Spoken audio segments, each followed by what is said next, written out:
Alla seduta, informo come sempre che c'è la diretta webcam, quindi salutiamo anche il pubblico che ci segue da casa. Informo che mi ha comunicato l'assenza per motivi familiari della consigliera senatore Maria Teresa. Do comunque la parola al segretario per l'appello, prego. Buonasera. Florio Favero. Presente. Arreghini Silvia. Presente. Barbisan Leonardo. Presente. Bertoncello Antonio. Bravo Bertilla. Dallabona Paolo. Presente. Drigo Irina.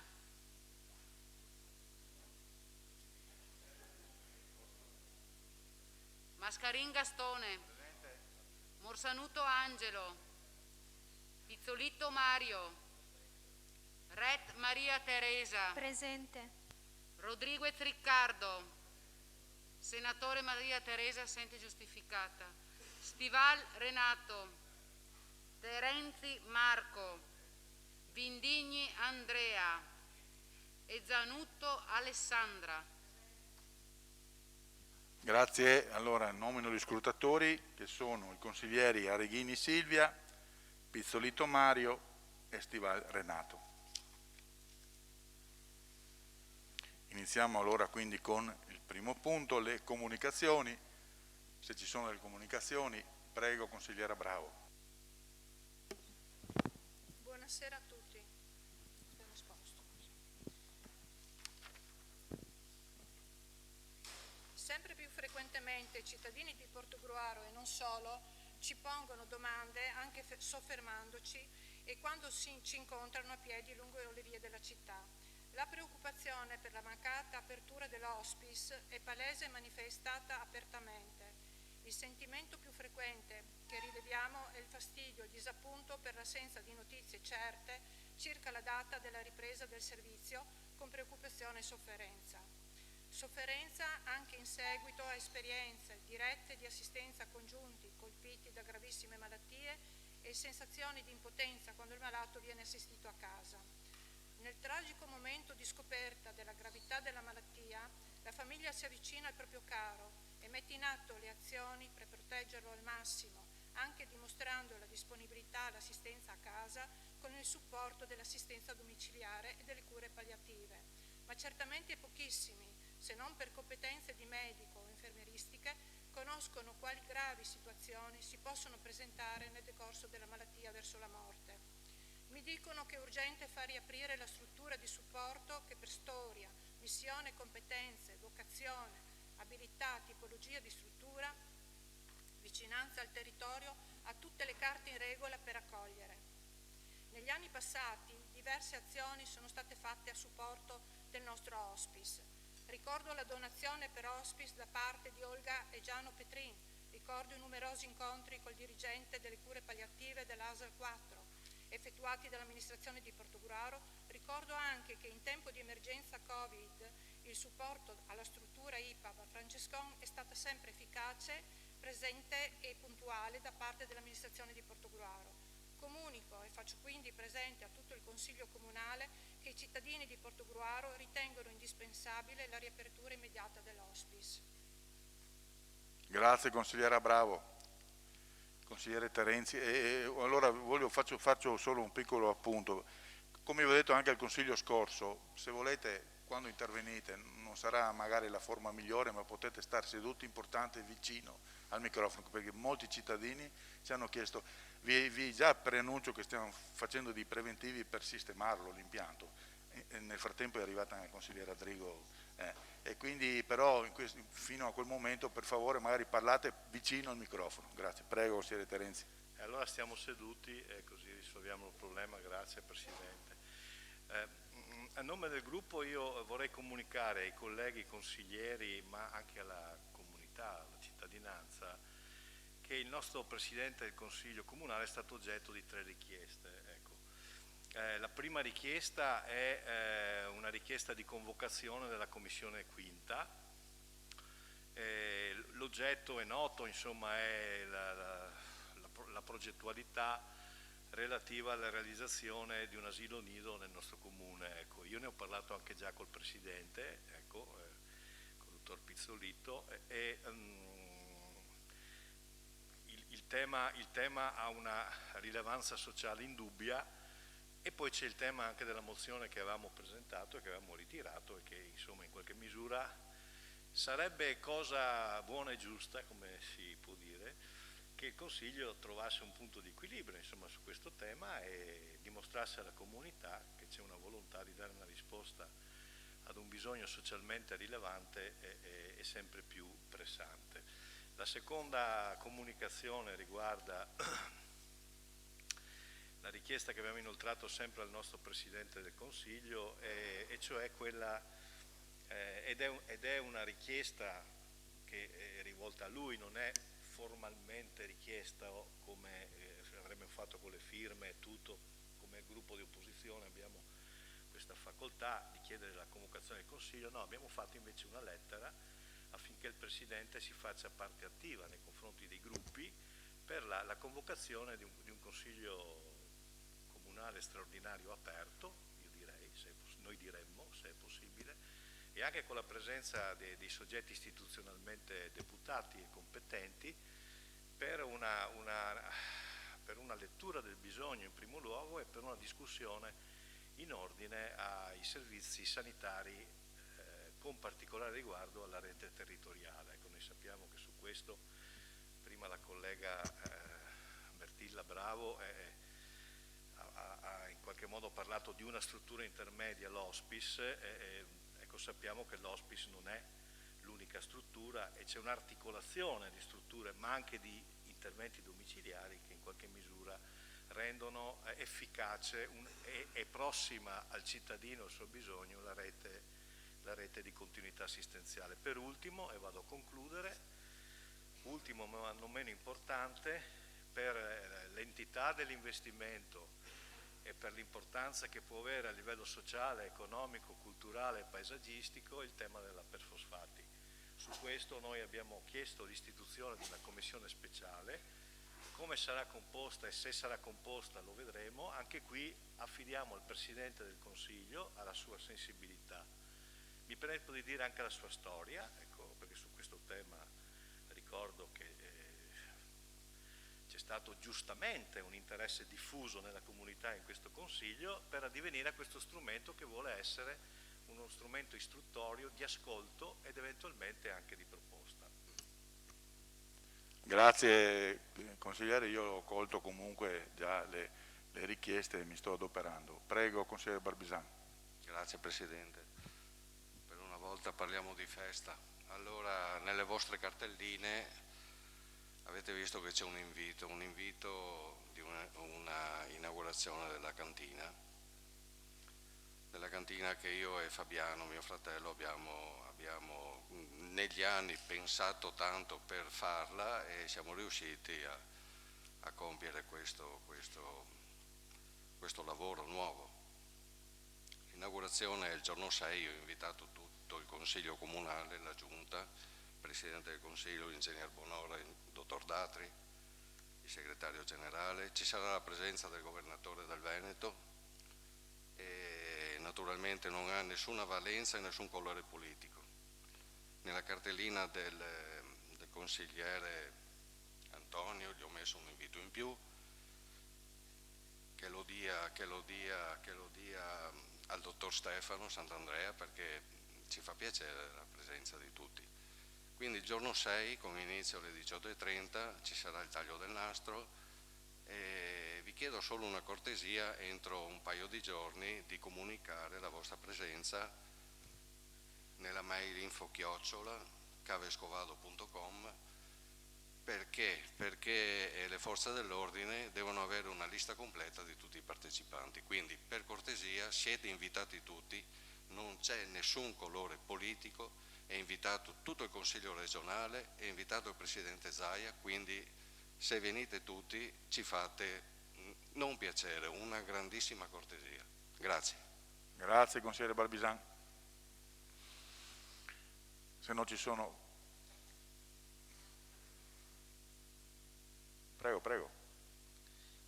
Io questa mattina ho partecipato alla conferenza stampa di presentazione del festival Internazionale di Musica,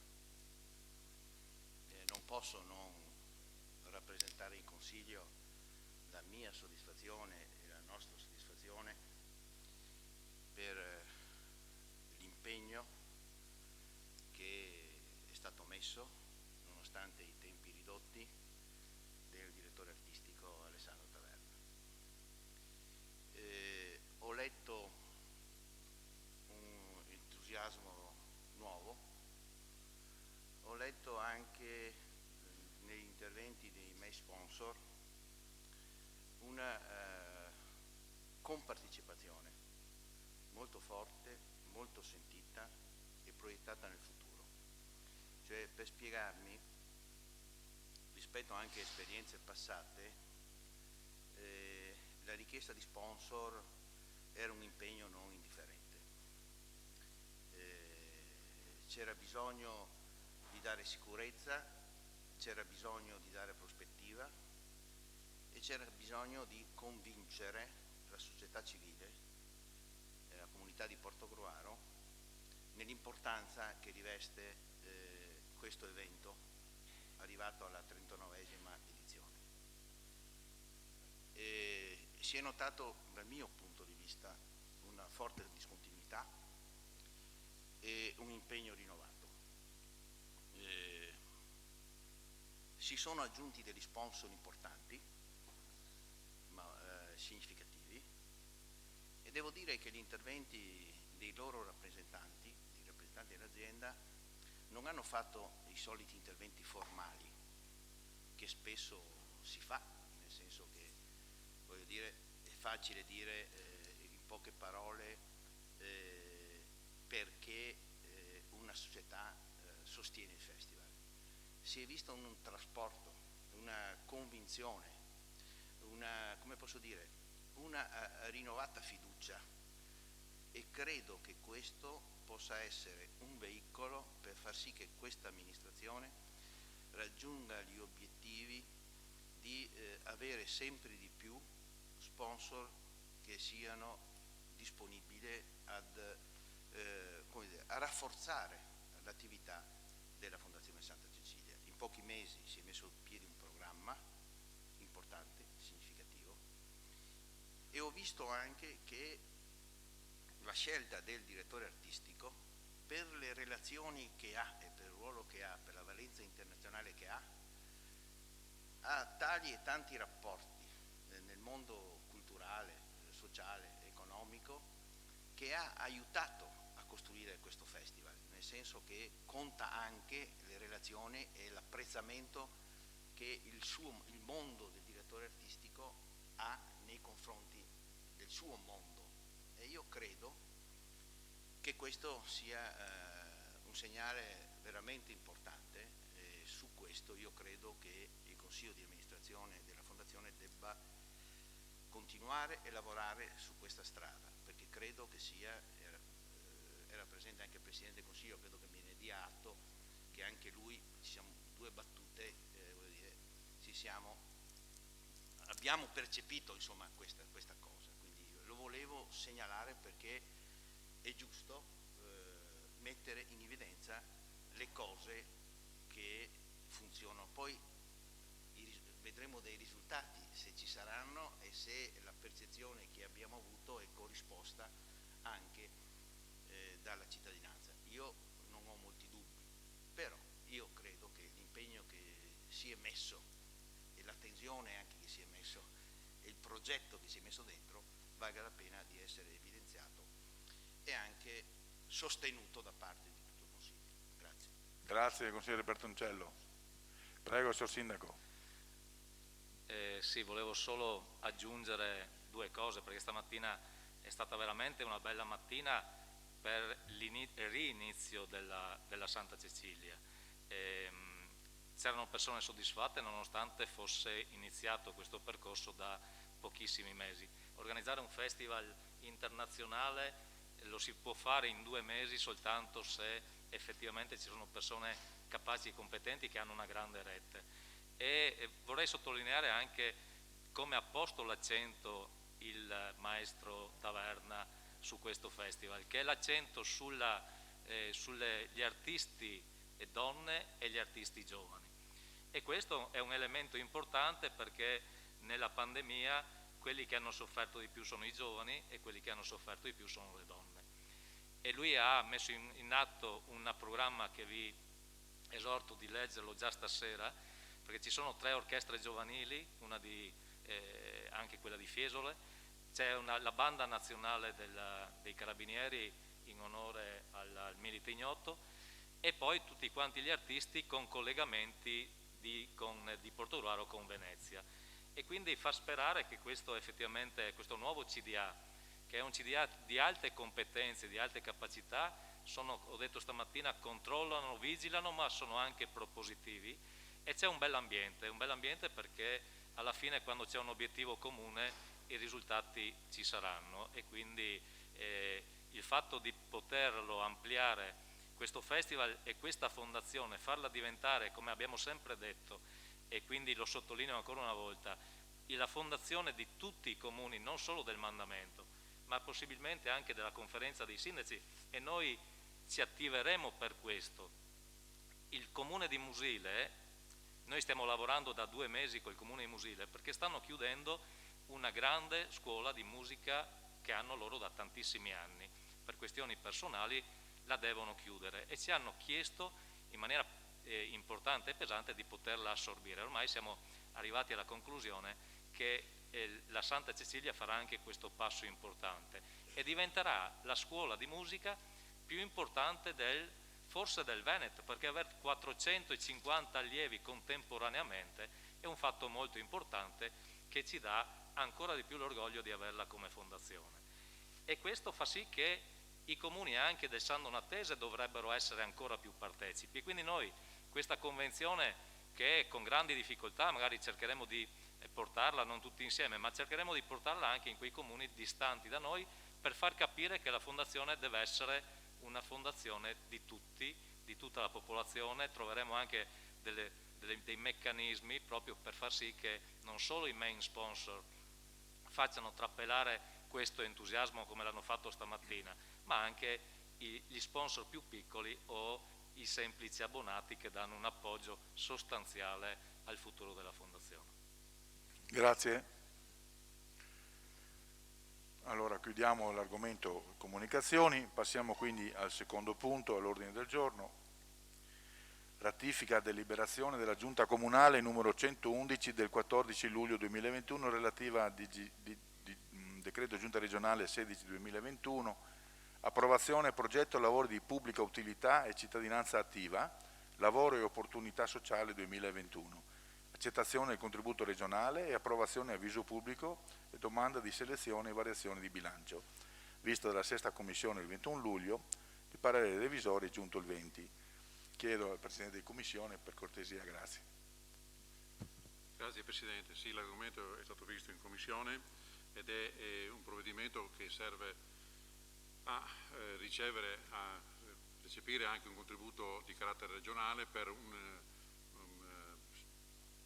l'inserimento di lavoratori che hanno particolari problemi nel mondo della pubblica utilità, e il Comune di Portogruaro fa da capofila con i comuni di Cinto e di Teglio e sono già state individuate le cooperative che attuano il servizio e la parte contributiva da parte del Comune di Portogruaro è pari a 30.000 euro.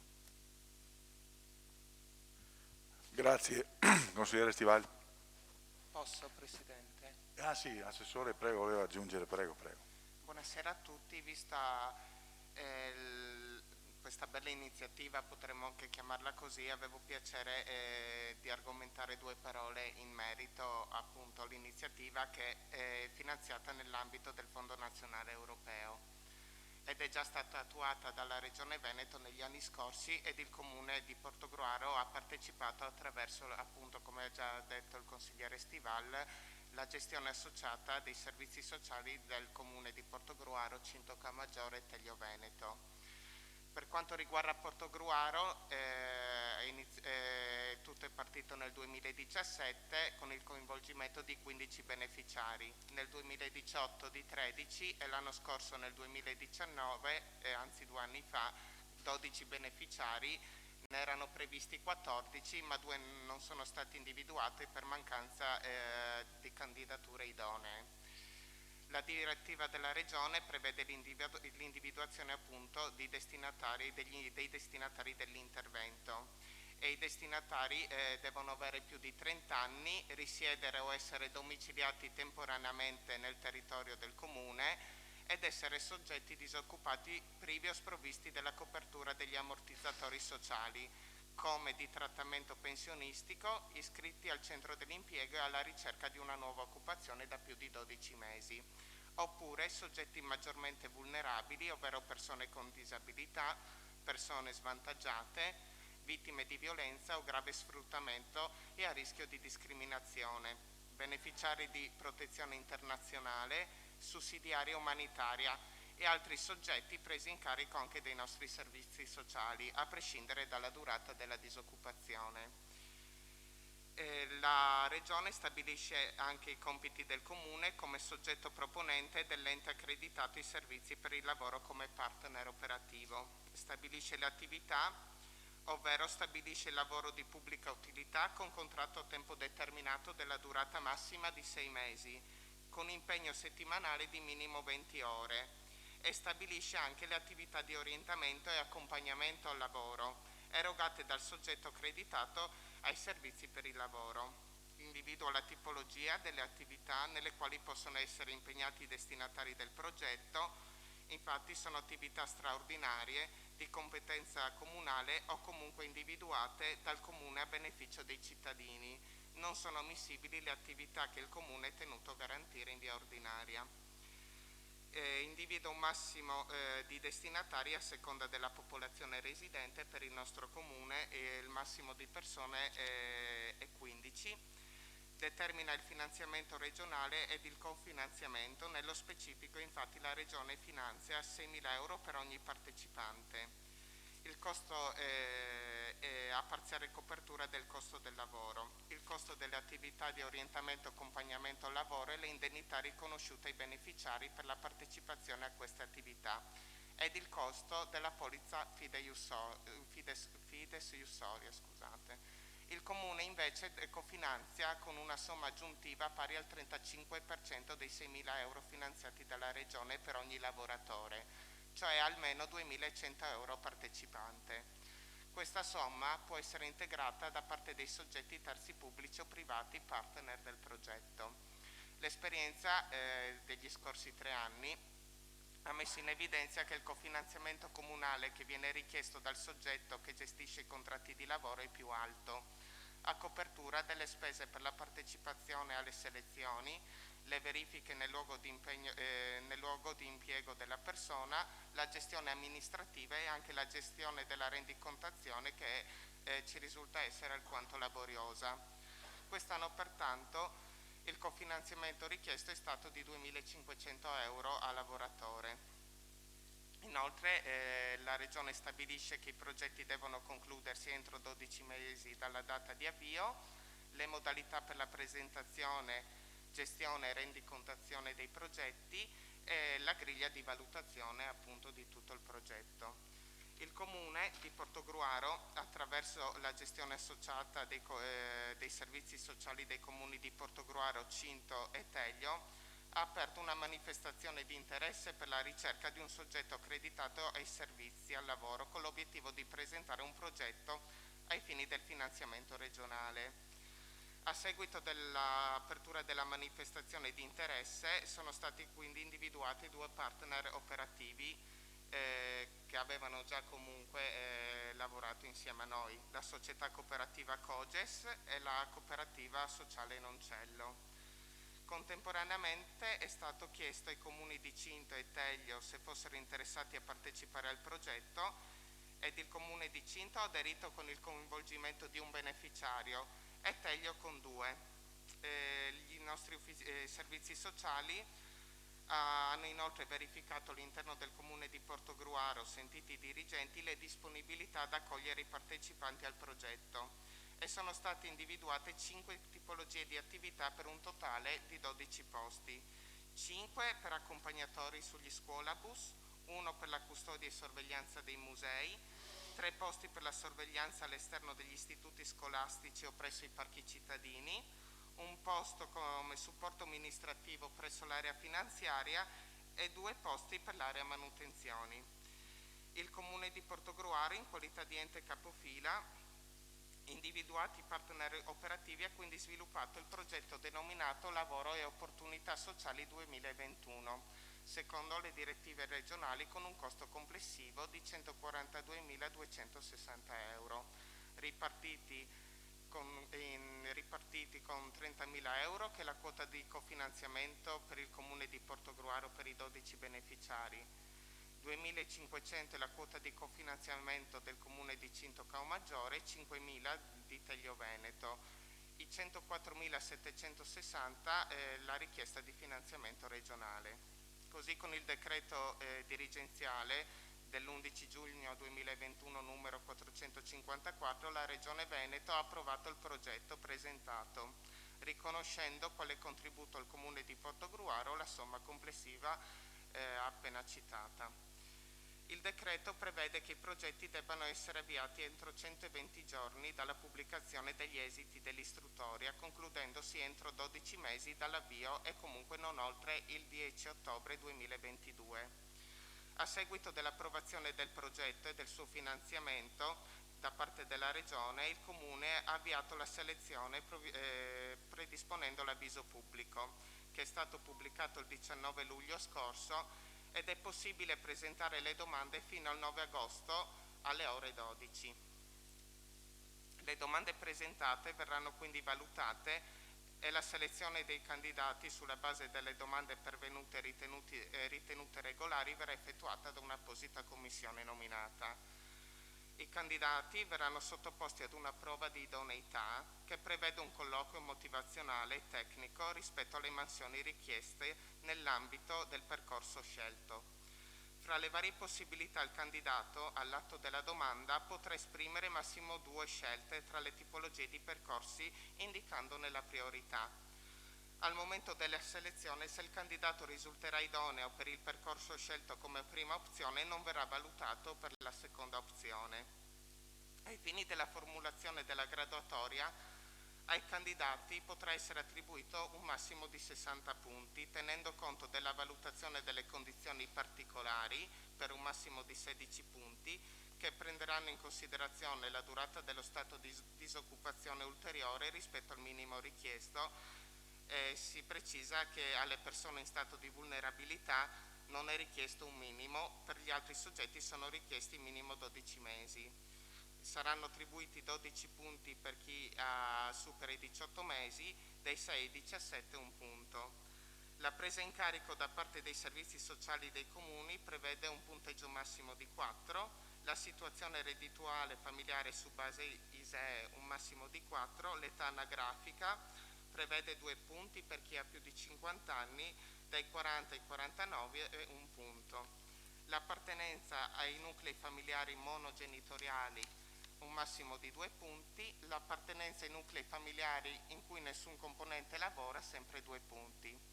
Oltre alla valutazione delle condizioni particolari verrà anche effettuato un colloquio motivazionale tecnico per un massimo di 44 punti che valuterà la motivazione, la compatibilità con il ruolo, le conoscenze, le abilità e le competenze, l'idoneità al contesto lavorativo.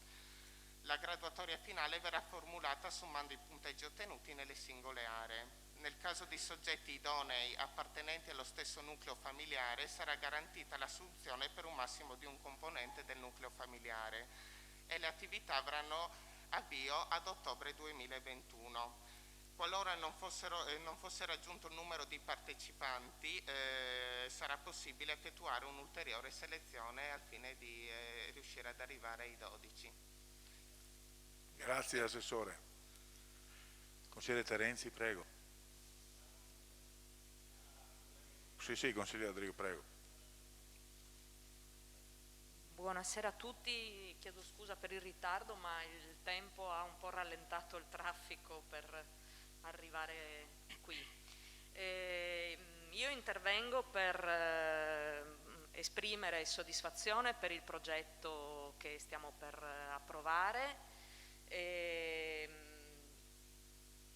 Questi progetti hanno una storia importante e per motivi di lavoro li conosco molto bene, ci lavoro ormai da un pezzo e mi sento di dire che molto spesso danno un esito estremamente positivo per il lavoratore che si mette, per la persona che si mette in gioco in questo tipo di esperienza e credo anche per l'ente pubblico che dà questa possibilità a queste persone che per un motivo o per l'altro vivono una condizione di fragilità che gli impedisce di esprimere il proprio potenziale e di essere inserito in maniera dignitosa e con una certa continuità nel mondo del lavoro. Credo per esperienza di poter dire che la partnership con le cooperative sociali danno molto spesso appunto una mano a raggiungere questi risultati proprio perché al loro interno hanno un sistema che va a salvaguardare queste persone, quindi credo assolutamente che questa cosa che stiamo approvando questa sera sia estremamente positiva.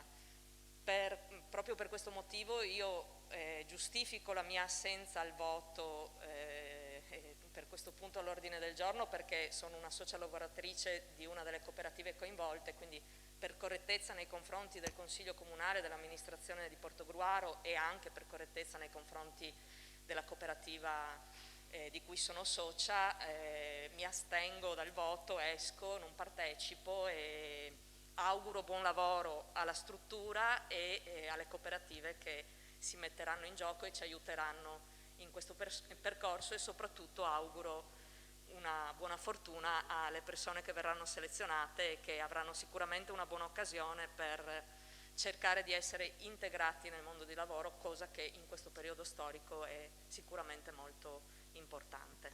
Grazie. Posso, Presidente?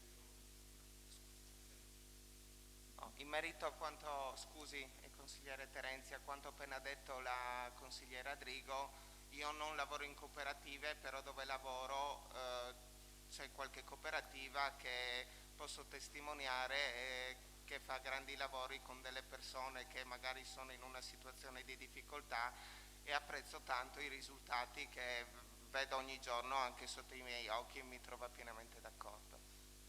Grazie Assessore. Consigliere Terenzi, prego. Sì, brevemente, perché ha già espresso alcune cose importanti la collega. Intanto vorrei ringraziare l'assessore perché ha dedicato tempo di questo consiglio per... sì, giusto, hai ragione perché me l'avete detto anche prima. La forza dell'abitudine e forse anche un po' di stanchezza. Bene. Dicevo, ha fatto bene l'assessore a dedicare tempo e dettaglio su questo provvedimento perché in linea generale noi questi provvedimenti tendiamo un po' a coglierne l'essenza e poiché sono orientati alla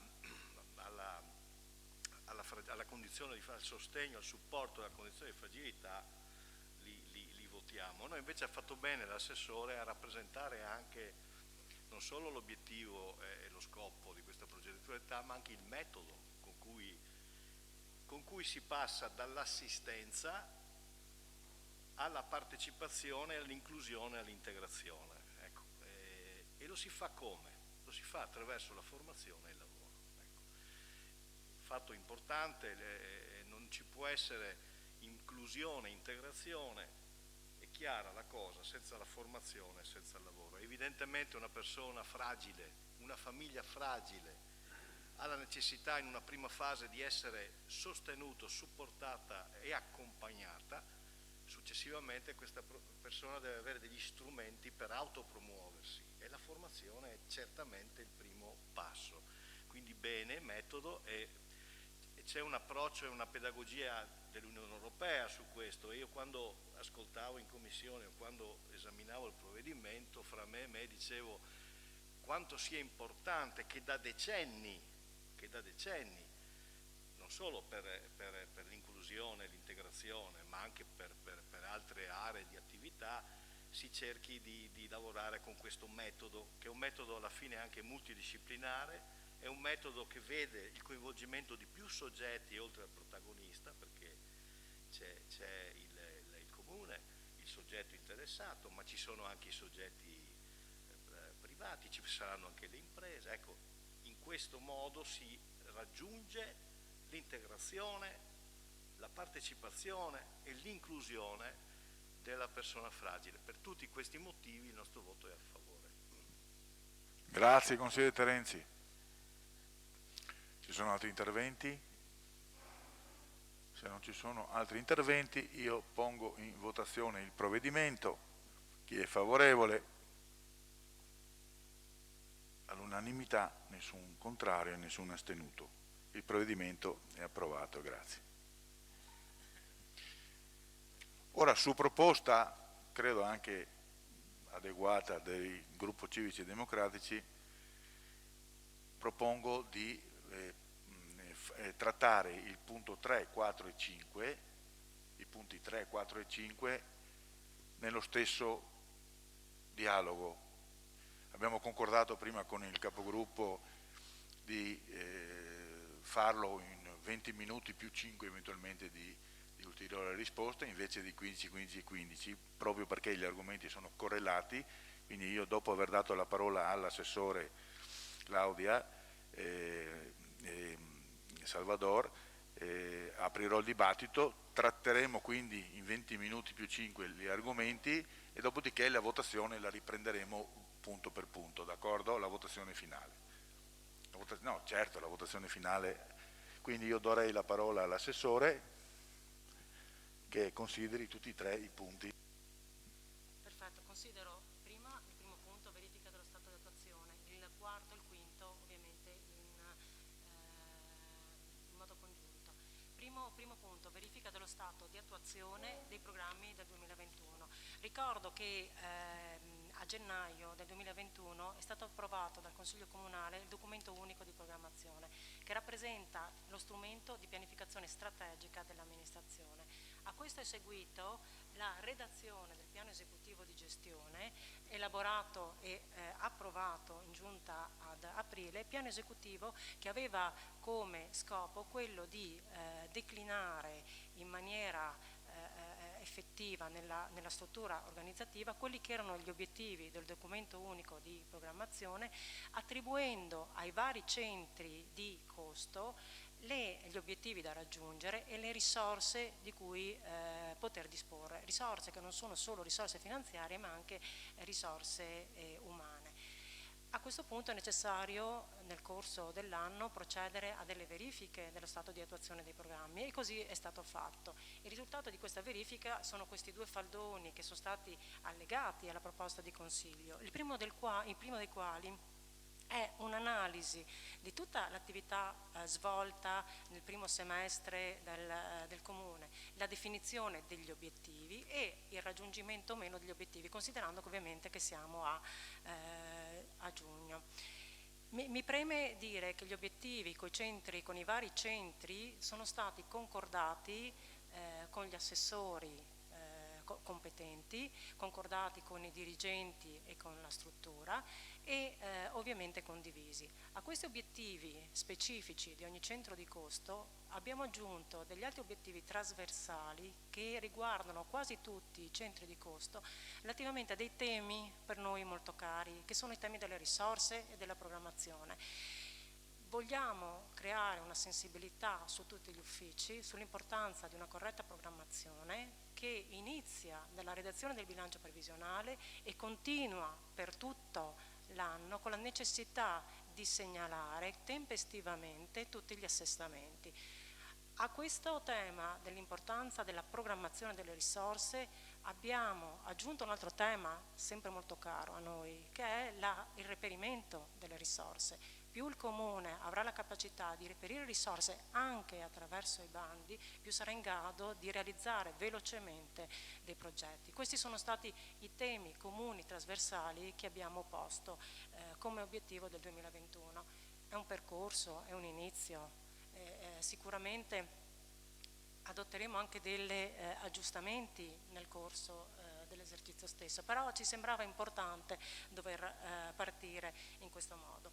A questo aggiungo che la seconda invece brochure riguarda lo stato di attuazione in merito all'utilizzo delle risorse legate ai centri di costo, quindi è una fotografia dell'utilizzo delle risorse rispetto agli stanziamenti al 30/6. Io avrei concluso questo argomento e passo direttamente alla presa d'atto e salvaguardia degli equilibri e assestamento generale di bilancio e previsione. Allora, questi punti sì, possono essere come dire, affrontati congiuntamente perché sono strettamente collegati. E gli uffici hanno predisposto delle slide che sono una sintesi di tutti, anzi non di tutti, ma di parte delle informazioni che sono contenute sia nelle proposte che negli allegati alle proposte. Inizio a vedere insieme a voi le slide, ringraziando però prima di tutto l'illustratrice riminese Marianna Balducci, che è l'autrice di questa bellissima raffigurazione che dà come dire, inizio a questa presentazione. Passo alle slide. Prima slide, questa è una slide di assoluta sintesi. Perché? Perché stiamo parlando di equilibri ed è obbligo del Consiglio entro il 31 luglio verificare la permanenza degli equilibri. Gli equilibri di bilancio che c'erano al momento di redazione del bilancio previsionale che devono essere ovviamente mantenuti nel corso dell'anno. Non entro nel dettaglio dei numeri, ma ovviamente gli equilibri c'erano e gli equilibri permangono, ovviamente anche alla verifica fatta a giugno. Vado nel dettaglio per analizzare le entrate e soprattutto per soffermarmi su quelli che sono gli scostamenti tra la situazione pre-assestamento e la situazione post-assestamento, perché questo ci consente anche di capire tutte le variazioni legate alla delibera successiva degli assestamenti.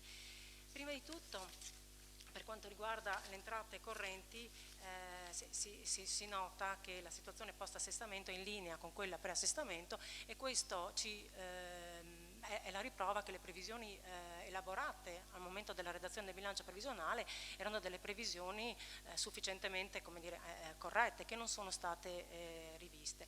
Lo scostamento di 190.000 euro è riconducibile soprattutto a una posta particolare che è un recupero di evasione da parte di ASBO per quanto riguarda la Tari. Mi soffermo invece sui trasferimenti correnti, perché qui vedete ovviamente la situazione pre-assestamento e la situazione post-assestamento, c'è uno scostamento significativo. Lo scostamento significativo nasce da una serie di contributi e trasferimenti dello Stato che ci sono stati corrisposti in questi mesi. E per oltre 1 milione di euro riguarda quel fondo povertà quota servizi di cui avevamo parlato, se non sbaglio, proprio anche nel consiglio precedente. 1.100.000 euro è il trasferimento che riguarda però non solo il comune di Portogruaro ma tutto il territorio d'ambito. A questo poi si sono aggiunti altri trasferimenti legati all'emergenza Covid che servono quindi a ristorare in qualche modo il comune per le minori entrate o per gli aiuti che il comune corrisponderà o riconoscerà alle categorie imprenditoriali e non colpite dal Covid.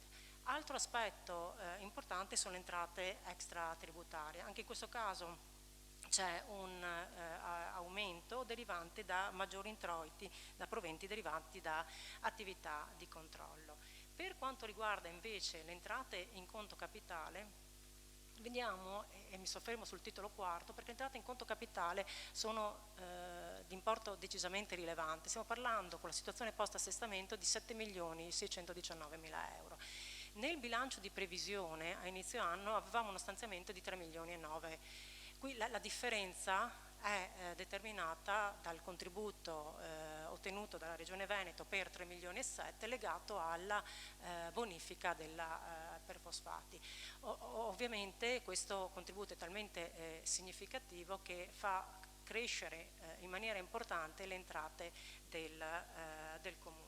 Poi ci sono altre piccole differenze derivanti da maggiori sanzioni su pratiche edilizie, maggiori introiti da permessi a costruire, tutti introiti legati diciamo, all'effetto di normative di vantaggio sulle ristrutturazioni, che stanno ovviamente creando un'accelerazione nelle ristrutturazioni e quindi anche in introiti per permessi a costruire. E vado oltre e passo alle uscite e all'analisi delle spese. Anche qui un quadro generale delle spese, le spese correnti e le spese per investimenti. E entro però nel dettaglio successivamente perché per capire bene le spese dobbiamo entrare nelle singole missioni per capire dove stiamo allocando le risorse, perché dove stiamo allocando le risorse è proprio una scelta politica fatta, condivisa in giunta, che oggi sottoponiamo ad approvazione del Consiglio. Vediamo spese per missioni, scusate che prendo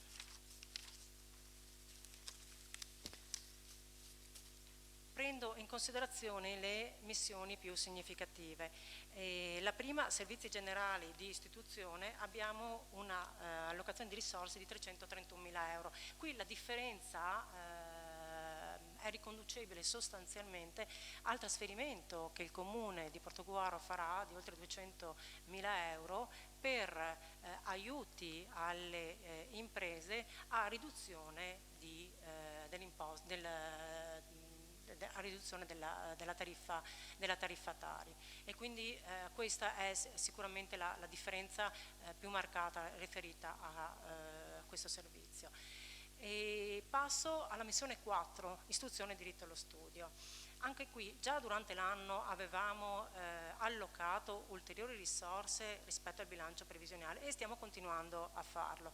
L'obiettivo dell'amministrazione, il nostro obiettivo è quello di potenziare ancora di più i servizi legati alla istruzione, sia primaria che secondaria, quindi garantendo anche per il 2021 un servizio aggiuntivo di trasporti. L'avevamo già istituito a fine dicembre proprio non solo per rispettare le norme Covid, ma per tenere separati i bambini della primaria e della secondaria per contenere eventuali casi di contagio. E considerando l'andamento dell'epidemia, molto probabilmente la riproporremo anche a partire da settembre. Abbiamo ripotenziato le agevolazioni, il capitolo dedicato alla mensa, coprendo eventuali maggiori azioni Covid che ci dovessero essere chieste da Euro Ristorazioni, e quindi accollandoci, come abbiamo fatto già in precedenza, il costo. Ma su istruzione, diritto e studio mi soffermo anche su un contributo straordinario che proponiamo di corrispondere a Campus per un importo pari a 50.000 euro. Il contributo finalizzato a Campus è all'interno della volontà di valorizzare la Fondazione Campus come fondazione universitaria, non solo perché partirà nel 2021 con un nuovo corso di laurea magistrale, ma perché attraverso Campus si può finanziare Ponins e i progetti di Ponins, e stanno elaborando, se non sbaglio, dei progetti per la digitalizzazione delle imprese del territorio, e ampliando lo spettro delle imprese, perché parlano anche di coinvolgere le imprese agricole del territorio, e progetti anche di collaborazione tra Campus e Fondazione Santa Cecilia. Quindi la volontà è quella di rivitalizzare Ponins. Altro aspetto, valorizzazione beni e attività culturali, altra missione. Anche in questo caso allochiamo ulteriori risorse e ne allochiamo risorse a favore della Fondazione Santa Cecilia proprio perché sta elaborando dei progetti, quindi le risorse che verranno trasferite saranno a fronte di progetti specifici nuovi della Fondazione che stanno appunto elaborando, e ci sono potenziamenti anche di progetti della biblioteca, progetti che Biblioteca aveva sospeso nel 2020 a causa del Covid.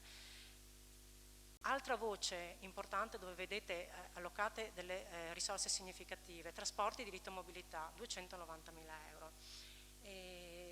L'avete visto su tutte le variazioni successive, stiamo sempre di più accantonando e dedicando risorse alla manutenzione strade, illuminazione, e anche queste ulteriori risorse sono finalizzate a manutenzioni stradali e illuminazioni di strade ad oggi sprovviste.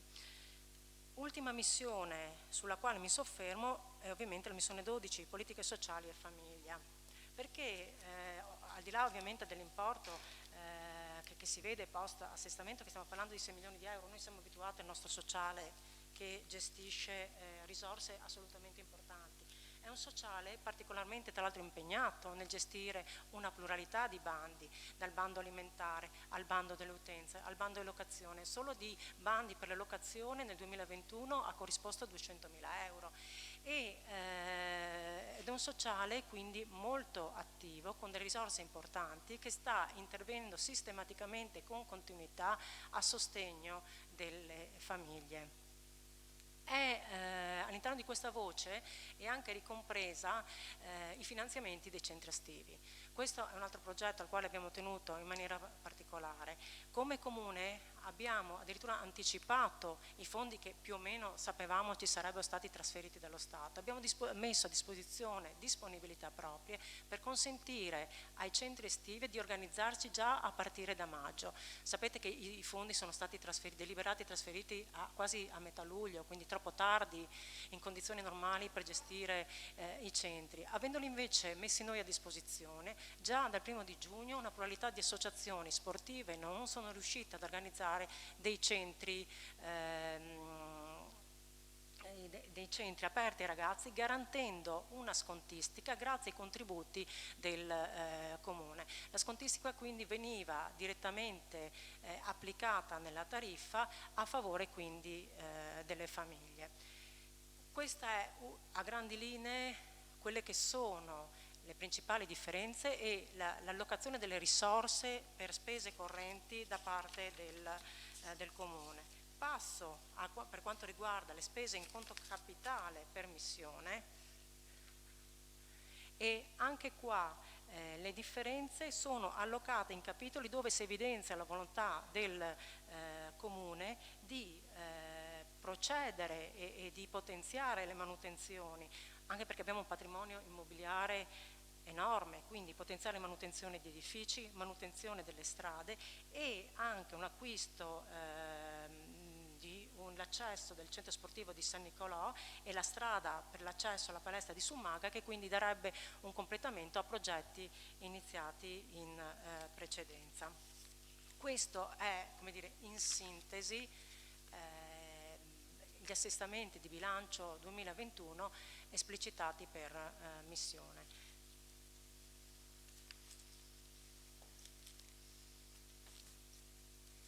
Sì. Grazie Assessore. Allora io adesso apro il dibattito, come ho citato prima abbiamo a testa 20 minuti più 5 e dopo eventualmente la votazione, ripeto, sarà per singolo. Punto. Chi apre il dibattito? Prego. Ormai sono 10 mesi che procediamo, dal mio punto di vista, in maniera, come posso dire, non sufficientemente esaustiva. Cioè, nel senso che io mi attenderei, l'assessore al bilancio ha fatto un egregio lavoro, voglio dire, e ha anche comunicato che tutta l'attività si è correlata, interfacciata con i singoli assessori e con la struttura.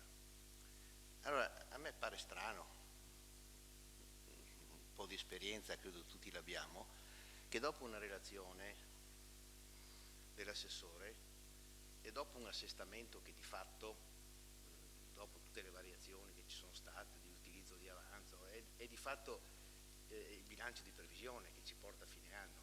Io auspicherei, per poter dare il mio contributo nel dibattito, che ogni assessore declinasse le motivazioni e le attività che sono legate al assestamento di bilancio, che altrimenti uno dice, poi ognuno può farlo o non farlo, però a me piacerebbe che, visto che è stato fatto un lavoro comune e che c'è un progetto politico, ci sono degli indirizzi, dicano gli assessori, i singoli assessori, rispetto alle risorse che hanno a disposizione e i progetti iniziali, rispetto a questo assestamento, quali attività vogliono svolgere, quali sono le loro priorità, perché altrimenti diventa veramente difficile poter dare un contributo al dibattito in Consiglio Comunale. Questo non è un intervento, era solo una sollecitazione. Grazie. Io non so se gli assessori vogliono fare degli interventi, basta che mi chiedano. Assessore Giornazzo, lei?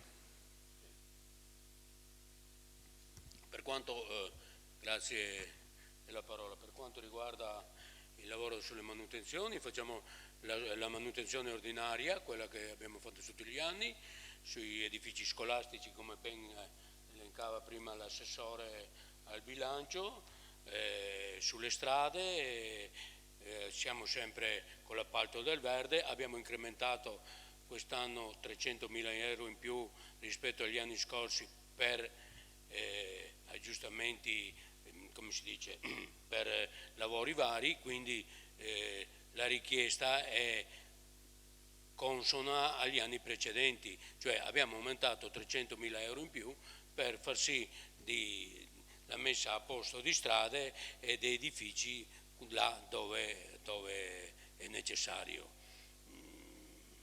Tutto qua, insomma, i soldi che abbiamo, quello che è stato chiesto non più e nemmeno quello degli anni scorsi, insomma, per la normale manutenzione ordinaria che oggi serve al Comune di Portogruaro. Sappiamo che il Comune di Portogruaro è molto vasto, è collocato in una zona rurale, quindi ci sono molte criticità, c'è molto da lavorare, c'è molto da sistemare e faremo il massimo delle nostre potenzialità. Grazie. Grazie, Assessore Giornazzo. Prego, Assessore Alben. Sì, allora io farò il punto su quello, visto che il consigliere Bertoncello giustamente ha puntualizzato, per quello che riguarda lo sport e le politiche giovanili. Allora, e visto che poi l'intervento è stato anche oggetto di un'interrogazione a cui anzi due interrogazioni a cui ha risposto la consigliera Rett, quando che ha ricevuto, immagino. Ok, a posto. Allora, i primi di giugno è stata convocata la consulta dello sport, a cui non ha partecipato però il rappresentante della minoranza, l'ufficio l'ha convocata, si sono presentate le associazioni, è stato dibattuto il tema dell'organizzazione dell'open sport, che quest'anno, ahimè, affronta un periodo come l'anno scorso difficile. Ci siamo confrontati sui temi legati al contenimento della pandemia, quindi è difficile pensare una manifestazione che si realizzi con i normali criteri, tant'è che domani ci sarà un'informativa in giunta che riaffronterà questo tema, visto che la condizione epidemiologica è in continuo divenire. Il mio intendimento era quello di riappropriarmi dell'organizzazione del 2019, ma stante l'evolversi della situazione, penso che si ragionerà come si è fatto anche credo per i mercoledì musicali, quindi con delle postazioni al netto del fatto che ogni disciplina ha un proprio disciplinare dettato dalle proprie federazioni, quindi penso all'arrampicata o altri tipi di sport hanno determinate linee guida da applicare all'interno del loro contesto. Le variazioni che qui andiamo a provare tengono conto di questo e vanno a stanziare dei fondi per la realizzazione del tradizionale open sport. Quindi in caso, e già ricomprende il fatto che in caso non si possa realizzare si ridurrà, come è stato fatto l'anno scorso, con postazioni fisse, dando l'opportunità alle varie associazioni di pubblicizzare la loro attività.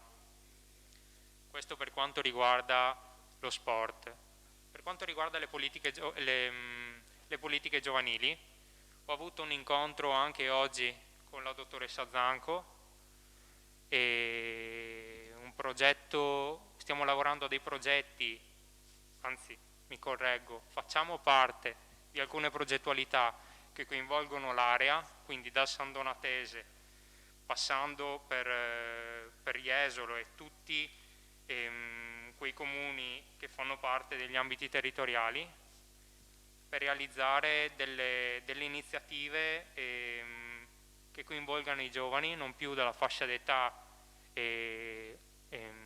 superiori ai 14 anni, bensì si abbassa sensibilmente, quindi andando a ricomprendere i ragazzi dagli 11 anni. Le politiche giovanili ingloberanno i ragazzi, quindi dalla terza alla terza, per capirci come fascia d'età. Il progetto si chiama Progetto Benessere. Prima della pandemia ci si focalizzava sul tema del controllo dei social e della sicurezza. Post pandemia si è sottolineata la necessità di porre l'attenzione su tutti quei comportamenti che ruotano intorno alla DAD, entrata di prepotenza nella quotidianità dei ragazzi, e quindi credo che una riflessione sul quotidiano vissuto dei ragazzi sia fondamentale in questo senso. Cosa prevede il progetto? I 10.000 euro non sono esaustivi per il progetto, i 10.000 euro sono stati stanziati una cifra, sicuramente ci saranno delle economie che andranno a rifinanziare un progetto che nelle mie intenzioni e nelle poi intenzioni che condividerò con la Giunta andrà a ricollegarci in qualche modo al Festival Internazionale del Libro che ci sarà l'anno successivo, sempre legato al target delle politiche giovanili e dei ragazzi. Cosa prevede questo progetto? Io ve lo anticipo senza spoilerare più di tanto. Allora, spoilerare, si può dire, non è una parolaccia. Ok, apprezzo. Allora, cosa prevede questa progettualità? L'intervento di uno psicologo e di un educatore, 3 appuntamenti al mattino con gli studenti e gli insegnanti. L'attività sarà quella di approfondire la conoscenza reciproca, i giochi di ruolo e i giochi che vanno a sottolineare l'empatia. Quindi lo spirito di gruppo, che è un tema ed un approccio che riproporremo con l'autunno, con il Festival Si Riparte, di cui è capofila il Comune di San Donà, ma che de facto abbiamo contribuito in maniera preponderante a scrivere. Anzi, qua io ringrazio anche gli uffici. Questa attività, ripeto, va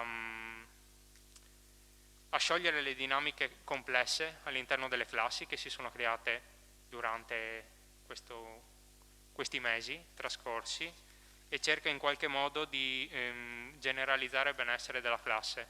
Questo è il focus. Ci sarà un confronto tra l'inizio e la fine del percorso, quindi input-output, anche per recepire quali sono stati gli effetti di questo primo intervento, perché un tentativo, ripeto, è una cosa nuova, quindi è un tentativo di approcciare e di fare qualcosa di diverso in considerazione del vissuto trascorso.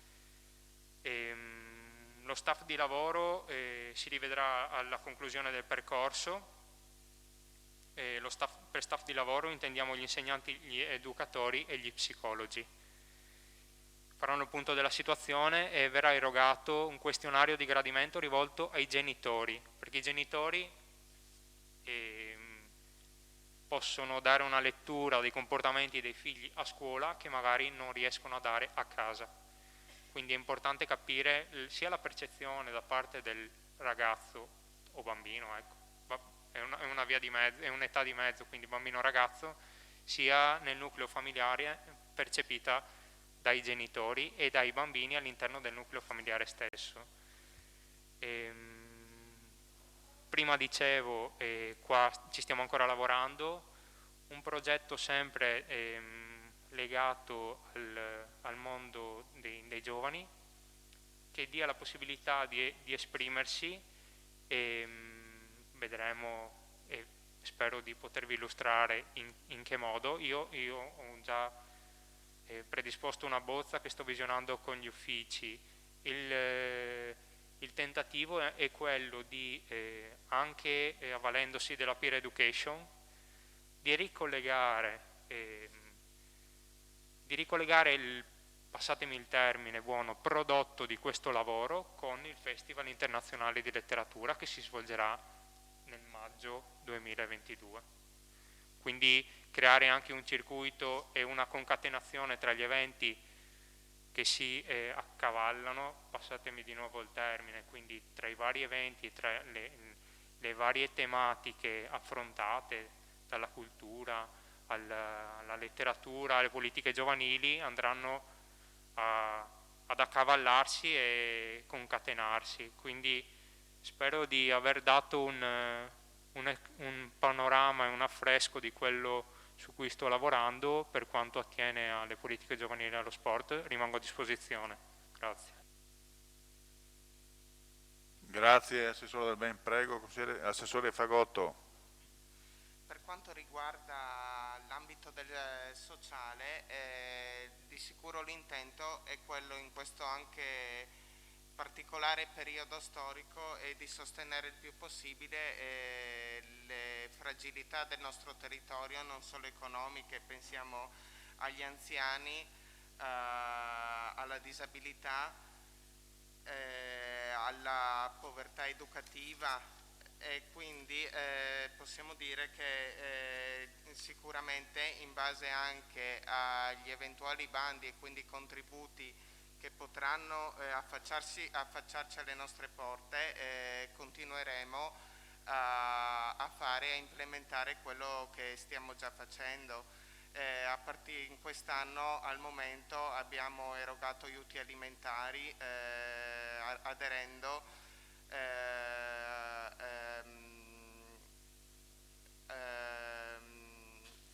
abbiamo appunto erogato gli buoni alimentari, abbiamo una somma a disposizione di 132.000 euro circa. Ad oggi sono state soddisfatte tutte le domande che sono pervenute. Stiamo sostenendo con il sostegno affitti, con le famiglie fragili che abbiamo argomentato anche l'ultimo consiglio. Quello che si vuole fare è appunto continuare su questa strada ponendo sempre un'attenzione particolare a tutte le fragilità del nostro territorio su tutte le fasce di età che come ben sappiamo sono presenti. Grazie Assessore. Signor Sindaco? Prego, prego. Mi sono dimenticato una cosa riguardo allo sport, mi è venuto in mente adesso. È mia intenzione, sentiti alcuni esponenti di sport differenti, approcciare lo sport anche non solo come lo intendiamo, cioè praticato, ma creare anche una serie di eventi. Penso ad esempio a delle presentazioni di libri di imprese sportive che sono state realizzate trasversalmente, quindi senza focalizzarsi su uno sport piuttosto che un altro, e coinvolgere la cittadinanza coniugando un momento culturale con lo sport, perché che se ne dica, sport è anche cultura. Grazie.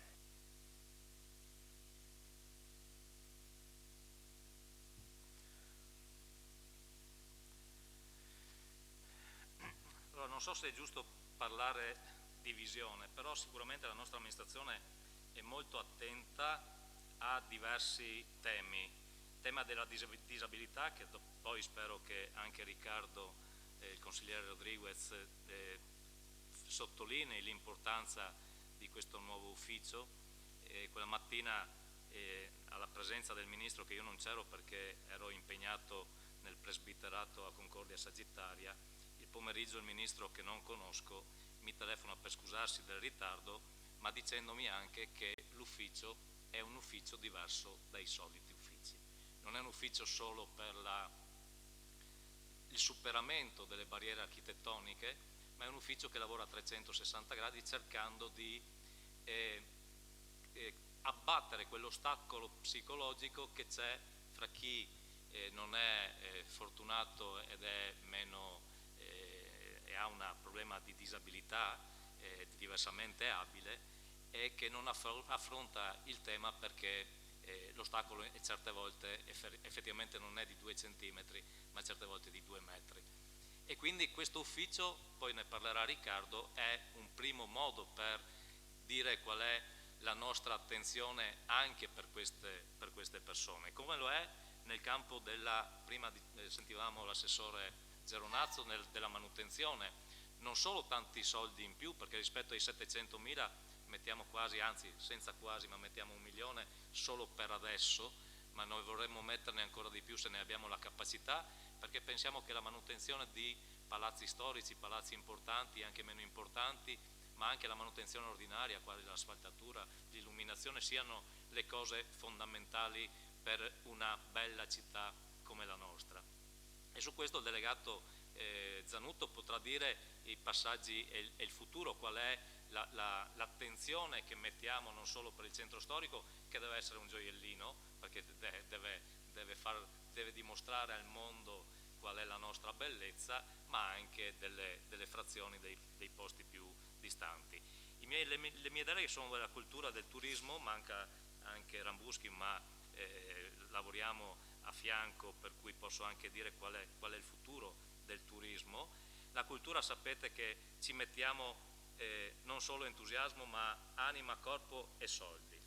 Ne mettiamo ancora, cercheremo di metterne ancora di più, ma senza soldi, senza denaro abbiamo fatto veramente passi importanti. Il protocollo d'intesa con i musei civici, una delle poche città che ha aperto il cuore ai veneziani. I veneziani non si aprono facilmente, non si aprono per questioni di autoreferenzialità, ma la pandemia ha fatto sì che anche loro, come Firenze che ha aperto per primo, siano disponibili a fare una cultura diffusa, e quindi Portogruaro rientra fra le città importanti della città metropolitana e non solo, per cui sono molto attenti e disponibili. La Presidente è venuta giù, ha firmato ben volentieri, ha scoperto, nonostante la conoscesse già, ha scoperto ancora meglio le potenzialità di Portogruaro e con loro creeremo eventi per i prossimi 3 anni con materiale solamente dei musei civici di Venezia. Quindi il primo anno sarà 2022, 2023 e 2024, il protocollo è di 4 anni e nel 2022 stiamo lavorando anche per fare una mostra di un grande pittore che è di Portogruaro, anche lui, Renzo Bergamo, nato a Portogruaro, vissuto a Portogruaro, della cerchia culturale poi di Pasolini, di altri Cigagna, altri letterati del Friuli, Venezia Giulia e del Veneto, si sposta a Milano e poi a un certo punto non vuole più saperne della grande città e va in Sardegna. In Sardegna trova una casa senza luce e si accorge che il firmamento è una cosa superlativa. Fa dei quadri sulla scienza importantissimi, diventa il pittore forse il più importante dell'Italia dal punto di vista del rapporto fra scienza e arte, riconosciuto anche dagli stessi astronomi. Lui fa ovviamente un'interpretazione, ma questa è un'interpretazione che rende viva anche la scienza, che non vive solo di scienza, ma vuol vivere anche di altri tipi di sentimenti. Con Renzo Bergamo abbiamo rapporti con la vedova di Milano, il 25 agosto andrò a trovarla insieme con il suo referente principale e ci propone questa mostra con tutto il patrimonio che hanno. Oltre a questo c'è anche in costruzione una cosa ben più importante che potrebbe essere un lascito da parte della stessa per la città di Portogruaro, e anche su questo insieme a Luigi Russolo potremmo costruire delle cose importanti in questo settore. Luigi Russolo che però diventa per noi molto importante non solo per quello che abbiamo fatto e per quello che stiamo facendo anche con privati, perché stiamo cercando di coinvolgere sempre di più la partecipazione dei privati anche nell'acquisto e anche nella partecipazione economica. Stiamo cercando di allargare questo museo di Russolo e far diventare Russolo come la figura principale, l'identità della nostra città. Abbiamo brandizzato la Corriera non a caso con la sua figura, che è la figura, questa autoritratto che ce l'abbiamo nel nostro museo, in questa Corriera che da Bibbione porta i turisti a Portogruaro, insieme alla figura musicale. Secondo noi su Russolo dobbiamo spendere tanto per farlo diventare effettivamente una figura che automaticamente riporta alla nostra città. Stiamo costruendo un evento su Russolo, oltre che a delle piccole mostre, magari anche con catalogo, ma un grande evento che lo stiamo costruendo, siamo in embrione. Se ci riusciamo effettivamente potrebbe essere il trampolino di lancio anche per questa importante figura. Non dimentichiamo il Festival del Libro che abbiamo fatto, ma non l'abbiamo fatto, l'abbiamo già dimenticato. Il prossimo anno abbiamo già collegamenti con Bari e Santa Margherita Ligure, vogliono copiare il nostro brand. Noi non siamo gelosi delle cose che facciamo, anzi vuol dire che quello che facciamo è stato fatto bene ed è importante, e loro vogliono farlo uguale a quello nostro, copiando proprio la programmazione che abbiamo realizzato. È un festival importante perché anche in questo caso gli sponsor, e questo dimostra la capacità di entrare nel privato quando le cose sono giuste, non solo hanno aderito su un budget di 43.000 euro che avevamo, più di 20.000 euro sono stati dati dagli sponsor privati, e quindi questo ci fa felici perché vuol dire che dobbiamo crederci nei prossimi anni, collegarci anche con la Pordenone Legge per gli adulti e Festival del Libro per i ragazzi, e anche in questo nel territorio potremmo essere davvero in prima linea. Stiamo costruendo il prossimo anno un convegno su Bettoni insieme all'Università Ca' Foscari di Venezia e la Biblioteca Palatina di Parma, che ci ha dato già da subito la disponibilità per fare un importante convegno che anche qua dà lustro a questa importante figura portogruarese. Poi abbiamo fatto altre cose, ma quelle che faremo sono gli eventi che abbiamo in testa. Abbiamo detto con i musei civici da una parte e con altre mostre specifiche, ma soprattutto cercando di coltivare il più possibile le grandi figure della città di Portogruaro, che ce ne sono e meritano tutto il nostro sostegno. Dalla parte del turismo, anche stamattina, finita la presentazione, scusate, del Festival Internazionale della Musica, io sono riuscito, andando nella piazza, a portare all'interno del municipio 6 turisti, 2 austriaci, 2 slovacchi e 2 tedeschi, che arrivavano dalle spiagge con la geolocalizzazione, hanno visto la nostra pubblicità attraverso i manifesti, hanno visto in Facebook che c'è questa possibilità di entrare a Portogruaro attraverso il QR code, e quindi entrano a Portogruaro adesso, perché le abbiamo vissute negli ultime 2 settimane, ogni giorno trovate dai 20 ai 30 turisti che non sanno cos'è Portogruaro.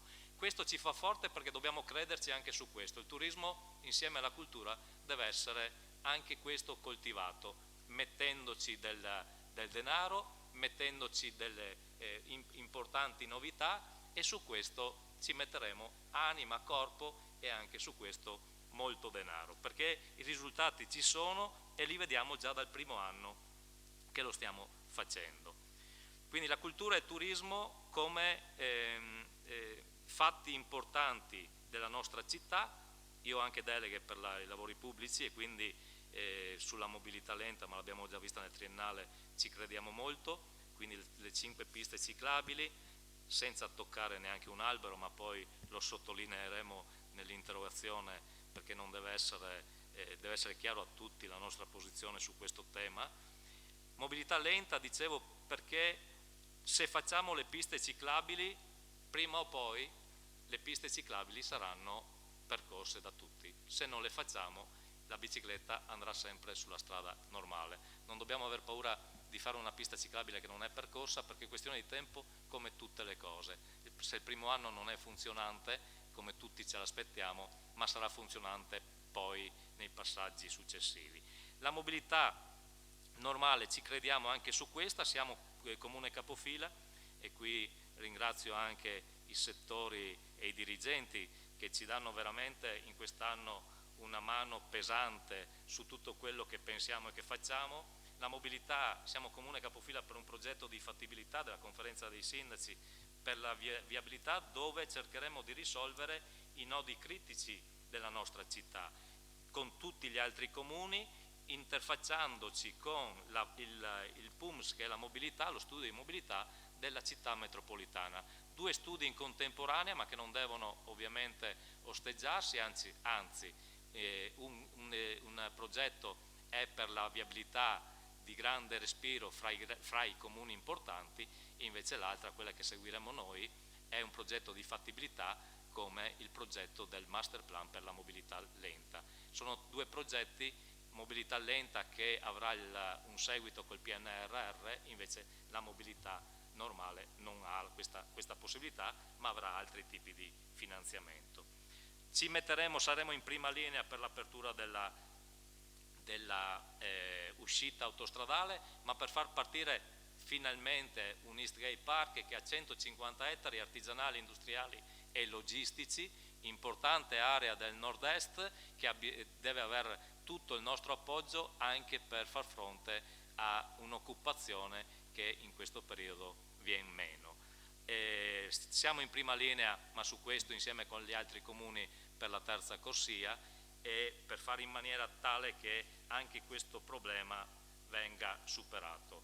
Abbiamo anche approvato, ma non per semplice per approvarlo, perché ci crediamo, dobbiamo coltivarlo anche questo, il PPP sull'intermodalità, che è una cosa non importantissima. Di più, stamattina ero partecipe, prima della conferenza della Santa Cecilia, ho partecipato all'assemblea dei soci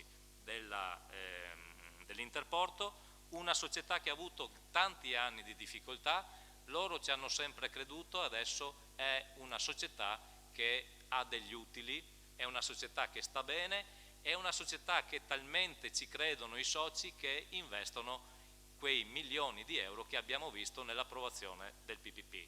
Il Comune all'unanimità ha approvato questo piano e significa che anche noi, tutta la città, insieme crediamo a questo progetto e speriamo che il bando di gara abbia buon esito per la collettività, per la società e per tutto il territorio. All'ambiente siamo attenti perché abbiamo copio il vostro vocabolo ripetuto, che è la visione. Abbiamo una visione anche noi green, se no non avremmo messo nel triennale metà del nostro budget su queste operazioni che vanno verso quella linea. Saremo attenti, investiremo sul green, sull'ambiente, salvaguardando tutto quello che abbiamo, il più possibile le aree verdi, ma l'abbiamo messo anche fin dall'inizio, l'abbiamo sempre ripetuto. Cercheremo in tutte le maniere di sviluppare l'alberatura nel nostro territorio. Sulla tassazione generale abbiamo già parlato prima, sulla perfosfati con il DUP che approveremo successivamente ci sarà la bonifica finale. Dopo aver fatto la bonifica per i 3/4 chiuderemo con la bonifica della zona dei laghetti, il restauro del fabbricato è terminato e quindi saremo pronti non per risolvere il problema, perché io effettivamente ho qualche dubbio che si possa risolvere in breve tempo il problema della perfosfati, ma per la condizione economica generale. Però su questo dovremo comunque essere pronti e fare dei progetti validi per essere pronti a tutti i finanziamenti e a tutte le proposte che arrivano dall'esterno e dai privati. Quindi anche sulla perfosfati siamo pronti al confronto, siamo pronti alla riqualificazione di un'area importante con destinazioni di uso che sono in continuità di quelle che abbiamo già espresso in sedi di conferenza dei sindaci, quindi destinazioni d'uso su temi collegati alla cultura, al turismo, temi che rispondono alle esigenze dei giovani, della mobilità green e lenta. Quindi potrebbe essere una serie di cose, ma innanzitutto giovani, pubblico, poca superficie realizzata, perché sotto c'è una superficie di pirite troppo importante per poterla risolvere con superfici edificate di area vasta.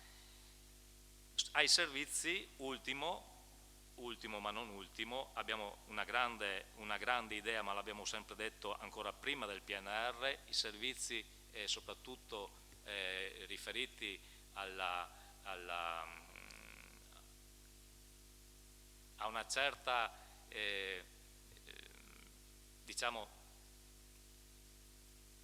per il superamento delle difficoltà della donna, e quindi l'asilo nido è una cosa molto importante, risolverebbe problemi di carattere sul problema della parità, sul problema della parità di genere, ma probabilmente risolverebbe anche quell'ansia che ormai attanaglia tutte le famiglie della nostra età, che è quella di non dare alla famiglia una situazione serena ed economicamente adeguata. L'asilo nido entra in questo gioco, entra nel supporto alle famiglie. Stiamo lavorando con la Francescon, ma senza rifiutarci di prendere in considerazione altre proposte. Dobbiamo lavorare duramente, ma sui temi generali ci siamo, e col duro lavoro riusciremo anche a raggiungere i grandi obiettivi che ci siamo dati. Grazie. Grazie, signor Sindaco. Bene, allora adesso sentiti tutti gli assessori e il Sindaco, apriamo il dibattito. Chi vuole intervenire per primo?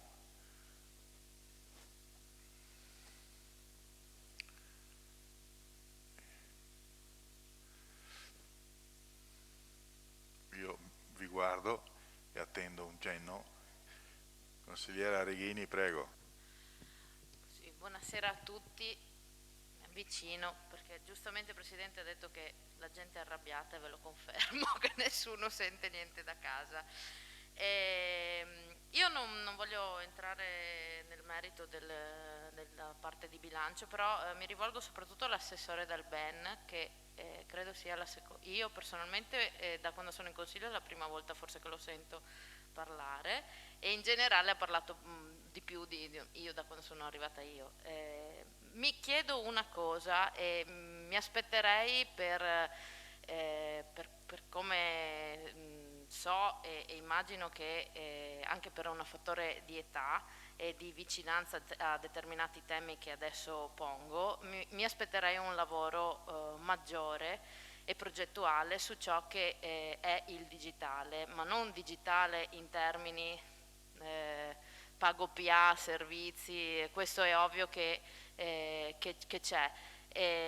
Mi piacerebbe che si ragionasse rispetto anche alla pandemia. Magari l'assessore ha già dei progetti, non ne ha parlato. Io ringrazio se magari ne parlo, se non ne parla stasera vuole mandarci qualcosa, non è un problema. Però il divario sociale, questo già nel 2000, sono onesta, già nel 2020 ci sono diversi comuni nell'ambito soprattutto dell'Emiliano che hanno fatto diversi progetti legati al digital device, che è una problematica molto molto importante. Non si può parlare di ripartenza da una pandemia se non si prende in considerazione che punto di vista e come dobbiamo affrontare il digitale, perché io spero di no, ma potremmo ritrovarci già ad ottobre, a novembre, a dover di nuovo essere anche noi collegati online, con tutte le difficoltà che credo ciascuno di noi che magari io non ho particolari, però il digitale si evolve, quindi ci sono diverse problematiche sia a livello di gestione dei software sia a livello di gestione delle competenze, ma non solo all'interno di una pubblica amministrazione, ma anche all'esterno. Ci sono diversi corsi che servono a proprio abbassare anche il divario generazionale, perché non nascondiamoci dietro al fatto che gli anziani o chi non è avvezzo all'utilizzo del digitale è incapace di gestire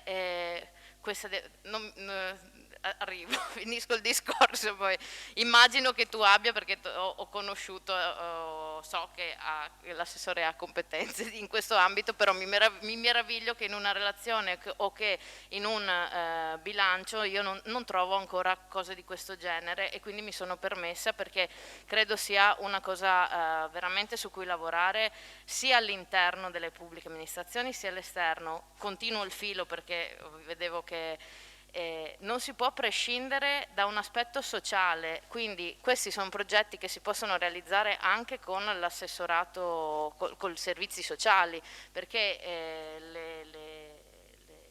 gli anziani che sono sempre più vogliono partecipare, perché sennò sono soli in casa, se non partecipano perché non possono uscire, però non sanno utilizzare gli strumenti, la cosa diventa difficile. Ci sono social che possono essere utilizzati per aggiornare le persone, per le informazioni, non solo internet. Consideriamo che la maggior parte delle persone ha un cellulare in mano e non un computer, soprattutto se è over 60, quindi l'utilizzo trovare il modo di utilizzare il telefono anche con canali e con programmi, software, social diversi che possono andare a riempire quel gap che la cittadinanza può avere, è fondamentale, anche perché non si tratta solo di questione, per quanto riguarda la pubblica amministrazione, non si tratta solo di divario sociale, ma si tratta anche di partecipazione, quindi se io voglio informare e voglio ascoltare e voglio dare notizie,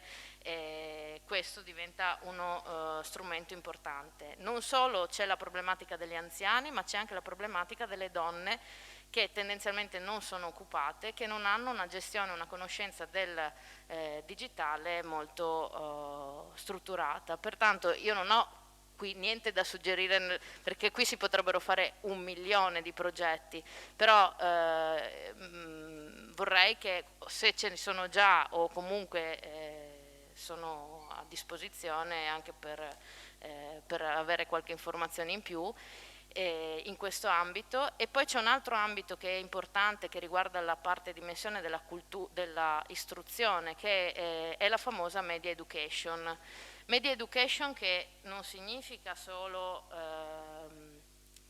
come utilizzo uno strumento, ma come vivo uno strumento. C'è un festival di Trieste che sono sicura che l'assessore conosce, Parole Ostili, che dà assolutamente delle direttive importantissime su quello che sono le modalità su cui ci si deve confrontare online, e che rendono consapevoli i ragazzi di come devono essere utilizzati i media, che non vuol dire solo i social, ma vuol dire il digitale a 360 gradi, proprio perché il problema del digitale porta i ragazzi, quindi è una problematica anche che investe il mondo giovanile.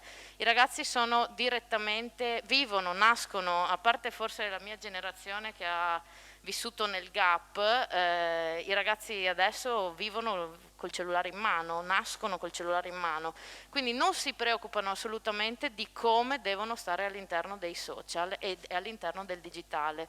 Questo li spesso porta anche a una facilità di comunicazione nella rete, ma non una facilità di comunicazione nella vita reale, perché la distacco fra ciò che è l'account che ho e ciò che è la mia vita reale è d'aiuto a un ragazzo che fa fatica a relazionarsi, a trovare una sua dimensione nel digitale. Questo è può essere anche un pericolo, è una cosa positiva, ma può essere anche un pericolo, per cui su questi tre temi del digital device, che riguardano giovani che sanno usare i social ma magari non sanno vivere e gestire la comunicazione nei social, donne non occupate e che non hanno la percezione di che cosa sono i mezzi con cui, e gli anziani, credo sia qualcosa su cui secondo me ci si deve concentrare.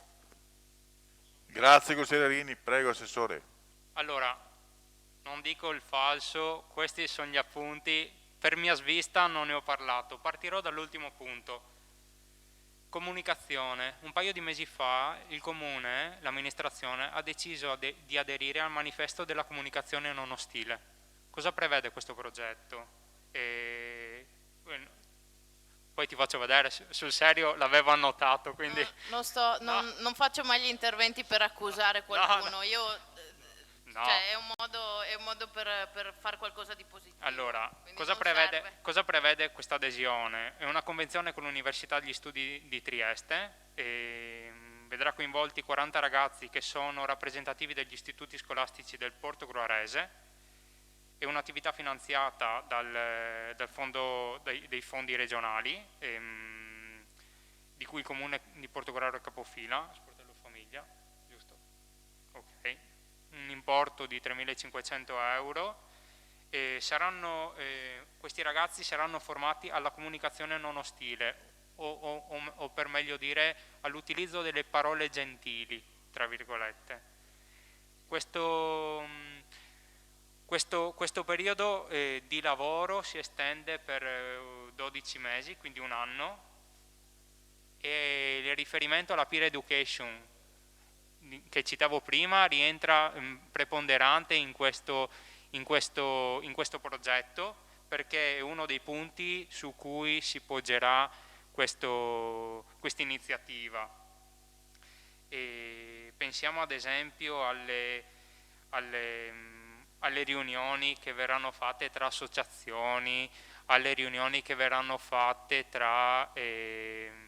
nelle parrocchie. I ragazzi saranno incentivati con la loro presenza a fungere, tra virgolette, da moderatori, sottolineando gli aspetti che sono da correggere ed stimolando ad una comunicazione, mi ripeto, non ostile, anche gli adulti, che poi ne hanno bisogno, perché sono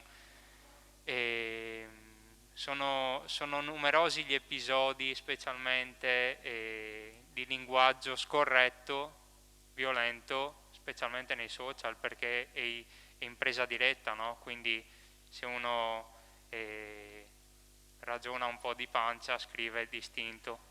Quindi questa iniziativa questa sottoscrizione è avvenuta un paio di mesi fa, me l'ero annotata, non l'ho detta, quindi la dico adesso. Digitale. A settembre partirà qua a Portogruaro e verrà inaugurata, come è stato fatto e verrà fatto in altri comuni, la cosiddetta palestra digitale. Io ne ho fatto, non so se in qualche risposta ne ho fatto cenno, lo dico adesso, palestre digitali che una volta erano degli access point, adesso sono delle palestre digitali, esauriscono quel filone che va a ricollegarsi ai Fab Lab, quindi tutti sicuramente hai sicuramente presente tutti quei filoni di progettualità finanziate, anche queste dai fondi regionali, che vanno ad aiutare non solo gli adulti ma anche i ragazzi, perché i progetti si svilupperanno per moduli, ci sono dei criteri, l'apertura al pubblico 15 ore, l'arredo dell'ambiente, il Comune poi deciderà come destinare i beni che rimarranno in proprietà del Comune, per, tra virgolette, anche se è un termine improprio, alfabetizzare digitalmente chi ne ha necessità, quindi dai ragazzi in età scolare fino agli adulti, passando poi per gli anziani. Questo per quanto riguarda un aspetto del digitale. Un altro aspetto del digitale, io ho i preventivi, non li ho ancora affrontati perché mi pareva che non fosse il momento giusto. Sto lavorando ad un progetto che potrebbe avvicinare la cittadinanza tramite smartphone all'ente comunale. Ovviamente il progetto ha bisogno di fondi, quindi sarà una riflessione condivisa con i colleghi in giunta e con anche l'amministrazione per facilitare il dialogo ente, comune, cittadino, passando per un sistema digitale che sia smart, diciamo così. Femminile e digitale femminile. Cade a fagiolo il tuo intervento perché qualche giorno fa, insieme alla collega Fagotto e alla collega Salvador, abbiamo avuto un webinar con una rappresentante di una fondazione che tratta il tema del digitale, della formazione scientifica che in qualche modo vede la domanda femminile ancora bassa rispetto alla fruizione degli uomini, dei ragazzi, e questo in un'ottica di industria 2.0. Quindi sono tutti temi su cui credo siamo sul pezzo. Se non vengono narrati non vuol dire che non ci si sta lavorando. Quindi per mia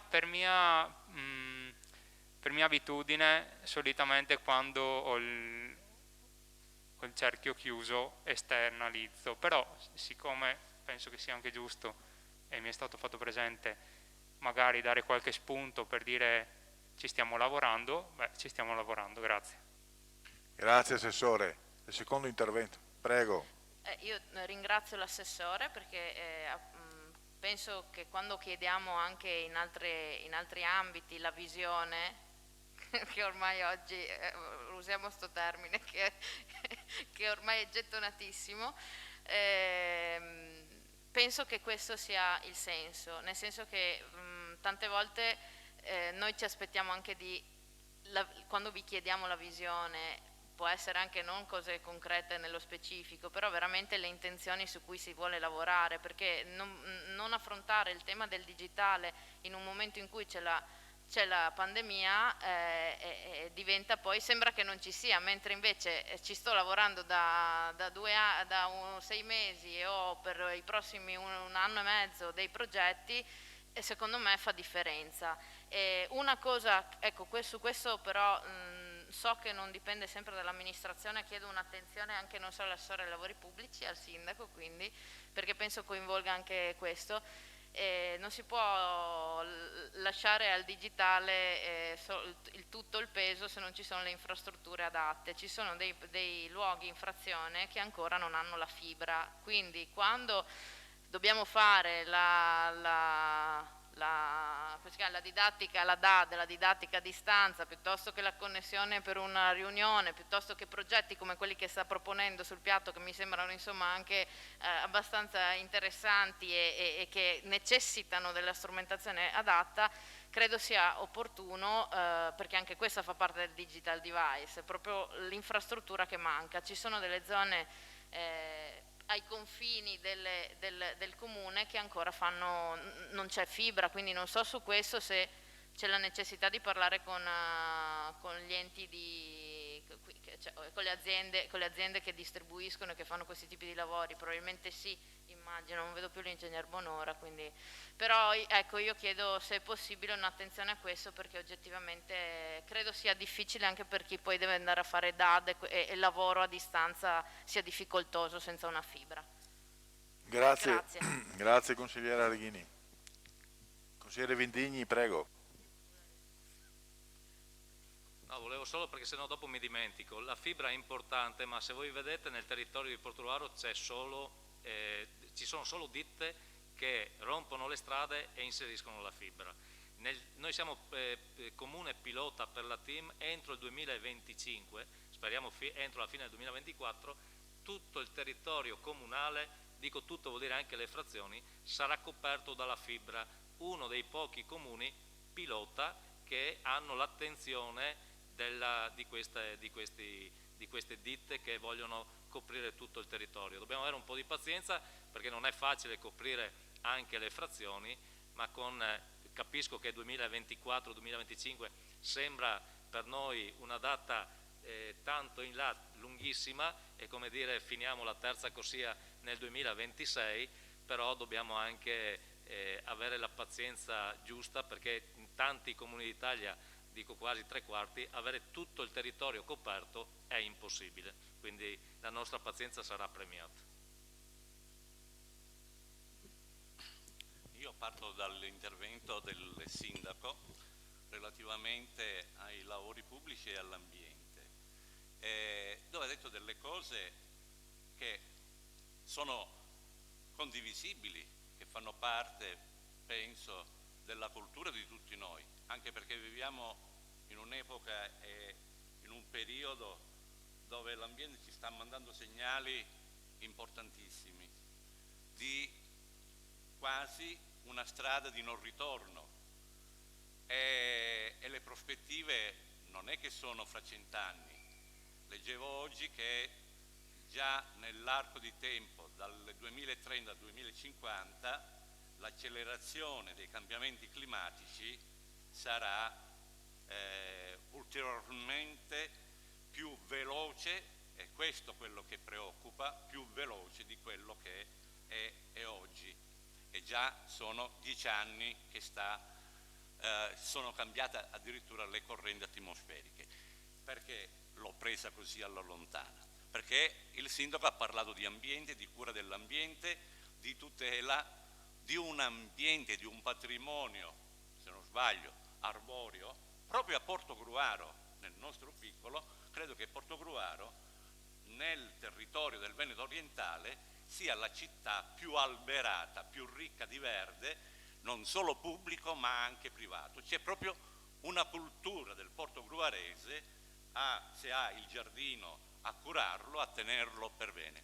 Bene, mi chiedo però, e noto una certa contraddizione fra questa affermazione di principio che sulla cura dell'ambiente, sulla protezione dell'ambiente, e l'ambiente, io sono convinto, non è di parte, non è di una parte politica, non è né di destra né di sinistra, se vogliamo semplificare, ma l'ambiente riguarda tutti noi cittadini e in quanto consiglieri comunali riguarda questo Consiglio Comunale. Allora io mi chiedo, il sindaco è stato coraggioso perché un paio di mesi fa, a fronte di una protesta di cittadini che, venuti a conoscenza del possibile abbattimento degli alberi dei Tigli di Viale Matteotti, la scheda di fattibilità progettuale nella giunta successiva è stata modificata, per cui non c'è più scritto quella frasetta abbattimento dei 19 tigli. La stessa coerenza, quindi ha dimostrato non di essere debole, ma ha dimostrato di essere, e la giunta che lo sostiene, di essere coraggiosa.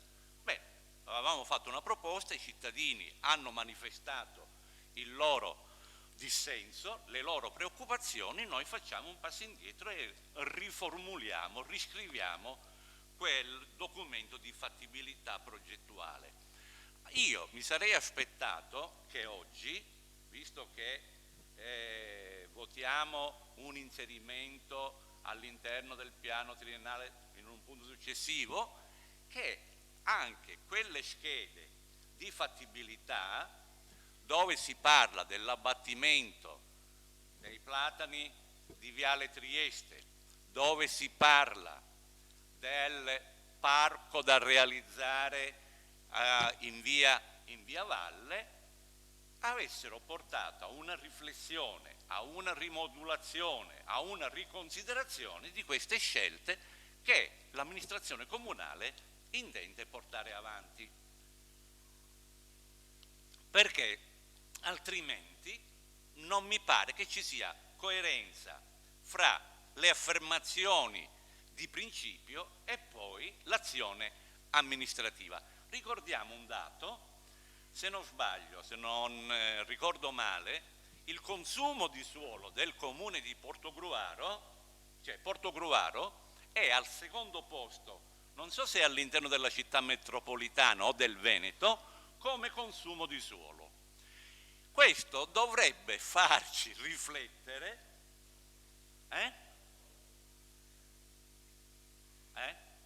Allora, questo dovrebbe farci riflettere che con un'area verde a ridosso del centro storico, dove per davvero, Sindaco, se ha occasione, non oggi, ma non forse, ma sicuramente in primavera, in autunno, a giugno, è frequentata da decine di famiglie, e allora pensare che lì possa nascere un parcheggio, è vero che dite ogni 6 macchine poi ci sarà l'alberello, ma il verde, mi scusi l'alberello, ma il verde, il prato verde è ben cosa diversa da un parcheggio, che sia di 180 o che sia di 100, di 50, significa che una parte importante nel documento di fattibilità si parlava di 5.000 metri quadri,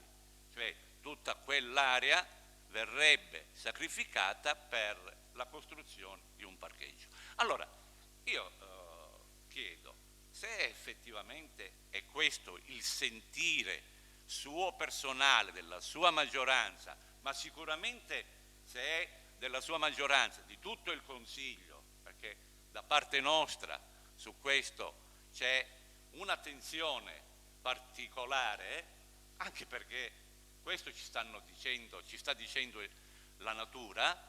Allora io chiederei a lei di riconsiderare, e alla sua maggioranza, di riconsiderare quelle schede progettuali di fattibilità e di evitare che piante storiche vengano a perdere e a essere tagliate perché poi viene declinato, giustamente perché è un altro degli elementi importanti, con la mobilità lenta. Allora io costruisco le piste ciclopedonali per diminuire il carico di anidride immesso nell'aria e dall'altra parte tolgo uno dei soggetti importanti, che è l'albero, che abbatte naturalmente la quantità di CO2 che è nell'aria. Mi sembra una contraddizione in termini, per cui ben vengano le piste ciclopedonali, ma facciamo di tutto e noi ci batteremo con passione perché non un albero che sia sano venga abbattuto. Che poi si venga a dire ma gli alberi si ammalano, e lì c'è un'altra questione fondamentale. Si ammalano perché forse non c'è la dovuta cura che tutti i nostri alberi, quelli di proprietà pubblica, dovrebbero avere, non solo quelli dei viali alberati, ma io porrei particolare attenzione, ad esempio, all'area verde che è dietro alla piscina. Sarebbe opportuno una cura, non so se è mai andato, sarebbe opportuno perché è diventato un bel boschetto, ma sarebbe opportuno pulire i boschetti, manutenderli, cioè fare una manutenzione molto accurata, così come sarebbe opportuno avere cura del bosco di Summaga, che ad andarci, io ci vado qualche volta, ad andarci è di una tristezza enorme.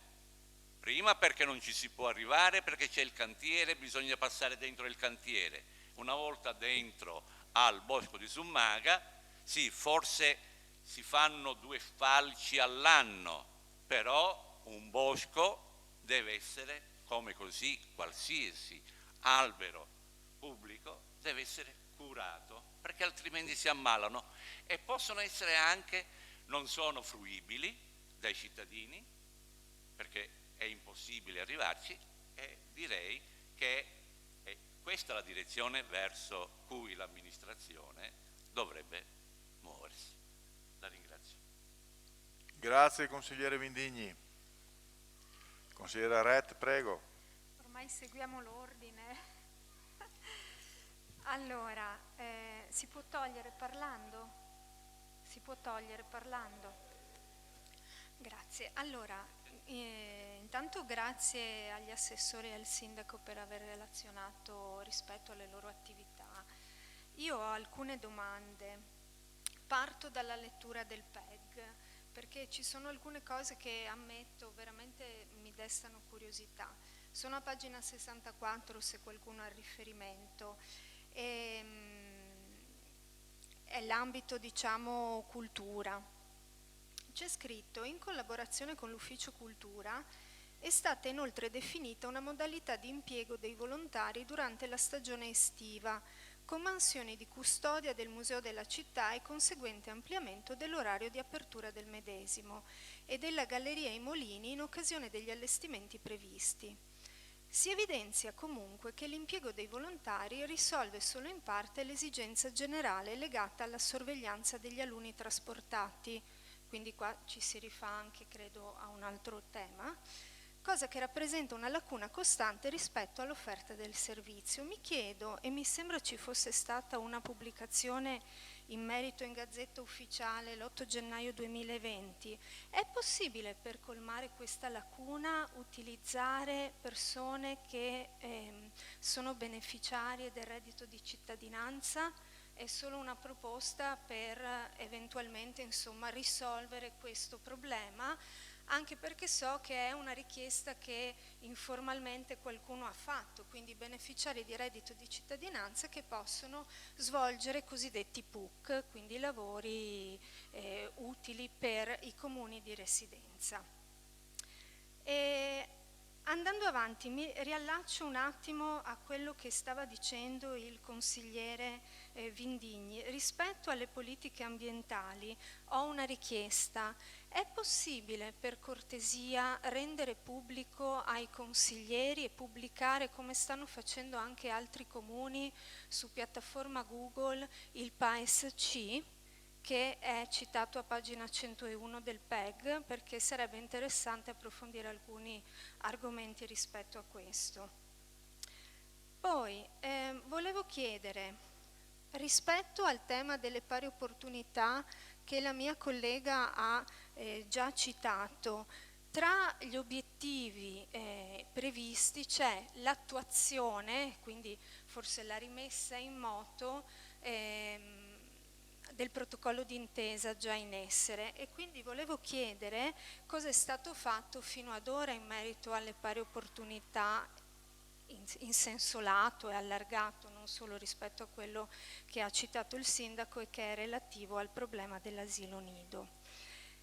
Un'altra domanda, approfitto, insomma, viste le sollecitazioni degli assessori che hanno relazionato, sia l'assessore Salvador nel mostrarci le slide, sia il sindaco hanno parlato di una rivitalizzazione e un rilancio di Pollings. La domanda è cosa è stato fatto fino adesso rispetto a questo e perché è necessario rivitalizzarlo, nel senso quali erano le mancanze e le lacune, insomma, anche vedendo chi è stato presidente fino ad ora, dal 2015.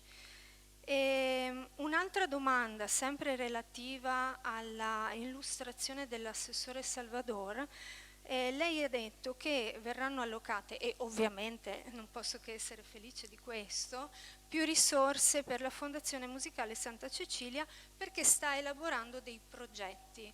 Allora volevo sapere se era possibile avere contezza o perlomeno anche sintetica di questi progetti.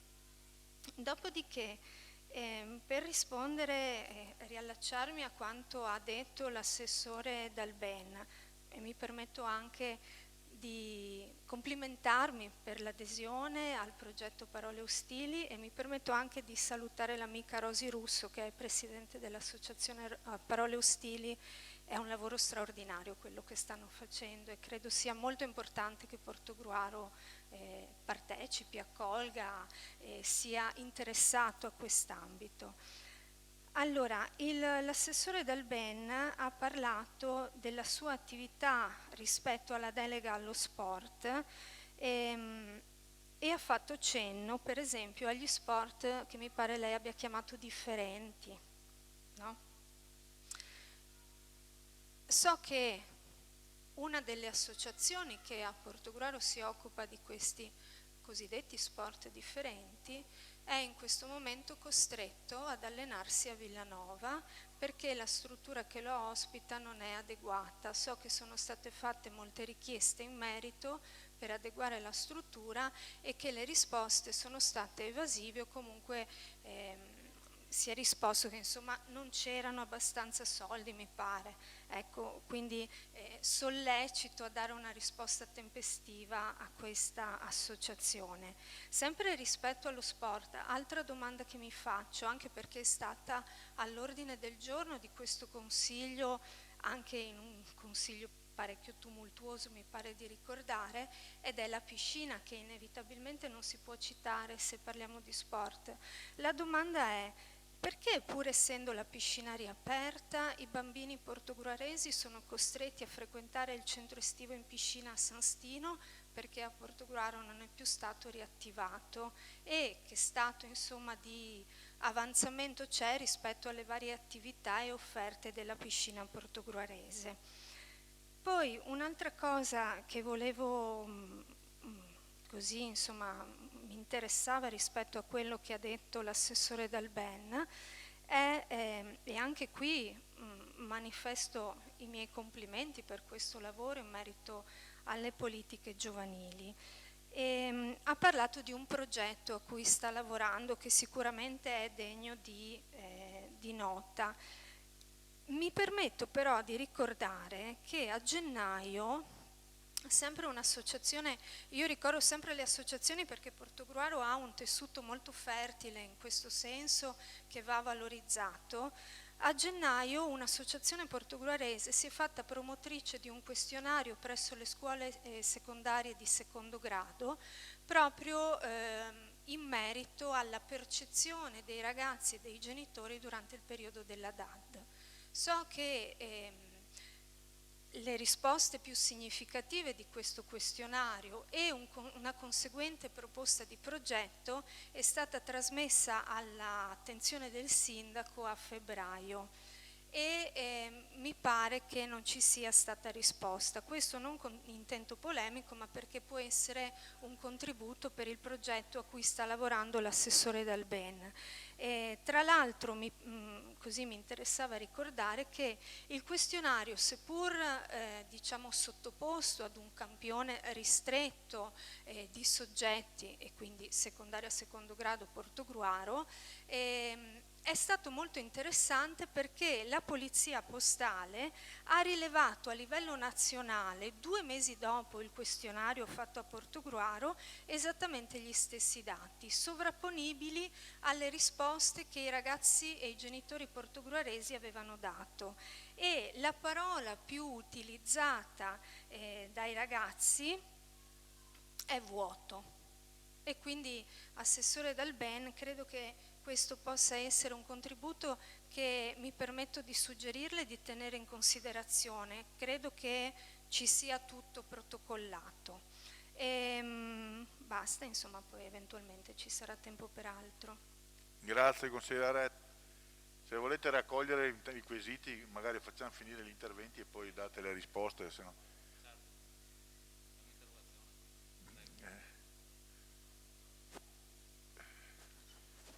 Sono interventi?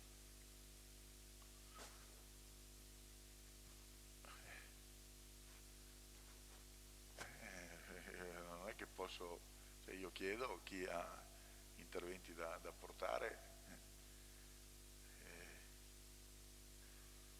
Posso, Presidente, intanto? Prego, assessore, prego. Allora, Allora volevo intervenire su due punti della consigliera Rette. Uno riguardava la proposta o domanda inerente a chi beneficia del reddito di cittadinanza, se poteva essere impiegato insomma in alcune attività. Noi come amministrazione quasi da subito, sarei bugiardo a dire da subito, avevamo questo intento. Ci siamo rapportati ovviamente con gli uffici dei servizi sociali, i quali ci hanno detto che non è possibile in quanto per conoscere questi dati sono vincolati dalla privacy. Loro accedono al portale utilizzando il proprio SPID e tutti, pur utilizzandolo, possono vedere alcuni dati e altri no. Pertanto non possono in teoria neanche divulgarli a chiunque. È un po' anche quello che è successo qualche consiglio fa in merito ai fondi per gli affitti, per i quali noi ci trovavamo in difficoltà a non conoscere chi già con il reddito di cittadinanza percepisce una quota parte destinata all'affitto, e quindi abbiamo deciso di erogarli comunque in attesa che INPS ci dia una risposta che è stata chiesta anche da ANCI. Quindi diciamo che non è un percorso così semplice, ci avevamo pensato anche nel senso, questo pensiero non nasce dalla volontà che devono lavorare, nasce, come prima si era detto e come l'abbiamo spesso ribadito e penso che siamo tutti d'accordo, per andare incontro a quella che poi può diventare un'inclusione sociale all'interno della nostra comunità. Per quanto invece riguarda la rete, io mi piace chiamarla la rete contro la violenza, no? Sappiamo tutti che nel nostro territorio da anni avevamo un protocollo condiviso per il contrasto alla violenza nell'area portoguarese. Erano coinvolte l'ULS, il comune, appunto i centri antiviolenza, la Camera degli Avvocati, le forze dell'ordine. Questa rete ha prodotto un protocollo quadro nel 2013. Abbiamo ad oggi Arco che gestisce appunto il centro antiviolenza con lo psicologo che garantisce anche la mediazione linguistica, il consultorio familiare che tuttora si prende in carico la parte che si riferisce alla gestione dei minorenni o fa la mediazione tra la coppia se i motivi del conflitto è inerente appunto alla mera separazione, mettiamola così. Il tribunale viene sempre avvisato delle situazioni di violenza e le forze dell'ordine possono anche proporre l'allontanamento. Dal 2013 ad oggi sono state sviluppate delle modalità operative di presa in carico. Si prendono infatti la donna in questo caso che si rivolge alle forze dell'ordine piuttosto che al consultorio, piuttosto che allo sportello, ok, viene proprio presa in carico e accompagnata, ma non accompagnata solo in un senso figurato, proprio accompagnata fisicamente, anche ad esempio quando capita al consultorio familiare magari viene accompagnata dalle forze dell'ordine o viene accompagnata dalla Camera degli Avvocati, perché poi ci sono anche quelle donne più decise e quelle meno indecise, e ci piace a noi dipingere questa cosa come un filo rosso che segue appunto la donna fino a innanzitutto per aiutarla e in alcuni casi per farle anche trovare la forza e il coraggio magari senza forzare il nulla ovviamente, per prendere certe decisioni a sua tutela. Questa è l'idea. Anche la Camera degli Avvocati, mi ripeto, la donna non va mai da sola, anche il personale che presta servizio presso i nostri servizi sociali spesso è successo che l'abbia accompagnata. Ogni anno, escluso purtroppo l'anno scorso, vengono fatti corsi di formazione con esperti all'interno delle scuole. Ho avuto proprio ieri un incontro per il quale ho chiesto la possibilità, tra varie altre cose, che venissero riproposti. Ovviamente ho detto purtroppo dobbiamo ragionare su due strade, Covid e non Covid, perché non sappiamo neanche cosa succederà se la pandemia dovesse riprendere. Si sente spesso dire che comunque la scuola dovrà continuare nonostante tutto, quindi un po' come tutti siamo anche in attesa di vedere poi quali saranno concretamente le azioni che si dovranno poi attuare. Ho chiesto comunque che venisse programmato di nuovo questa offerta formativa, anche perché ho avuto contezza che è stata molto apprezzata sia dai docenti che dalle famiglie, oltre che dagli alunni, dai ragazzi. Anche perché al giorno d'oggi è importante la sensibilizzazione mirata anche sulle nuove generazioni, per poter in un futuro credere che certe cose, certi stereotipi o certe idee non esistano più. Ricordo anche l'associazione Soroptimis, per correttezza, che fa parte ancora di tutta questa rete. Ricordo anche il piano di zona per il quale è stato previsto la divulgazione del numero dei centri antiviolenza attraverso i sacchetti del pane. Dopo l'estate, in autunno, questa iniziativa verrà concretizzata. Quest'anno abbiamo anche proposto a tutte le attività di estetiste e parrucchiere, che sono quelle attività e quelli professionisti che sono molto vicino alle donne e spesso magari possono notare certe cose che segni di violenza, ad esempio, oppure può esserci un dialogo fra cliente e professionista di confidenziale. Allora sono stati appunto proposte su base volontaria dei corsi affinché questi professionisti cerchino di aiutare queste donne a indirizzarle magari alla rete antiviolenza e le accompagnino a prendere una decisione. Per quanto riguarda quello che è l'aspetto della violenza, siamo in questo momento a questo punto e speriamo che si possa fare di più, sempre correlato alla pandemia. Tutto qua. Grazie Assessore.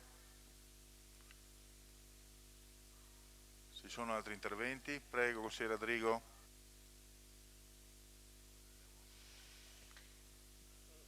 Grazie Presidente, spero di non smontare tutto l'impianto. Sì, intervengo molto brevemente in attesa di ascoltare anche gli interventi che auspichiamo da parte della maggioranza. Siccome sono stata giustamente redarguita dal vice sindaco perché non ho presenziato alla consulta dello sport, mi giustifico e chiedo anche che ci sia una modalità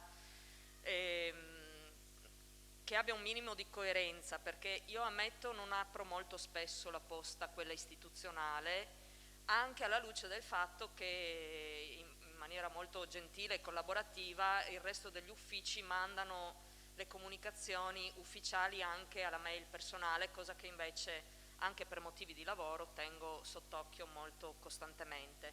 Mi ero persa semplicemente l'invito della consulta e sicuramente nel prossimo incontro farò in modo di essere presente. Se si riesce ad applicare questa modalità anche per incontri delle consulte e di questo tipo, insomma, forse agevola, perché tenere sotto controllo tutto quanto diventa impegnativo poi durante la giornata lavorativa, che è sempre molto densa, ecco. Quindi ammetto la mia mancanza da questo punto di vista e mi scuso non solo con il vice sindaco ma con tutto il resto della consulta dello sport.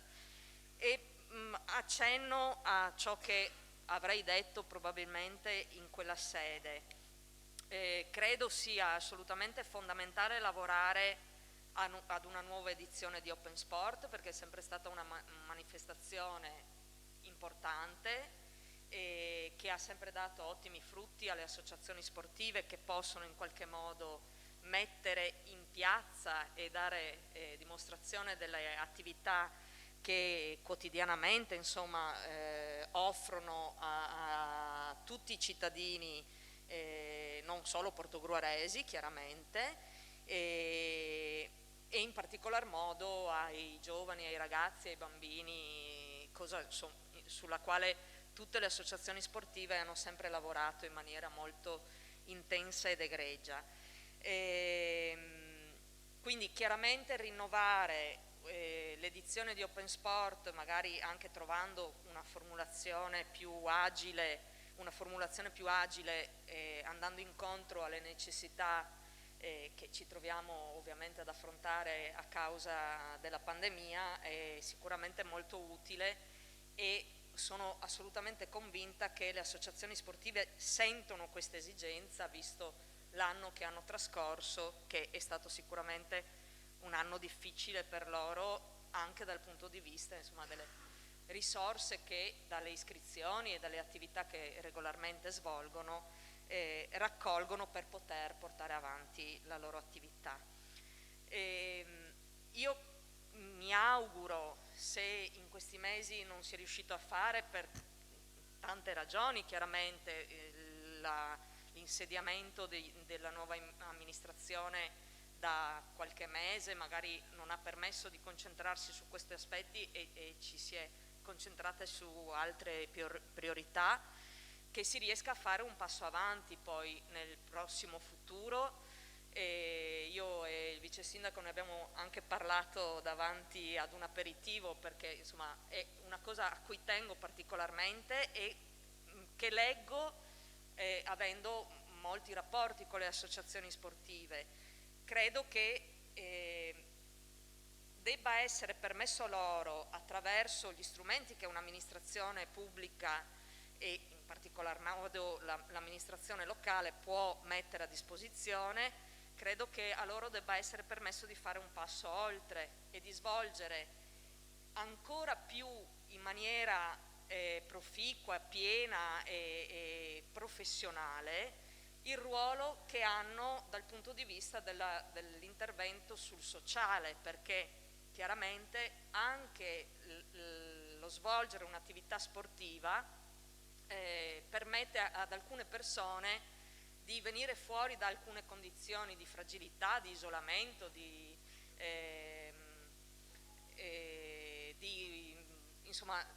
poca inclusione sociale. Questo, a mio parere, si può fare, ripeto, solo ed esclusivamente se nelle retrovie c'è un'amministrazione che offre degli strumenti, sia dal punto di vista professionale che dal punto di vista economico e finanziario, che permetta a questi soggetti di svolgere appieno questo ruolo.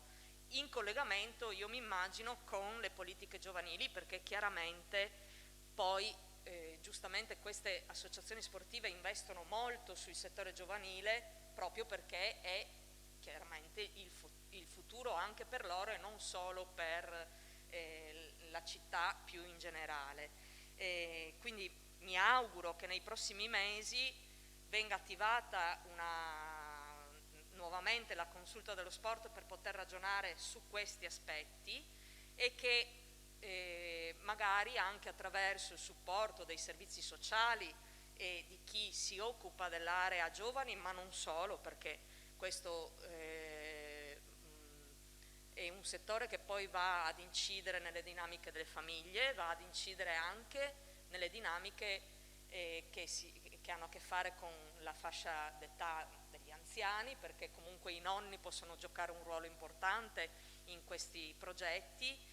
E quindi io mi auguro e auspico e ci sarà sicuramente la piena disponibilità da parte del gruppo di cui faccio parte a lavorare ad un progetto che vada in questo senso. Mi permetto solo di dire che chiaramente sono stati affrontati temi molto importanti, ci sono progetti sulla carta ambiziosi che ci auguriamo poi di analizzare in maniera più compiuta all'interno delle commissioni consigliari e anche all'interno delle sedute consigliari del Consiglio Comunale.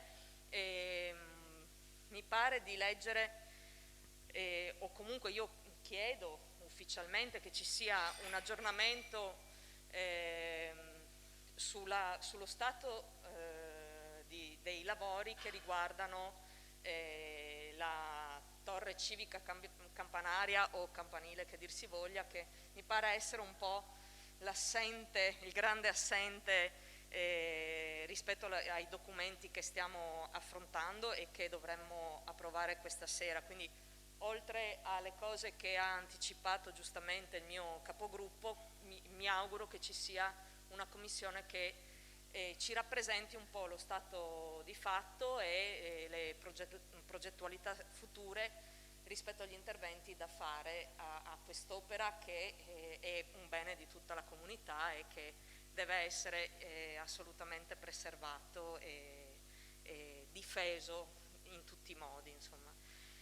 Mi fermo qui, poi mi riservo eventualmente di intervenire.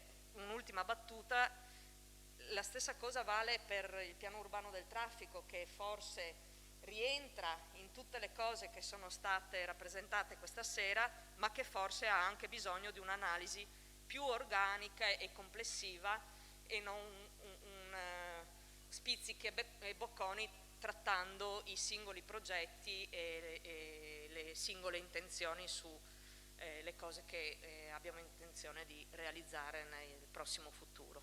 Grazie. Grazie consigliere Adrigo. Ci sono degli interventi? Consigliere Bertoncello, a lei.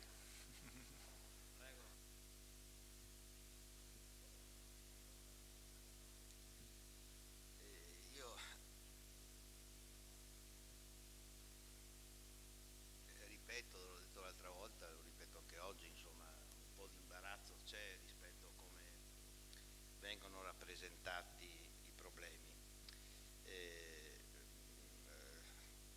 Le cose che vengono dette magari possono essere anche in parte condivise, però io vedo un'assenza di progettualità e anche un modo di lavorare a vista. Questa è la percezione, adesso cercherò anche di motivare perché. Allora, non so se sarò organico, però sul PEG è previsto dalla legge, fa riferimento alle risorse, fa riferimento ovviamente anche alla continuità, perché il PEG tutte le amministrazioni ogni volta dopo l'approvazione del bilancio lo devono predisporre, con anche le percentuali, i pesi all'interno della singola anche i pesi all'interno dei singoli obiettivi. Non c'è dubbio che tutte le amministrazioni individuano progetti trasversali, perché se non ci sono nel PEG i progetti trasversali e ne si coinvolgono le persone, voglio dire, gli obiettivi non si possono raggiungere, ma mi pare che questo è stato fatto. L'unica preoccupazione che ho è che con tutte le variazioni, dal momento in cui è stato fatto il PEG, con tutte le variazioni che si sono succedute e magari ce ne sarebbero altre, voglio dire, si corre il rischio, come è successo molto spesso nella passata amministrazione, che siccome il PEG è legato poi anche agli incentivi, verso fine anno si modificano il PEG, perché altrimenti vengono, siccome non è stato fatto in maniera oculata, non si possono penalizzare i dipendenti, quindi alla fine anno si modificano il PEG. Questa è una prassi che secondo me deve essere interrotta e si interrompe attraverso un bilancio di previsione coerente rispetto alle risorse umane ed economiche e rispetto anche alla modifica che necessariamente, come ha detto l'assessore, deve essere modificato. Deve essere modificato per l'assestamento che votiamo questa sera e per le attività che vengono in qualche maniera definite. Il grande assente, secondo me, di questa sera è voglio dire, la pressione fiscale, a mio modo di vedere, nel senso che non se ne parla, e l'ho detto in commissione, nonostante che non ci siano, le aliquote non aumentano, le risorse aumentano in termini assoluti in maniera sempre più consistente e anche importante. Questo vale anche per gli accertamenti, dopo la modifica della banca dati, dopo l'impegno che ci sta mettendo anche gli uffici, dopo gli interventi che l'assessore le riconosciamo rispetto a, voglio dire, i mancati introiti da parte della Tari. Io credo che una riflessione in questo periodo vada fatta seriamente, perché altrimenti tutte le entrate, tra l'altro viviamo un periodo dove i comuni hanno risorse, dipende da come le utilizzano e come le investono queste risorse, ma anche questo assestamento dimostra che il comune ha risorse rispetto al passato. Quindi io dico che il grande assente è proprio una attenzione e una valutazione sulla pressione fiscale. E qui riprendo anche quel concetto della convenzione col gas, che l'assessore si era impegnato a rivedere e ripuntualizzare, anche se a mio avviso i dati ci sono tutti, insomma, nel senso che è certo ormai che da 5 anni quegli introiti vengono per il 50% circa utilizzati per il bilancio corrente, così come è anche certo che quel 50% che viene destinato ai servizi sociali non è stato, almeno fino a un anno e mezzo fa, utilizzato, si è sempre portato dietro delle risorse, arrivando anche a risorse molto importanti. Io credo che su questo questa amministrazione debba fare una riflessione. Noi viviamo un momento che passa sottovoce, anche se tutti ne parlano, è una contraddizione in termini, però le dichiarazioni dell'aumento del gas, dell'Enel, l'aumento della benzina per esempio, nessuno se ne accorge, siamo già arrivati a più di €1,60, quando, voglio dire, io che ho la fortuna di frequentare la Slovenia e l'Austria siamo arrivati da €1 a €1,20, insomma. Quindi c'è questa attenzione che secondo me va messa all'ordine del giorno. Perché dico che si lavora a vista? Perché vedete, qualche mio collega ha parlato della piscina. Allora, nulla di male, si doveva aprire, c'è stata la buona volontà, c'era un progetto originario di ampliamento per dare la possibilità di svolgere ulteriori attività rispetto al passato. Stiamo, come ha evidenziato i miei colleghi, riducendo l'attività e ci sono ancora degli interventi da fare. Ricordo che era previsto, voglio dire, non faccio tutta la storia, ma oltre al completamento della struttura era previsto ulteriore 1,8 milioni che poi è stato tolto. Sullo sport, io leggo, non riesco a capire come tante altre cose. Io credo che come si è agito sul palazzetto dello sport, una nuova amministrazione per continuità dovrebbe cominciare a risolvere anche i problemi di Seneca. No, adesso non entro nel merito perché sennò entriamo nella polemica, ma se un'amministrazione lascia delle cose da fare, il primo obiettivo è completarle, non dico aumentarle, ma renderle funzionali e completarle. Questo è, voglio dire, il buon governo di un'amministrazione. Peraltro lo stiamo facendo sul palazzetto dello sport. Ho vissuto una contraddizione che ancora non riesco a coglierla. Il palazzetto dello sport era in funzione dell'eliminazione del pallone del patinaggio. Si sentono dichiarazioni che nonostante sia, ed era stato fatto perché costa molto quella struttura gonfiabile, e si parla, era stato fatto per il patinaggio è il palazzetto dello sport, e si dice che verrà mantenuto anche quello, con tutti i costi che questo comporta per il bilancio dell'amministrazione comunale, perché non c'è nessuna associazione che può, voglio dire, compartecipare alla spesa. Ma c'è un'altra contraddizione. Diciamo che siamo carenti di spazi. L'ho detto nel passato, io non ho mai capito perché è stato venduto, anzi l'ho capito, perché è stata venduta la palestra Olimpia 1, per esempio, di proprietà comunale, che poteva essere utilizzata perché Portovaro ha bisogno di quei contenitori, e si è venduta. Quindi Noi passiamo del completamento di un impianto, anzi di 2 impianti, se ne vende un altro, l'altro si mantiene, cioè non c'è coerenza dal mio punto di vista. C'è un problema che è stato sollevato anche dai colleghi, cioè voglio dire, l'attenzione verso le associazioni di volontariato sportive e ricreative, al di là di quello che noi diciamo qui in Consiglio, c'è un dato di fatto. Io ho avuto modo di partecipare a una riunione del Pio X l'altra sera, c'erano 36 o 40 associazioni tra indifferita e presenti, e la voce che si è elevata da tutte le associazioni è la mancanza di ascolto, la mancanza di coordinamento, la mancanza di interventi, ma lo vedo anche sull'assestamento adesso che non c'è, voglio dire, un'attenzione rispetto a questo. E noi siamo una città fortunata rispetto all'associazionismo.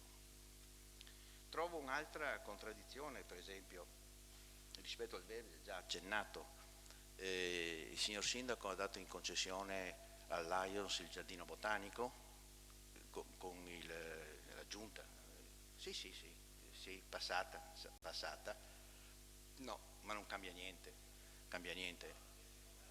No, però voglio dire, mi correggo, il signor Sindaco ha dato il patrocinio a quell'iniziativa e quindi dimostra da un lato la sensibilità verso l'ambiente, dall'altro mi rifaccio a quello che ha detto il consigliere Vendigni. Sul problema, faccio un altro esempio, sul problema della formazione di giovani, del recupero, voglio dire, scolastico, rispetto anche alla pandemia,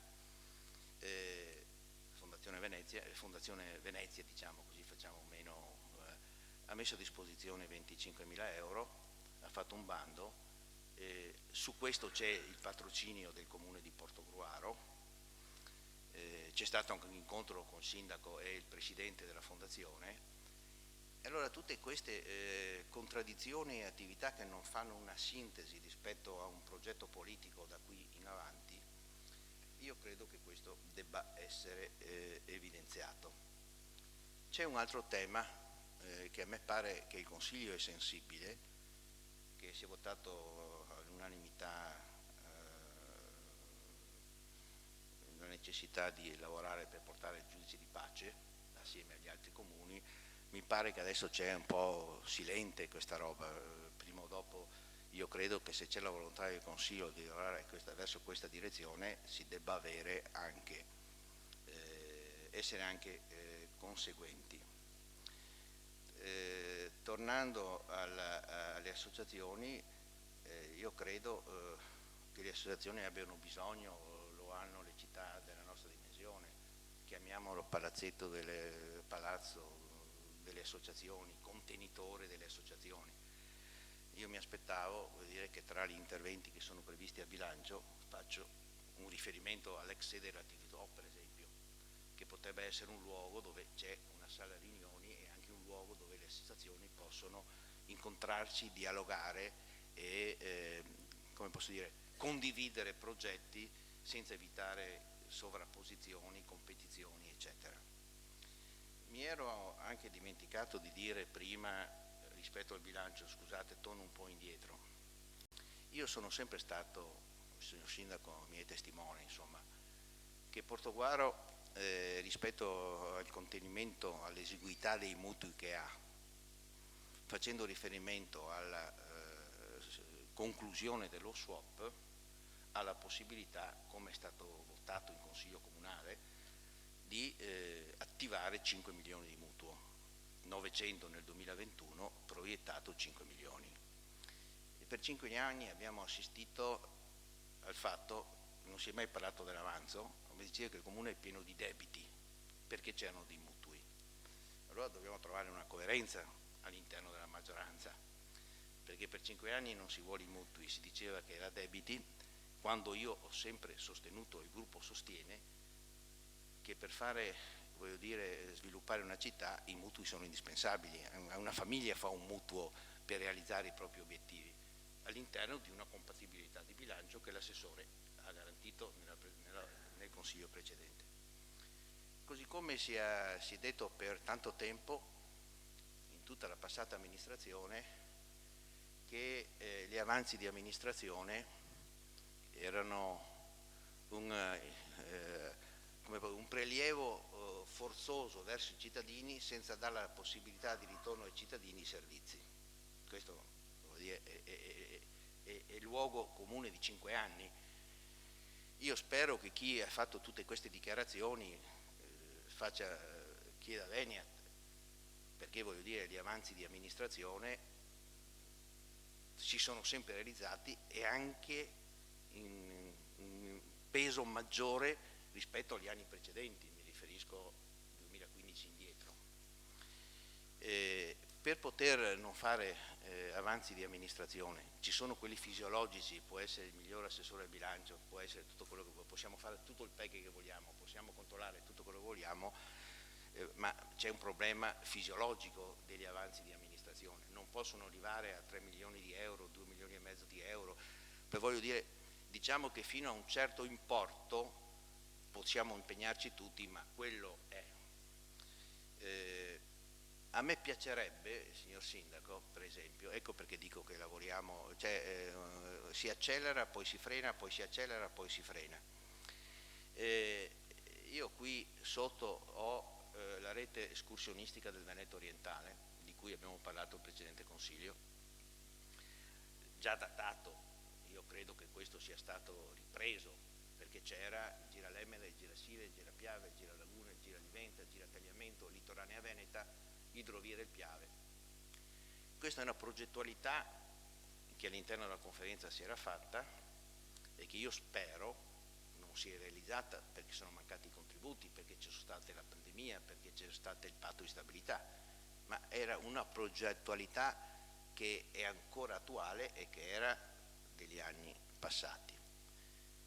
Quando parliamo, solo per fare un esempio, quando parliamo per esempio della terza corsia, io credo che questa amministrazione dovrebbe inquadrare il problema della terza corsia, e mi auguro che lo faccia, ma non abbiamo informazioni dirette, che dentro il problema della terza corsia c'è il problema che è noto a tutti del casello di Bibione, c'è il problema che è noto a tutti, il casello di San Stino, e c'è un altro problema che forse non è noto a tutti, lo spostamento del casello di Portogruaro, perché con la pedemontana che si collega poi al Portogruaro Conegliano, voglio dire, il traffico di qua, voglio dire, verrebbe appesantito e quindi era previsto anche lo spostamento del casello di Portogruaro.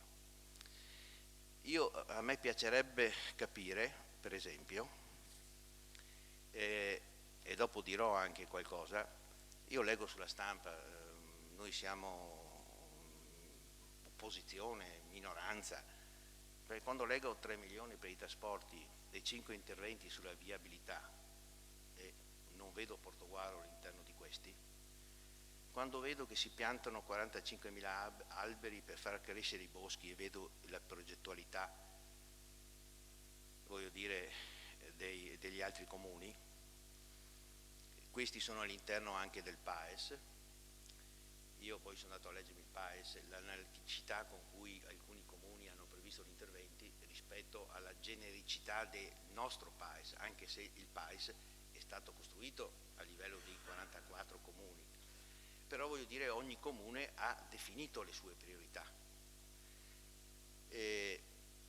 Mi piacerebbe, sono delle domande, perché voglio dire, è difficile anche, mappa del cemento a Portogruaro e Scorzè il record degli ettari scomparsi. Noi siamo al secondo posto dei 44 comuni dopo Scorzè. E poi magari c'è Forza Italia che dice, lancia la proposta del Green Festival. Forza Italia è in maggioranza, lo discute, lo propone, lo dice e quindi Però vedete, io mi dimentico anche qualcosa, nel senso che apprezzo molto l'attenzione che l'assessore alla cultura, nonché il sindaco, voglio dire, stia mettendo una particolare attenzione sulla cultura. E lo dice, lo ha comunicato lui, ma si percepisce, voglio dire, le relazioni che sta mettendo in campo per valorizzare il Portogallo in termini culturali. Bisogna forse che poi lo inquadriamo in un contesto più generale, perché devono tutti avere un filone comune, perché altrimenti corriamo di fare delle cose che, se non sono collegate o non hanno un obiettivo, perdono anche di potenza. Magari ottengono il risultato nel momento in cui si realizzano, perché c'è affluenza di gente, perché c'è curiosità, ma torniamo sempre a, secondo me, lo sforzo, e mi auguro che col prossimo bilancio, questo sforzo che questa volta non è stato possibile, ci sia uno sforzo di rendere più chiara e trasparente la volontà di un'amministrazione da qui ai 5 anni. Faccio un altro esempio, dopo mi dici, ma poi non replico. No, le aggiungo i 5 minuti, quindi altri 5 minuti. Sì, ma non ho problemi, guardi. C'è un capogruppo poi eventualmente che farà la sintesi. Io ho anche apprezzato, per esempio, il regolamento comunale in materia di giochi, ma a me non risulta che questo sia applicato o ci sia i dovuti controlli perché questo venga applicato, che è stato votato all'unanimità del Consiglio, ma a me non risulta, per quello che vedo, per quello che osservo, non mi risulta che ci sia non la repressione, ma quella, voglio dire, attenzione che aiuti gli operatori di questo settore a rispettare le regole, i termini di chiusura, di orario, di informazione, quelle che sono previste in questo regolamento. Allora, io chiudo il mio ragionamento in questa maniera, per far capire cosa intendiamo noi, voglio dire, e perché noi facciamo riferimento, perché ci è capitato, di come noi intendiamo la programmazione. 10 progetti di ripresa e resistenza è lo strumento che consentirà di presentare progetti di sviluppo del territorio, e sono il polo intermodale della Porta Nuova, la cantina dei talenti, il centro di competenza agroalimentare, il laboratorio per la trasformazione dei prodotti agricoli, la piazza della frutta, dove lo mettono, la palestra dell'innovazione dedicata alle nuove generazioni, il quartiere di comunità, la ricodificazione dell'inquinamento del patrimonio pubblico residenziale dell'ERP, il bici park nel sito D, e per un investimento di tot soldi. Allora io, rispetto a questo e rispetto a quello che io percepisco qua, vedo non la necessità dei singoli, vedo un progetto ampio che traguarda, voglio dire, il futuro, cosa che io non riesco a leggere ancora, voglio dire, nell'attività di questa amministrazione. Quindi io credo che noi riconosciamo i tempi delle elezioni, le difficoltà di comprendere la macchina comunale, comprendiamo la difficoltà di definire le risorse disponibili, comprendiamo che c'era bisogno anche di integrare la pianta organica. Un'altra cosa che mi auguro che non succeda più, io da lontano seguivo il recente passato, io non ho mai visto ogni 2 giorni c'era una modifica della pianta organica, perché dimostrava che non c'era una visione, non c'era un'impostazione, non c'era un'inquadratura. La modifica della pianta organica, la pianta organica è prevista dalla norma, la fai una volta quando fai il bilancio di previsione, con le varie sostituzioni, integrazioni, eccetera, ma non ogni 2 mesi una modifica della pianta organica. Così come spero che non succeda più 5 variazioni di bilancio con utilizzo di avanzo. Non è colpa di nessuno, io mi rendo conto, è la situazione che ha portato a questo, ma il nostro appello che mi sento di fare è che passato questo periodo necessariamente di riflessione, visione, eccetera, che col prossimo bilancio, voglio dire, si abbia una visione 22, 23, 24, insomma, che si abbia, anzi superando anche questo periodo. E chiedo anche di valutare, so che qui apro un altro e finisco, una valutazione che è di ordine politico. In una situazione in Italia, l'assessore se ne ha reso conto, che ogni 3 giorni spostano le date di approvazione del bilancio. Adesso, tra l'altro ci sono anche le elezioni, sicuramente i tempi per l'approvazione del bilancio che la legge prevede al 31/12 sarà spostata a febbraio, poi marzo, poi aprile e poi maggio. Io credo che valga la pena di avere, per fare un bilancio di previsione, non far coincidere il bilancio al 31/12 che poi si lavora a novembre, mancano tutti i dati, manca la finanziaria. Se si potesse, voglio dire, cosa che nelle precedenti amministrazioni facevo sempre, insomma, aspettavo febbraio-marzo, quando era chiaro, voglio dire, le entrate, quando era chiara la finanziaria, quando erano chiari tutti gli elementi, per fare in modo che ci fosse un bilancio che fossero coerente col PEG e fossero coerente anche con le risorse umane e economiche che un comune ha. Io mi fermo qua, insomma, nel senso, una raccomandazione, signor Sindaco. Lei ha fatto un esempio prima, e chiedo scusa al Presidente, ha fatto un esempio dei turisti. Era una prassi normale, nel senso che non solo le aprivamo la porta, ma avevamo anche i tempi, voglio dire, del comune di Portogruaro. La porta del pomeriggio, nei giorni di affluenza, era sempre aperta quasi. Riprendete per cortesia il foglio informativo.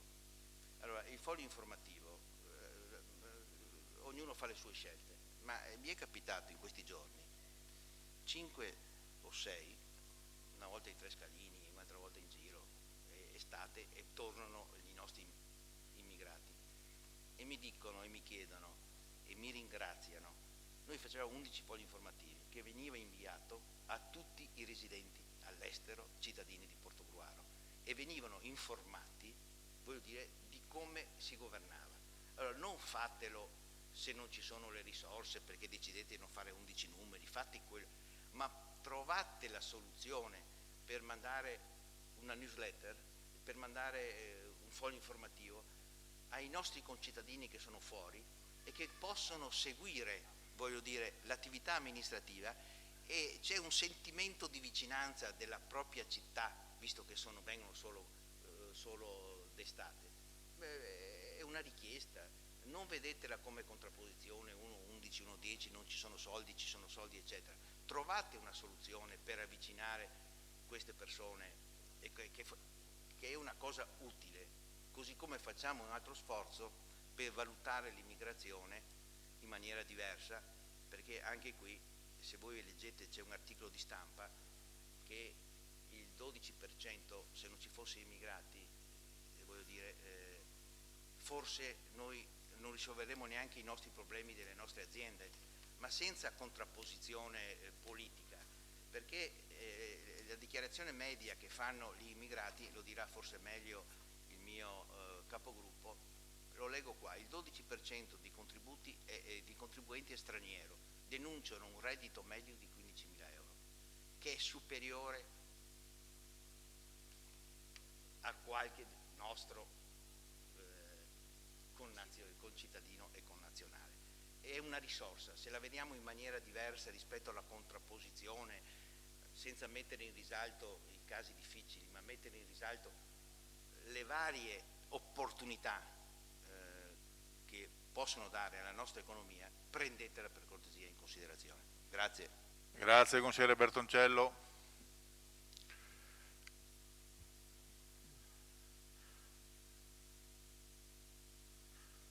Consigliere Terenzi, va lei?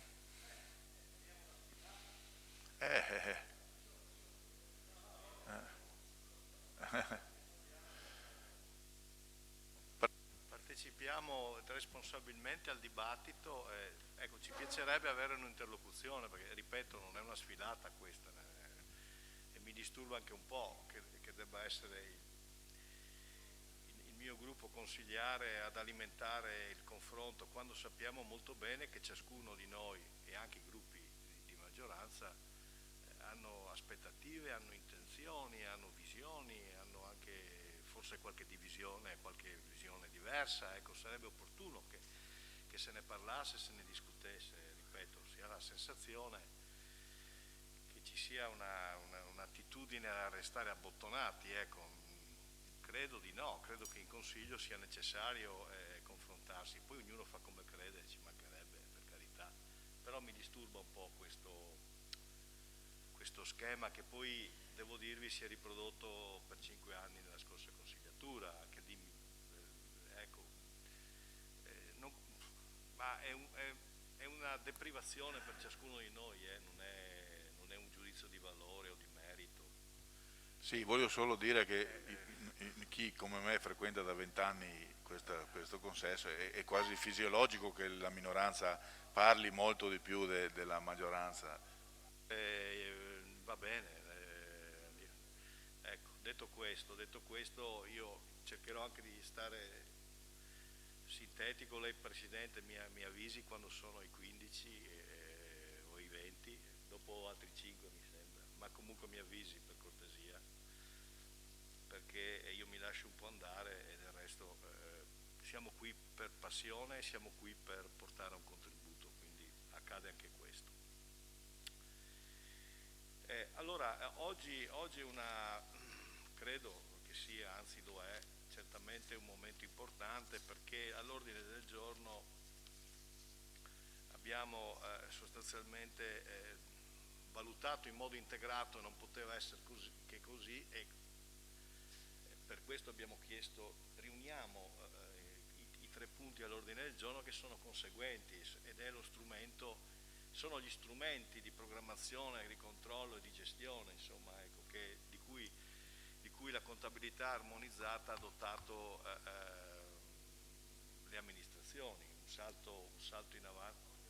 salto in avanti non di poco conto, insomma, ecco.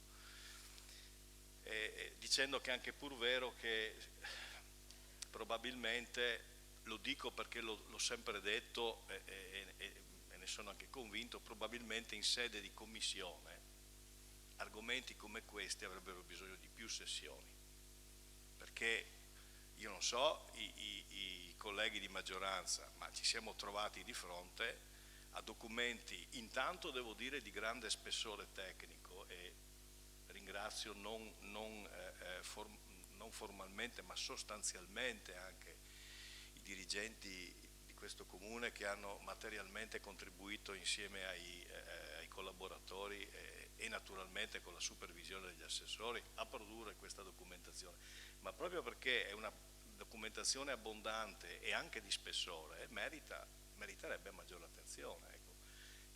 Io, ma anche i miei colleghi hanno avuto anche difficoltà, ma anche di tempo ovviamente, e quindi le commissioni bisognerebbe che sfuggissero a questa logica, lasciatemi passare il termine, un po' burocratica, non la si fa perché si deve, no, la si fa perché vogliamo comprendere e vogliamo rendere più agevole la discussione in Consiglio, ma soprattutto comprendere, perché io non so se i colleghi di maggioranza hanno le idee chiarissime su tutto, ecco.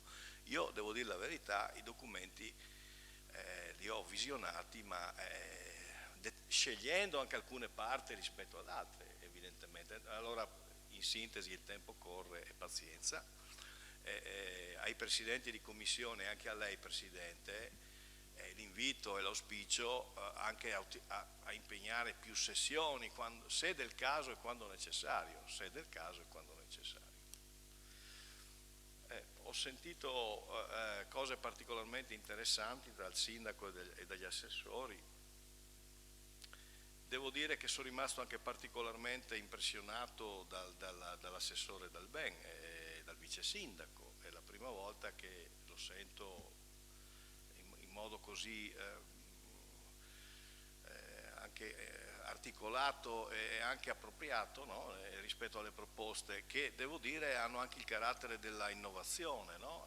Bene, sei giovane, lei è giovane, assessore, e questo questo Consiglio, come la comunità, ha bisogno di giovani e ha bisogno anche di uno spirito e di una mentalità, per cui lei narri pure in commissione i suoi pensieri, le sue intenzioni. Noi sappiamo che è un elemento di serietà dire ma io il provvedimento lo porto quando sono certo che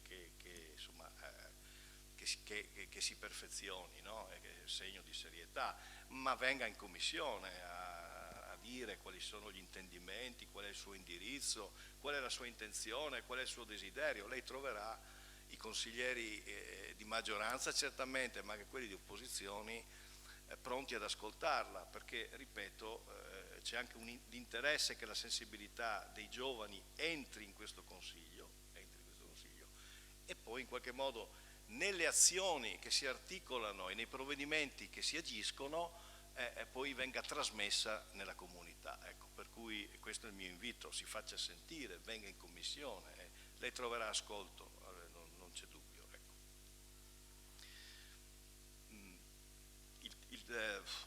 Mi ha particolarmente colpito colpito esagerato, non esageriamo, è persuasivo il sindaco quando ragiona in termini di visione, perché lo fa, ecco, e quando non lo fa noi lo diciamo, o quando l'amministrazione non lo fa lo diciamo e lo rappresentiamo. Ecco.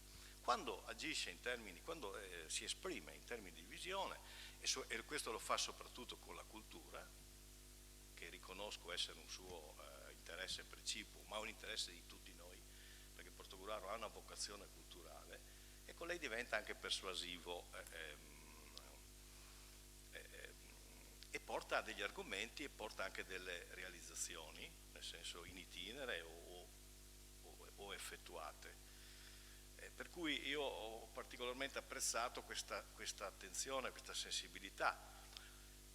Ho apprezzato anche il cambio di passo nei confronti delle due fondazioni, insomma si percepisce che c'è un cambio di passo rispetto alla precedente consigliatura, ne abbiamo già parlato in commissione, non ne voglio parlare adesso, se no poi il consigliere Rodriguez dice che noi siamo interessati solo alle fondazioni, no, è un metodo e le fondazioni sono due eccellenze, quindi bene, quindi da questo punto di vista... Ecco, questo per dire che abbiamo anche apprezzato alcuni interventi, alcuni provvedimenti, alcune azioni e alcuni indirizzi di fondo. Anche altri interventi di altri assessori. Ecco, sul sociale devo dire che Portogruaro, con la parentesi che apre spesso il mio collega Bertoncello, dice ma insomma queste risorse che arrivano dopo noi le dobbiamo trasferire nella comunità, e lui come amministratore sa che non è sempre facile, non è automatico per una serie di motivi, ma insomma ha ragione nel dire facciamo attenzione che queste risorse poi vengano trasferite nella comunità, ma insomma mi pare poter dire che il sistema di protezione sociale che garantisce la nostra comunità, che garantiscono anche gli altri soggetti che pertengono e che appartengono al sistema di protezione sociale, quindi l'azienda sanitaria, ma mi riferisco al privato sociale, mi riferisco alle associazioni. Noi abbiamo un ricco mondo che in qualche misura riesce a focalizzare la sua attenzione su degli obiettivi socialmente rilevanti, questo è importante, quindi anche questa cosa qui noi la valorizziamo e la apprezziamo. Venendo alle cose che invece non ci convincono, l'ha detto prima il collega Bertoncello, il tema fiscale. Io ho capito l'assessore Salvador, e anche l'ultima volta ce l'ha detto, ma io prima di agire sulla leva fiscale lo devo fare con consapevolezza, con cognizione di causa, avendo i dati, gli elementi e avendo anche una valutazione di impatto, ha ragione. Però vedete, sono 5 anni che ci viene risposto così. Allora mettetevi anche un po' nei nostri panni, perché sul tema, ad esempio, della fiscalità di vantaggio, che è pure un'altra cosa rispetto agli interventi Covid ed emergenziali, noi avevamo cercato anche di fare delle proposte, e comunque ci sono degli enti locali che utilizzano per benino la leva fiscale, la usano, la finalizzano.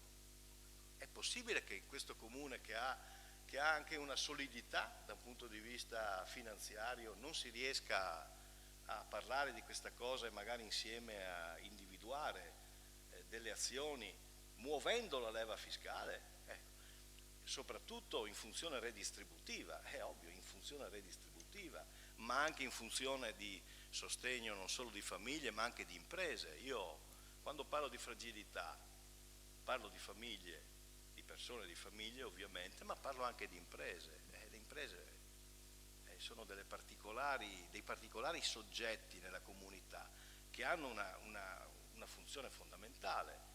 Da una parte generano innovazione e dall'altra generano lavoro.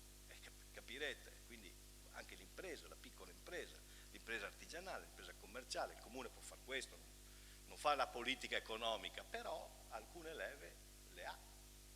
Ecco, quindi noi non abbiamo visto l'utilizzo di queste leve. Ecco. Al collega, al vice sindaco e al sindaco dico anche di fare un pensiero, un ragionamento sulla biblioteca. Ecco, la biblioteca non solo come driver di cultura ma anche come centro di aggregazione e come centro di attrazione per la generazione dei giovani. Voi non sapete quanti giovani vogliono frequentare la biblioteca e vogliono trovare anche strumenti che mettano in connessione. Il digitale è straordinario da questo punto di vista, quindi non solo per le riviste, per i testi, per i libri, ma per tutto ciò che in qualche modo è condivisibile col mondo. La biblioteca da questo punto di vista può diventare davvero un driver di aggregazione per i giovani e l'amministrazione dia fiducia ai giovani, arrivi anche a, do un'indicazione, arrivi anche a dare in gestione ai giovani laddove il comune non arriva, perché il comune non può mica far tutto, ma ci sono ad esempio certe fasce di funzionamento che potrebbero essere delegate nei modi dovuti alle associazioni, a gruppi. Ecco, è la biblioteca, lavorate sulla biblioteca, è un contenitore fondamentale.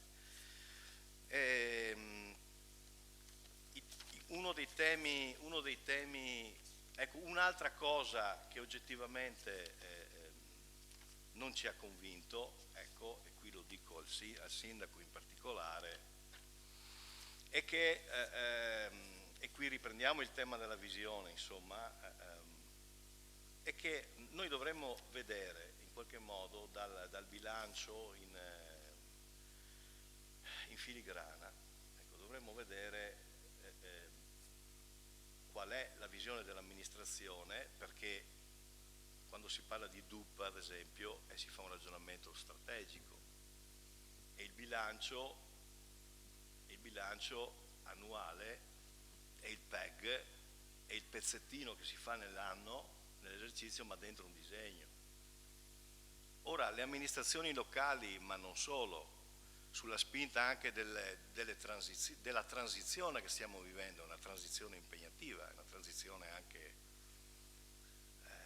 che inquieta un po', no? Da diversi punti di vista, però le amministrazioni, ci sono anche ormai cartelli di comuni da questo punto di vista, l'ANCI da un certo punto di vista, ma anche altri gruppi di comuni, stanno orientando decisamente la loro azione e dunque i loro bilanci, i loro strumenti di programmazione sulla sostenibilità che è ambientale, che è sociale, che è economica.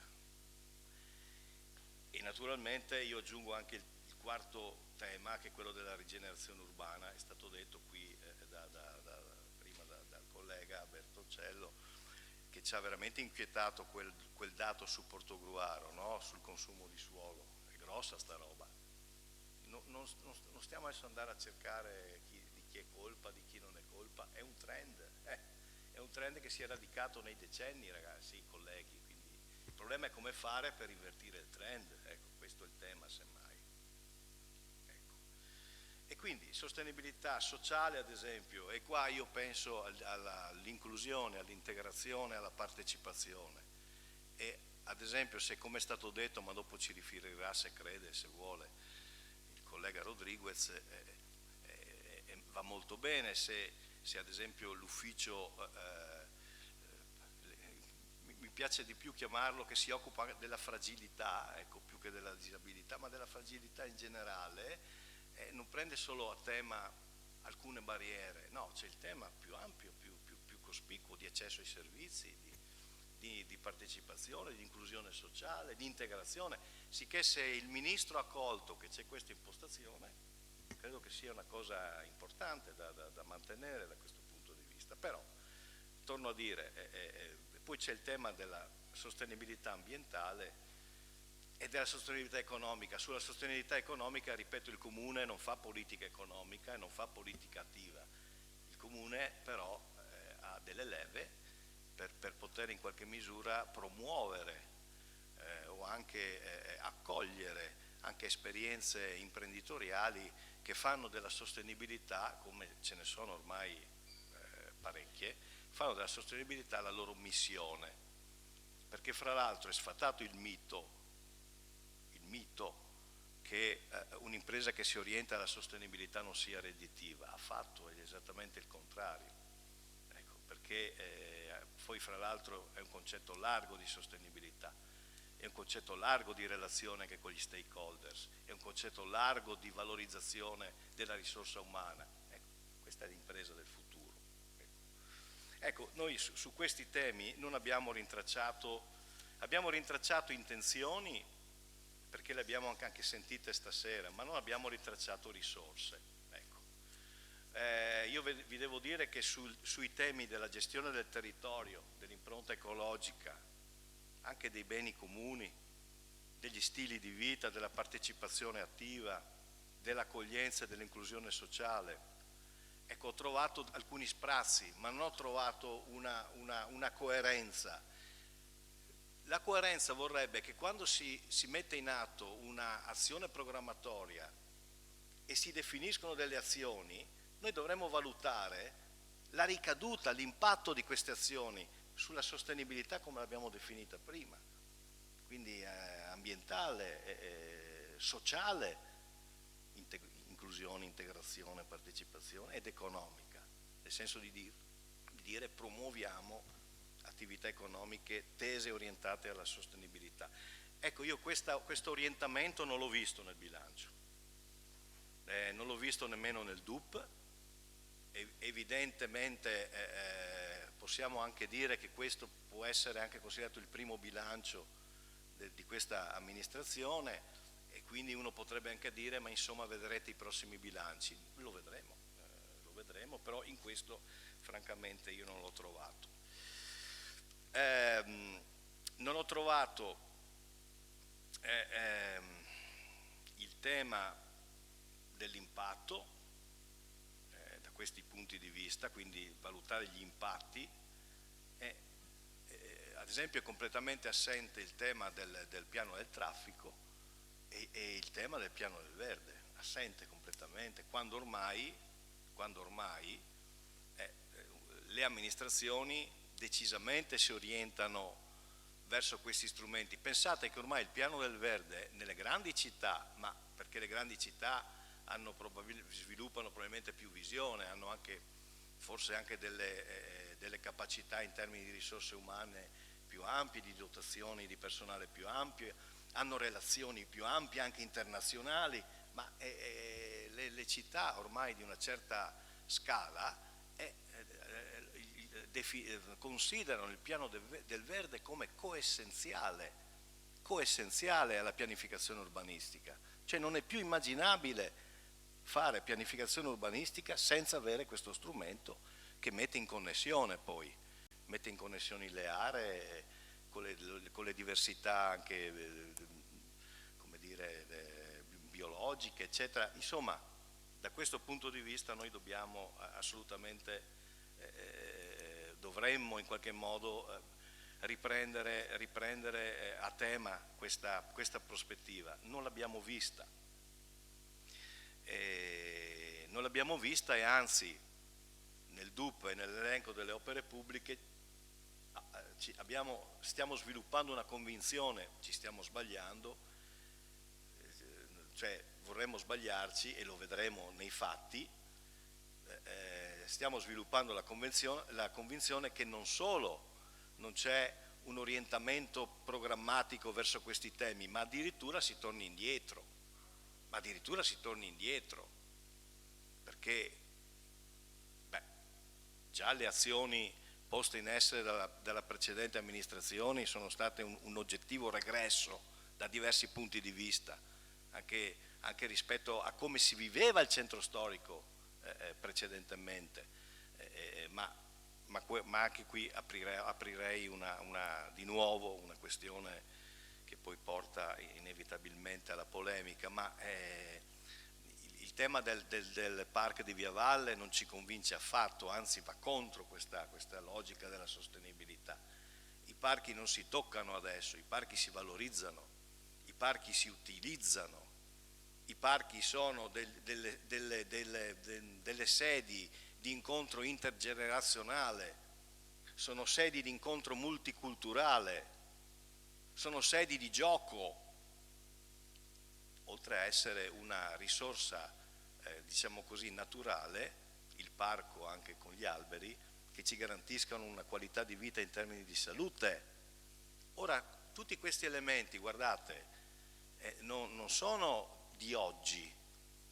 Tutti questi elementi fanno parte di una cultura che soprattutto all'interno dell'Unione Europea si è consolidata. Ecco, a noi sembra che in alcuni casi, e talora spesso, questa amministrazione ignori questa cultura, questa visione, che invece è quella che genera, dal nostro punto di vista, è quella che genera. Consigliere, partono i 5 minuti finali. Ecco, allora vado verso la fine.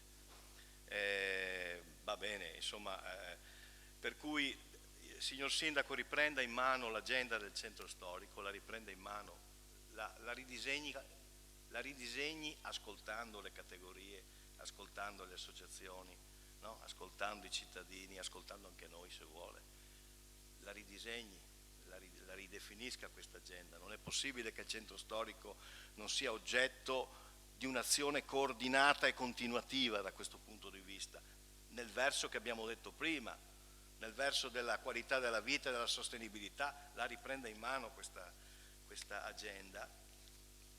E ultimo il personale, vado a chiudere e a concludere. Io ho letto il PEG in alcune parti, non ce l'ho fatta a valutarlo tutto, e ho visto che una delle parti più critiche, promettenti ma critiche, promettenti nel senso che ci sono delle azioni, ad esempio di integrazione della dotazione di organica, è il personale. Ecco. Io ricordo nella scorsa consigliatura che più volte noi siamo intervenuti sul personale, ma siamo intervenuti sul personale anche perché abbiamo avuto sollecitazioni dalle RSU di questo comune. Credo che sia la prima volta che accade che delle RSU mandino i consiglieri comunali delle note dove rappresentano delle criticità e delle istanze. Ecco.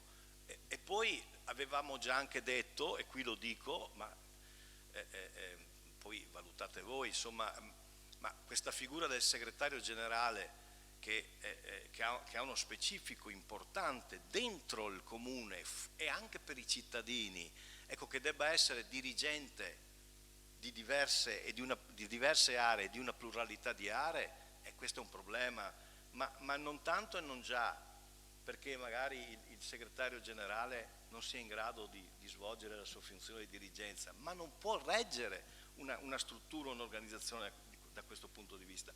Io so che avevate fatto un concorso per un dirigente amministrativo, ecco.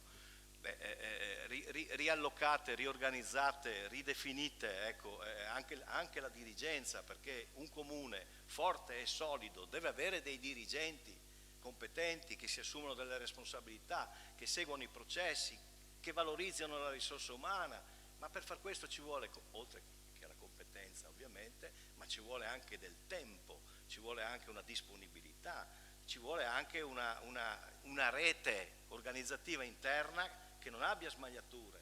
Ecco, quindi anche lì il tema della pianta organica è un tema che vi chiedo, penso che sia necessario affrontare in modo organico e anche così utilizzando utilizzando apporti o anche valutazioni che possono contribuire a migliorare complessivamente la situazione.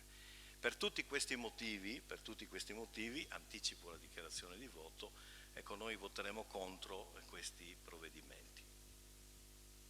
Grazie consigliere Terenzi. Sindaco, voleva dare alcune risposte? Sì, alcune in super velocità.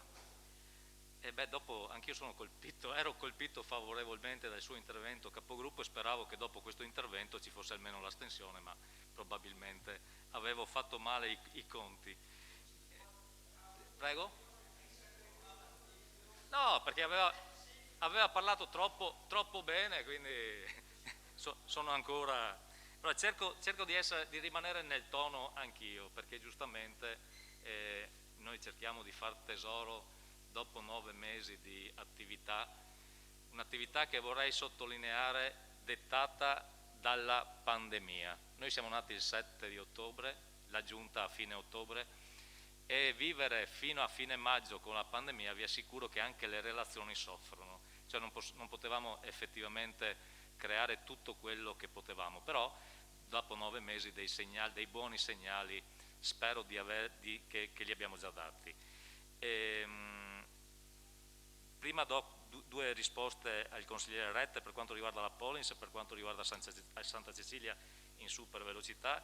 Cosa ha fatto fino ad ora la Pollins? Ha fatto quello che doveva fare fino a un anno e mezzo fa, poi la pandemia ha chiuso la possibilità di fare attività, adesso bisogna guardare avanti, abbiamo creato rapporti con l'Università di Padova e su questo investiremo insieme all'Unione della Camera del Commercio.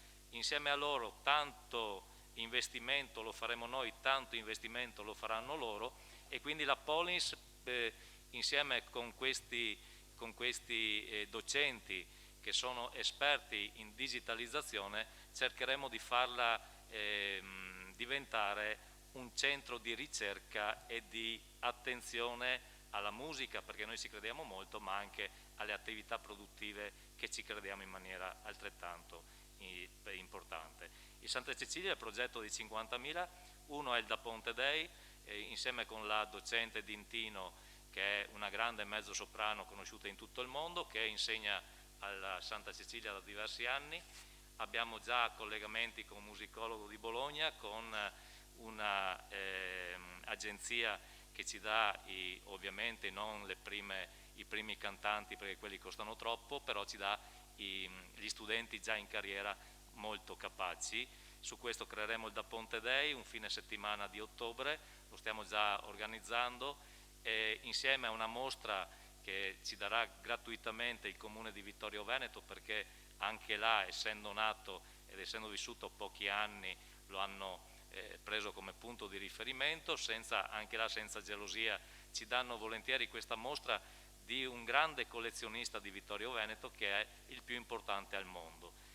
Da Ponte lo conosciamo tutti e quindi questo è il punto più importante, oltre alla valorizzazione dei bambini e dei ragazzi che in questo periodo hanno sofferto per la pandemia, e quindi cercheremo con delle attività o dei concorsi di dare sostegno anche loro dal punto di vista musicale. Anch'io ho un po' di imbarazzo, come ce l'avete voi, dal punto di vista della visione. Ne ho contati l'altra volta 16, questa sera ne abbiamo sentite molto di più, ma perché se uno mi dice che non c'è visione dal punto di vista della programmazione è perché in mente effettivamente una visione. E allora se io mi guardo indietro per capire i 25 anni precedenti qual era la visione generale del Comune, ho grandi imbarazzi dal punto di vista generale, perché mi trovo attività produttive diffuse, mi trovo scuole diffuse, mi trovo parcheggi diffusi, magari anche quello dei Frati, che sarà, non dico tanto, ma quasi un ettaro di cemento mai utilizzato. Voi fate un giro in quella zona, mattina, pomeriggio e sera, e diteci se c'è una macchina parcheggiata. Poi c'è il verde. Io per esempio non avrei eliminato nel passato il verde di Viale Trieste, avrei fatto un verde per Viale Trieste, un borgo di 10.000, 8.000, 10.000 persone che hanno bisogno di un verde che non c'è. come dall'altra parte non avrei edificato la zona di San Nicolò, avrei fatto un altrettanto verde alberato, non avrei dato la disponibilità di fare l'ennesimo supermercato. Ma questo è per capire, non per far polemica, ma per capire qual è la visione di riferimento. E il nostro comune è vero che è stato catalogato fra i più alti di consumo di superficie destinata al cemento e all'edificazione, Vendigni, consigliere Vendigni, ma come ben lei sa, l'urbanistica è una scienza lenta, non è una scienza veloce. Non è che se io metto una zona edificabile oggi, fra 2 anni o 3 anni me la trovo edificata. La scienza dell'urbanistica è una scienza che parte decenni prima, e allora probabilmente i risultati di questa grande cementificazione non è dettata e causa di questa amministrazione degli ultimi 3 anni. Perché, ma bisogna dirlo, perché altrimenti sembra che dicendolo in maniera molto superficiale effettivamente ci siano grandi pesi e grandi responsabilità. L'urbanistica è una cosa seria, l'urbanistica è una cosa sì di grande visione, perché se si sbaglia l'urbanistica si sbagliano gli effetti generali e particolari. E quindi da questo punto di vista c'è un grande imbarazzo, nonostante ci sia l'atteggiamento veramente di prendere il meglio di questa città, per poterlo sfruttare, per poterlo migliorare e per migliorare la città nel suo insieme. Poi per quanto riguarda gli alberi risponderò nelle interrogazioni, perché anche su questo campo il consigliere Vendigni, novello come me nell'amministrazione comunale, io l'ho già capita subito che un conto è fare un progetto di pianificazione finanziaria e l'altro è quello di fare un progetto vero e proprio. L'abbiamo detto in tutte le salse e poi lo ridirò nell'interrogazione. Quindi non è che possiamo dire ma voi l'avete messo nel rigo e quindi volete farlo. No, perché noi potremmo farlo, quel abbattimento di tutti gli alberi che vogliamo, come Viale della Stazione dei Tigli, possiamo farlo anche senza piano finanziario. Nel progetto inseriamo l'abbattimento di 18 tigli di Viale Matteotti. Invece noi dal punto di vista finanziario li abbiamo messo prudenzialmente, dicendo che sicuramente via Matteotti, Viale Matteotti e Viale Trieste, viali perché alberati, non toccheremo neanche un tiglio e neanche un platano. L'ho detto in italiano in commissione, l'ho detto in veneto, in consiglio comunale, se avete sentito, l'ho detto anche in inglese. Ancora ad oggi nelle persone, nella cittadinanza, c'è qualcuno che continua a insistere che noi siamo quelli che tagliano gli alberi. Allora, posso capire tutto, però probabilmente manchiamo noi nella comunicazione e lo diremo in maniera diversa. Ma gli alberi non si tagliano, perché non l'abbiamo mai detto e mai scritto, né dal punto di vista della progettazione, né dal punto di vista della volontà. Se si vuole continuare a rimescolare le carte per farne una bandierina, noi siamo contenti. Non lo diciamo subito. Se voi volete la bandierina, su questo sono un po' polemico, ma se volete la bandierina per dire che noi cambiamo idea sui tigli e sui platani, non ci sono problemi, ve la lasciamo la bandierina. Ma noi non cambiamo idea, non facciamo retromarcia, perché non l'abbiamo mai detto di tagliare platani e tigli. E non ripeto il discorso della finanza, perché l'abbiamo detto e ridetto 1 miliardo di volte. Su questo quindi ne faremo tesoro effettivamente, e vi ringrazio su questo, di tutte le cose che vengono dette in questo Consiglio Comunale, perché effettivamente nel confronto si migliora in tutti i sensi. Se non ci fosse un contraddittorio effettivamente non si migliorerebbe mai. Noi ce la metteremo tutti nei prossimi anni, abbiamo 4 anni davanti e 4 anni sicuramente costruiremo quello che abbiamo in mente e quello che avevamo in mente di fare un anno fa. Grazie. Grazie, signor Sindaco. Chiudiamo qui il dibattito. Allora poniamo in votazione i 3 punti, quindi adesso poniamo in votazione il punto 3 dell'ordine del giorno. Verifica dello stato di attuazione dei programmi 2021. Chi è favorevole? Chi è contrario? 6 contrari. contrari, nessuno astenuto. Chiedo per cortesia anche l'immediata esecutività. Grazie. Chi è favorevole? Come prima. Chi è contrario? Il punto 3 è approvato. Grazie. Punto 4. Presa d'atto della salvaguardia dell'equilibrio di bilancio 2021. Chi è favorevole? Chi è contrario? Teniamo anche l'immediata esecutività così, quindi il provvedimento è approvato. Grazie. Passiamo al quinto punto. Assestamento generale al bilancio di previsione 2021. Chi è favorevole? Chi è contrario? Come prima, immediata esecutività. Il provvedimento è approvato. Grazie. Passiamo ora al sesto punto all'ordine del giorno. Aggiornamento DUP 2021-23, modifica programma triennale opere pubbliche 2021-23, elenco annuale 2021, visto in prima e sesta commissione il 23 giugno. Qui ricordo a tutti che non è comunque un dibattito per fosfati, qui è un aspetto economico, viene inserito, quindi prego il Presidente una breve, grazie. Sì, appunto l'abbiamo visto in commissione, è un contributo che la Regione Veneto ha dato al Comune di Portogruaro, una spesa di 3.734.000 euro, di cui 15.000 in aggiunta per il Comune di Portogruaro, che è praticamente un intervento che va alla messa in sicurezza dell'area per fosfati, l'area laghetti, appunto per un importo complessivo di 3.750.000 euro. Grazie Presidente Barbisano. Qui apro comunque il dibattito, oppure se il Sindaco voleva accennare l'argomento, non lo so. Comunque ripeto, è l'aspetto economico che va inserito, non c'è... Beh, siccome siamo in Consiglio, due parole soltanto, perché il Consiglio è diverso dalla Commissione. La Commissione l'abbiamo valutata dal punto di vista tecnico-economico, due parole vanno dette. La Regione, davanti a una richiesta il giorno 7 del 7 maggio 2021 di assegnazione di contributi per 3.750.000, il 7 del 6, quindi un mese dopo, ha assegnato un contributo di 3.734.372,33. L'affidamento dei lavori, questo è importantissimo, dell'opera pubblica oggetto del contributo deve avvenire pena perdita del contributo stesso entro il 2021, quindi l'affidamento dei lavori. Quindi da questo punto di vista ringrazio ancora una volta, se ce ne fosse bisogno, anche il qui presente dirigente,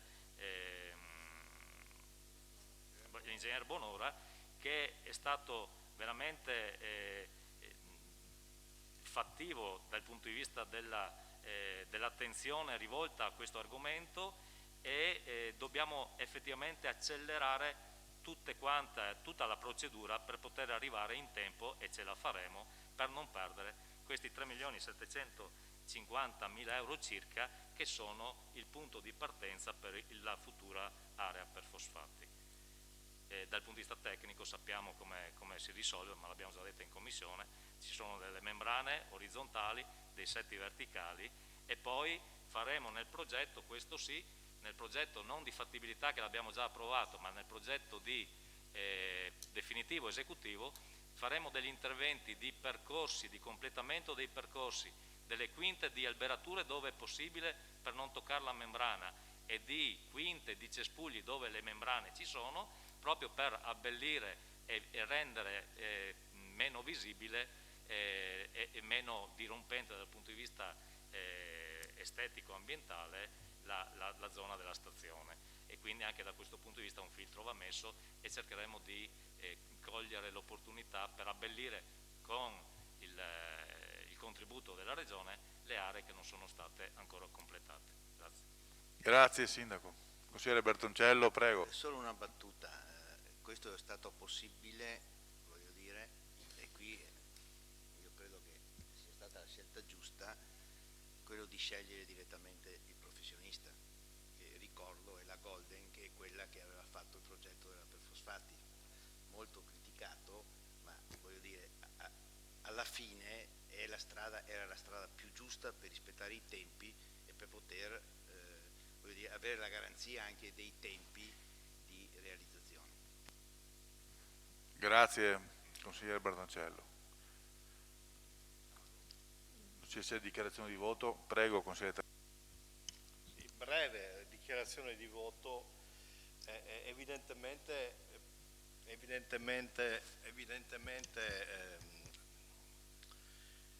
sentita la Commissione, valutato l'oggetto, il voto non può che essere favorevole, evidentemente.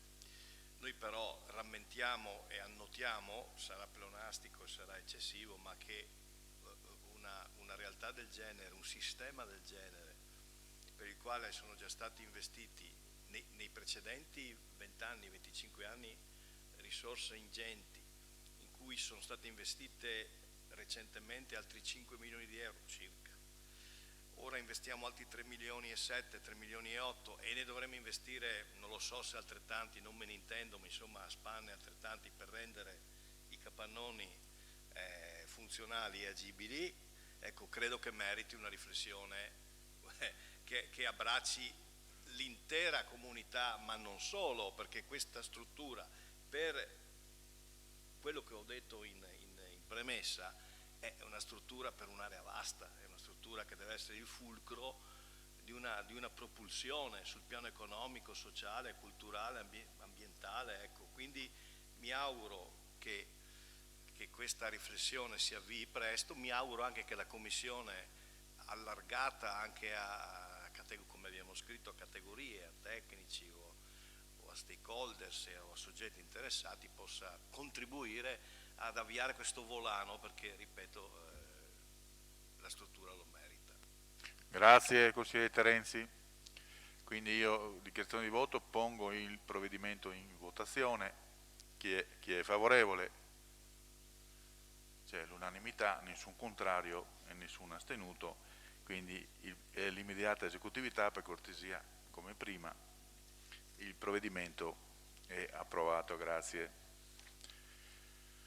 Passiamo ora al settimo punto, approvazione dello schema di convenzione per la promozione e diffusione della cultura musicale sul territorio del Comune di Annone Veneto e del Comune di Portogruaro tramite la Fondazione Musicale Santa Cecilia, visto in prima commissione il 14 luglio. Per cortesia, breve.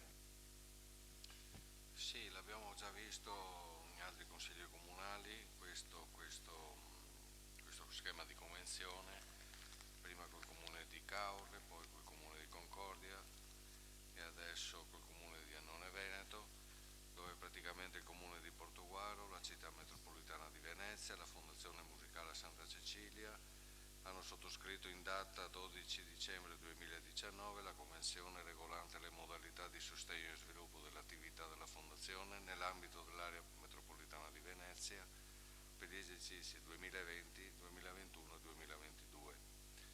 La Fondazione promuove ogni iniziativa utile a diffondere e a valorizzare la cultura musicale sia a Portogruaro che nei comuni limitrofi e quindi è volontà del nostro Comune e del Comune di Annone Veneto avvalersi della collaborazione della Fondazione Musicale per l'organizzazione di una serie di eventi da realizzarsi tra Portogruaro e Annone Veneto nel biennio 21 e 22.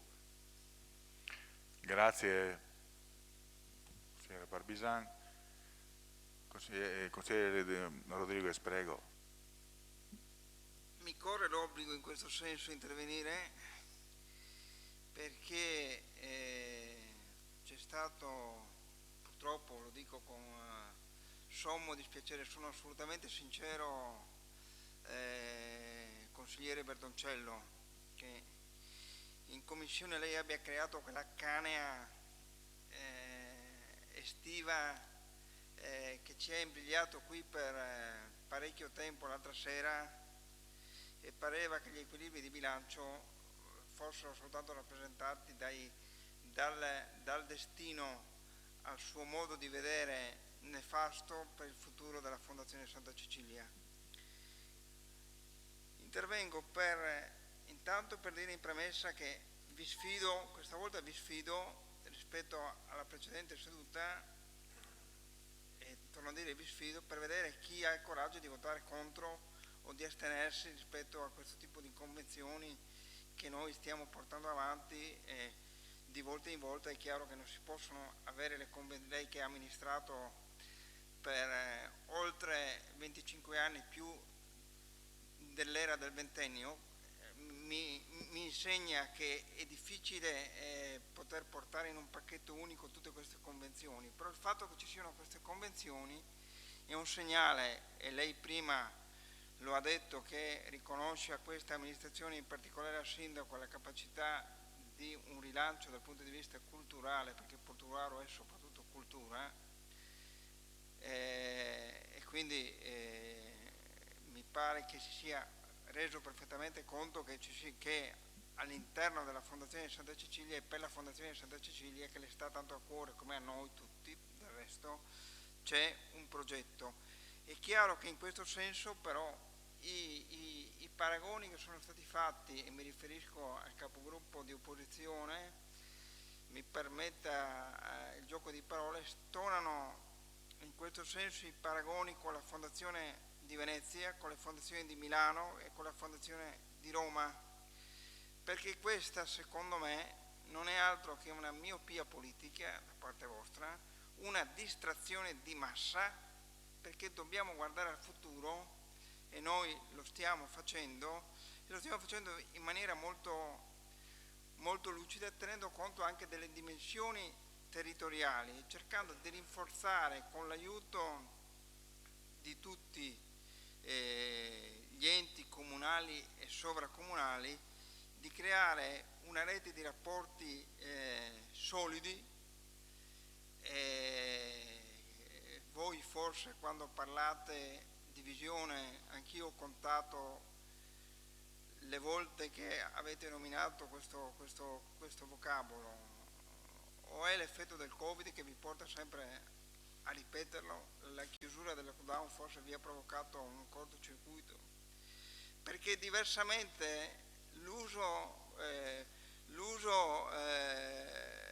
smisurato di questo termine in tutti i temi, sottolineo, si trasforma automaticamente in un'allucinazione di tipo politico, e le allucinazioni di tipo politico hanno la brutta natura di durare un attimo, e quindi usando un attimo diventano fini a se stesso, e quindi in questo senso stiamo facendo di tutto. Consigliere Bertoncello, visto che in commissione ha sbraitato richiamando anche la questione dell'Acido Petrin. L'acido Petrin era stato detto chiaramente dalla signora Petrin che doveva essere utilizzato anche per la gestione del teatro, e la sfido a dimostrare il contrario, perché questi denari che sono stati donati alla fondazione sono stati usati proprio per la gestione del teatro.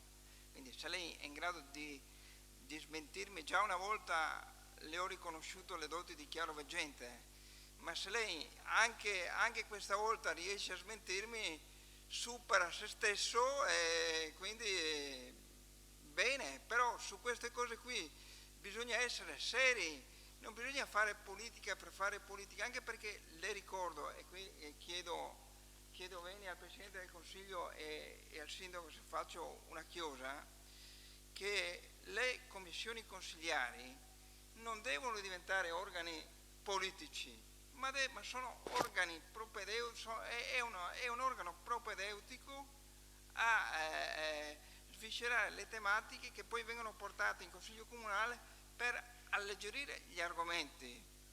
Non a caso io stesso con alcuni colleghi della maggioranza, e io le assicuro che ho tempo come lei, ok? Perché in modi diversi apparteniamo alla categoria dei pensionati, abbiamo tempo e modo per leggerci le carte. Poi c'è qualcuno che giustamente ha poco tempo perché ha anche dei lavori e delle attività importanti da svolgere, quindi magari non si legge tutto il PEG, ma io me lo sono letto, lei se l'è letto, sono convinto, però su Su questo tipo di argomentazioni qua, cari signori dell'opposizione, non si scherza, perché noi stiamo portando i fatti e le chiacchiere stanno a zero sulla Fondazione Santa Cecilia. Quindi se questa sera non votate questo provvedimento, siete anche maleducati, perché vi state parlando addosso tra lei e il consigliere Terenzi, ma comunque io continuo a parlare perché comunque qui mi ascoltano e da casa mi ascoltano, cioè cercate di dimostrare per una volta di fare veramente opposizione costruttiva per il bene di Portogruaro. Votate questa convenzione invece di sbraitare e di abbaiare in commissione parlando della fondazione, di quello che dovrebbe essere, che addirittura noi come amministrazione dovremmo sostenere per intero economicamente il festival. Le è stato detto che i mesi sono stati pochi e le giuro che l'ultima volta che uso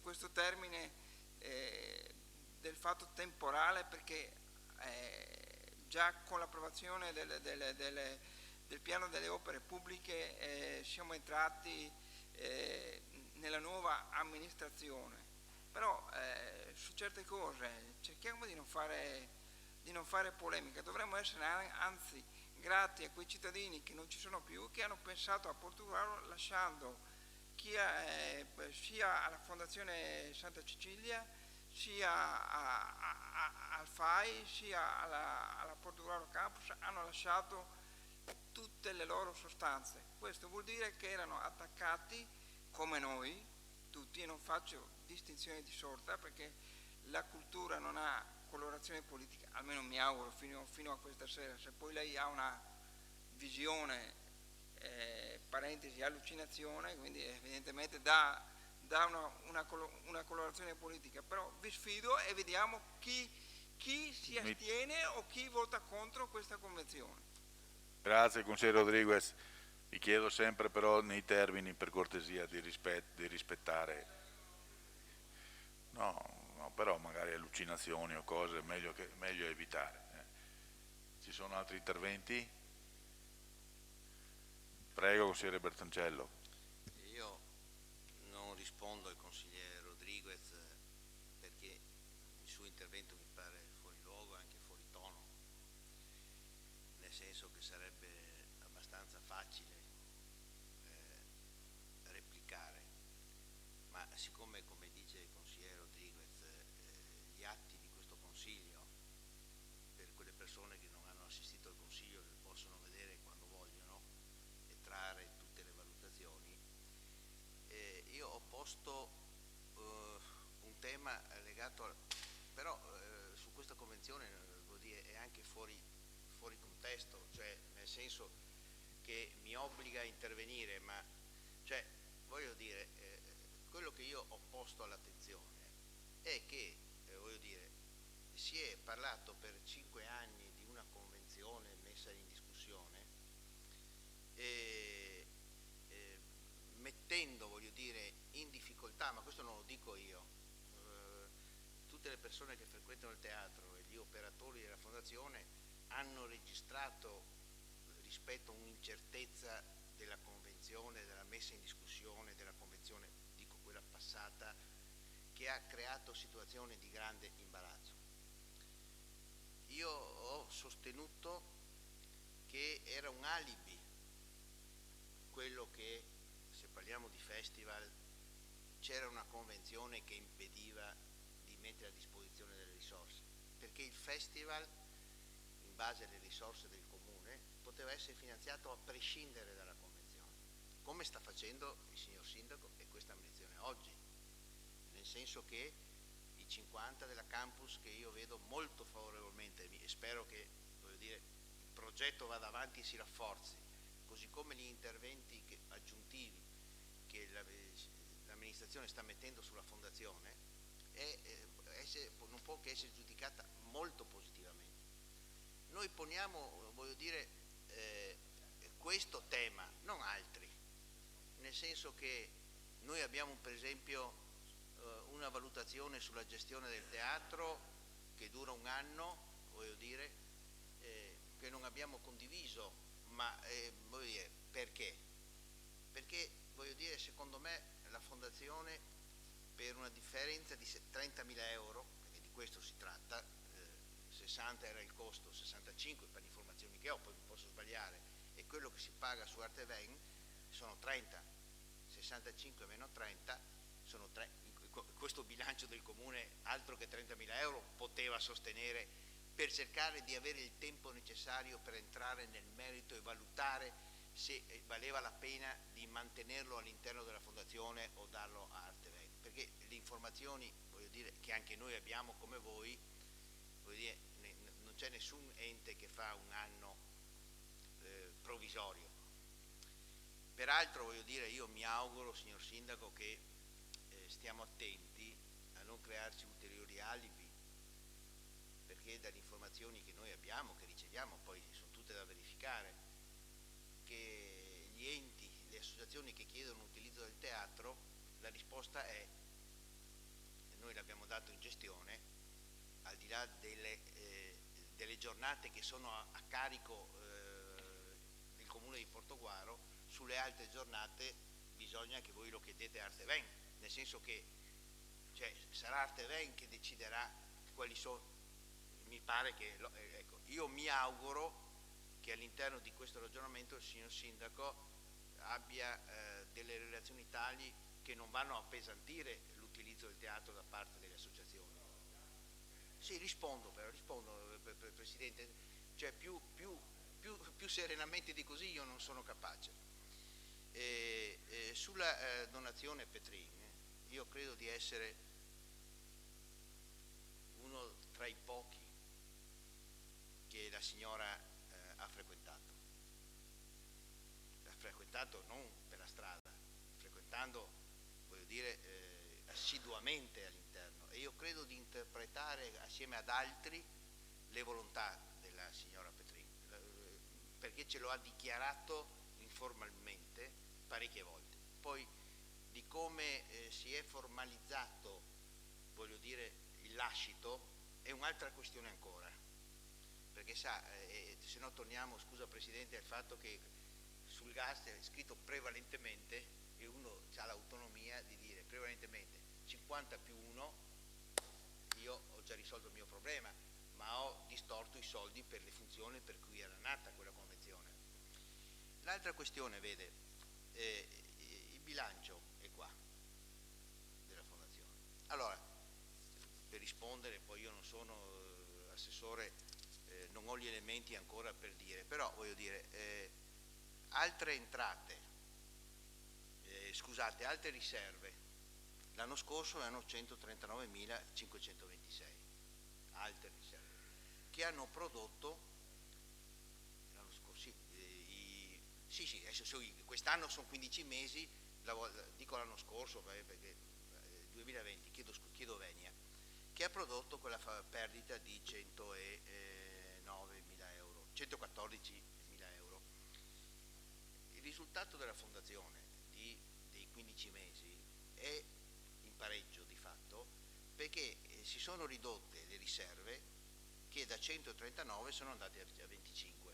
Sono i famosi 100.000 euro che sono stati prelevati e accantonati negli anni passati. Io leggo così, dopodiché se qualcuno mi dà un'altra informazione. No, ma io non voglio neanche una risposta. No, chiudiamo, non voglio la risposta. Dico che io leggo il bilancio, lo dico solo, ma non ce lo... Come... Sì, no, ma io, guarda, mi sono documentato anch'io, mi sono documentato, ma non voglio polemizzare, non mi interessa, passato è passato, non mi interessa, lo sta non è questo il problema, l'ho detto prima. Forse vuole riferirsi alla gente che sta guardando. No. Lei continua, si ricorda la storia da giovane di Don Chisciotte, lei continua a fare Don Chisciotte, ma si sta battendo sempre contro dei grandi mulini a vento. Glielo dico io. Io mi fermo. Consigliere Dalla Bona, io non sono intervenuto prima e avevo titolo nei 3 punti precedenti, come l'avevo fatto, di dire queste cose nell'altro. Ho evitato, non perché non ho cognizione di causa, perché l'avevo ritenuto affrontato e voltiamo pagina, ma se vengo ripreso di nuovo io non posso lasciare il ragionamento, e questa è la mia idea, non è che ho le allucinazioni e neanche i eboli che mi scappano per la sala consigliare, perché ogni volta che c'è un consiglio inventa qualcosa, Presidente, cioè prima di tutto voglio dire l'educazione e l'etica politica, noi abbiamo un regolamento, voglio dire, ai comuni a Portogruaro che affronta l'etica dei consiglieri, non mi pare che questo sia quello che prevede anche il nostro regolamento, e mi fermo qua perché noi siamo più felici di qualsiasi altro se si possono mettere risorse sulla fondazione, sulla campus, sulla Pollins, su tutte quelle attività che possono, voglio dire, segnare, voglio dire, uno sguardo in avanti, non c'è dubbio su questo, però voglio dire, io se parlo di festival, se parlo di fondazione, parlo di fondazione, se parlo di scuola di musica, parlo di scuola di musica, se parlo di teatro, parlo di teatro, punto. Allora, io voglio dire, prima sono andato alla fondazione, ho detto quello che pensavo, sul teatro ho detto quello che pensavo, sulla gestione della fondazione abbiamo espresso la preoccupazione che togliendo un servizio alla Fondazione Santa Cecilia si indebolisca la fondazione stessa nella sua cultura, nella sua professionalità, nelle sue competenze, e secondo noi era meglio attendere un po' e capire meglio il problema. Mi fermo qua, non ho polemizzato, gli emboli sono partiti, non so dove sono andati e magari devo raccogliere quello di altri. Ecco, io però vi chiedo per cortesia adesso di torniamo alla convenzione con Annone Veneto, no, sì, ok.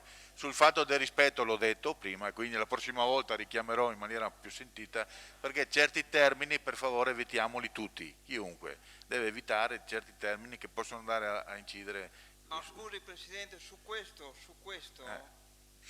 vorrei ricordare che il consigliere Bertoncello ha offeso pesantemente in commissione l'assessore Salvador, quindi su questo dovrebbe soltanto che tacere. Questo io non c'ero. Perché scusi Presidente, perché lei forse non era presente a quella commissione. Guardi che noi non prendiamo, soprattutto da lei, non prendiamo lezioni di educazione. Faccio io. Ritorno nel... Non so se c'era una dichiarazione. Sì, in realtà però volevo rubare un minuto, se posso, per manifestare un po' di disagio, nel senso che io credo che sia molto spiacevole continuare a citare una persona che non c'è più e tirarla un po' senza che lei reagisca in modo offensivo o rabbioso.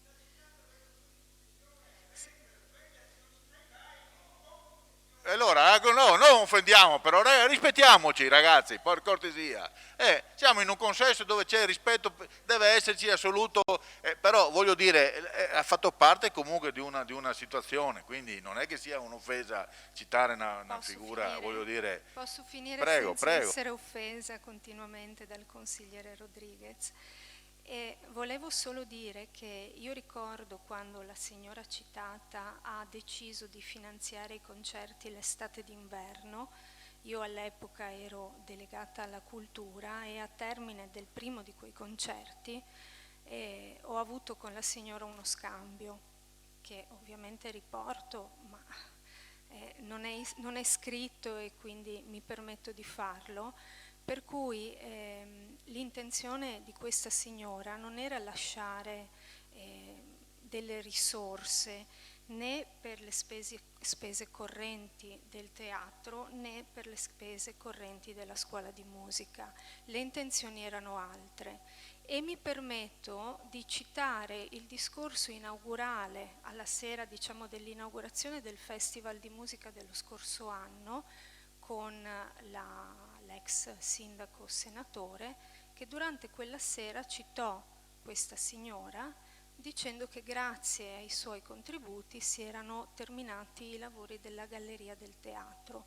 Per cui io ancora oggi, ma ripeto, è spiacevole poi ritirarla sempre in ballo, non ho capito se quel lascito è stato utilizzato per la galleria o per, come ha detto il consigliere Rodriguez, la gestione del teatro. Forse a questo punto poco importa, volevo solo manifestare il disagio nel tirare in ballo continuamente questo lascito.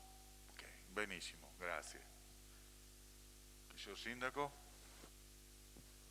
Se parlo di convenzione, perché è quella che ci interessa un po' di più, anche se volevo, ma ci sarà un'altra occasione per parlare del teatro, perché è stato firmato un contratto con Arteven, è stato firmato un contratto fra Arteven e Fondazione, e la dico, e poi se volete la approfondiremo in altre occasioni. La differenza fra prima e il dopo non sono 30.000, ma sono 100.000. I 100.000 che Arteven darà alla Fondazione Santa Cecilia per servizi. Consigliere Bertoncello, mi segua, perché è importante, siccome lei ha detto che sono 30.000, è importante quello che sto dicendo, perché la Convenzione stabilisce che l'Arteven darà 100.000 euro di servizi alla Fondazione Santa Cecilia, e siccome il gioco dei contratti è a tre, la Fondazione Santa Cecilia, Arteven e Comune di Portogruaro, Comune di Portogruaro dai 150.000 euro fissi, insieme con la città metropolitana che dà 100.000 euro fissi. Poi c'è Arteven che avrebbe dovuto dare 135.000 euro più IVA nel caso ci fosse stato il bando, e non era detto che il bando fosse stato vinto dalla Fondazione, perché su questo fatto ci dimentichiamo che la Fondazione non è l'ente che per forza di cose doveva gestire il teatro, era un ente, un'associazione che nel caso in cui avesse dato l'esito più vantaggioso avrebbe gestito il teatro. Ma questo non l'abbiamo fatto proprio perché Arteven, insieme con la Regione Veneto, contribuisce nel gioco generale ad avere un contributo di 100.000 euro, quindi significa che nel sistema generale, se la matematica non è un'opinione, se qualcuno fa entrare 100.000 euro, il sistema ne guadagna 100.000. L'Arteven non li guadagna perché come li prende li gira, il Comune di Portogruaro dà i suoi 150.000 e ne dà di più per volontà sua se li volesse dare, come li abbiamo conferiti questa sera altri 50.000, e chi ne trae vantaggio è solo la Fondazione Musicale, che in questi contratti è l'unica ad avere grandi vantaggi economici, tali per cui per almeno un po' di anni dal punto di vista economico resterà stabile e dal punto di vista musicale riuscirà ad avere la libertà per poter approfondire e programmare le sue attività. Questo è per quanto riguarda, dopodiché un giorno magari, se non siete ancora convinti, approfondiremo ulteriormente. Per quanto riguarda la convenzione, io ho detto anche stamattina, sarebbe veramente importante che tutti i comuni partecipassero, perché la Fondazione, l'aria è questa, il clima è questo, deve essere sentita da tutti, i comuni non solo del mandamento ma anche dell'altro mandamento, deve essere aperto. Adesso abbiamo anche un buon rapporto con Musile per questa nuova scuola, anche San Donà deve essere partecipe in qualche maniera, la stiamo studiando, e noi non abbiamo visuale e non abbiamo visione per quanto riguarda la Santa Cecilia, però rispondendo al consigliere Reppe, che la scorsa volta diceva ma tutti quanti i soldi che prendiamo dalla convenzione forse ne spendiamo di più, ho tirato fuori qualche dato. Allora nel 2012, quando mi sembra fosse già assessore consigliere Reppe, 2013, bene, io ho portato i dati dal 2012 così ci facciamo un po' di storia economica della Fondazione. I contributi dati da altri comuni nel 2012 sono stati 1.900 euro. In più ci sono stati degli concerti per 7.450 euro, quindi 9.350 euro. Nel 2013 si è abbassato ulteriormente, 1.250 euro di tutti i comuni che hanno partecipato e 2.950 euro dei concerti organizzati, per una somma totale di 4.200 euro. Nel 2014 500 euro di contributi e 5.007 di concerti, quindi totale 5.507 euro. Quindi 9.350, 4.200 e 5.507. Questo è stato il contributo dato dai comuni in quel periodo. Nel nostro anno corrente i contributi dati dai comuni, tutti quelli del mandamento, sono pari a 30.250, di cui convenzionati 22.500.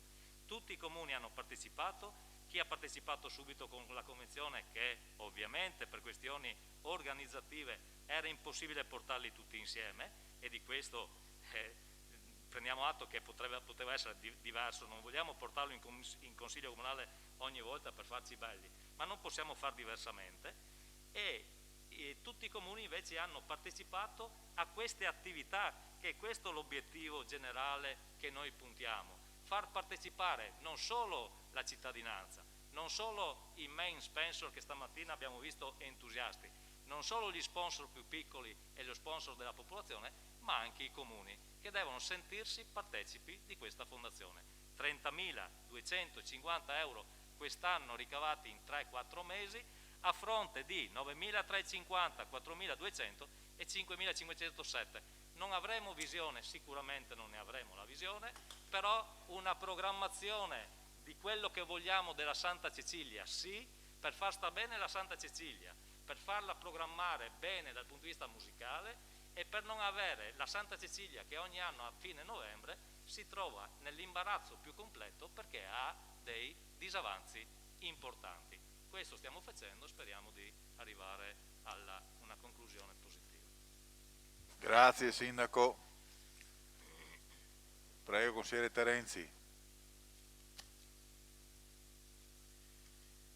Dunque, signor Presidente, siccome il consigliere Rodriguez ha citato affermazioni e ha fatto nomi e cognomi rispetto alla dinamica della precedente commissione, esprimendo anche dei giudizi di valore e anche delle affermazioni un po' ardite sulla dignità nostra di consiglieri, ecco, io devo rispondere rispetto alle cose che ha detto per ragione personale, e poi entrerò nel merito ovviamente della convenzione. Il collega Rodriguez ama provocare, lo abbiamo inteso, lo abbiamo capito, ha una sorta di furore ideologico che lo porta a, ripeto, provocare, e però su alcuni temi, come giustamente ha detto lui, io ho il tempo di esaminare i provvedimenti, ecco, su alcuni temi però, o anzi su tutti i temi, ma su alcuni in particolare, è bene partire dal dato di realtà, perché sennò diversamente si resta sul piano ideologico, e quando si resta sul piano ideologico il dialogo è impossibile, diventa impossibile e diventa, come dire, oppure diventa del tutto sterile. Alcuni dati le mancano, collega Rodriguez, e la invito ad andare a vedere i provvedimenti che io citerò da questo punto di vista.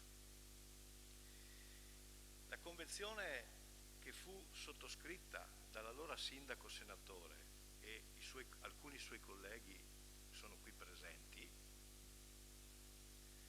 hanno votato quella convenzione, hanno approvato quella convenzione, prevedeva nel giro di un triennio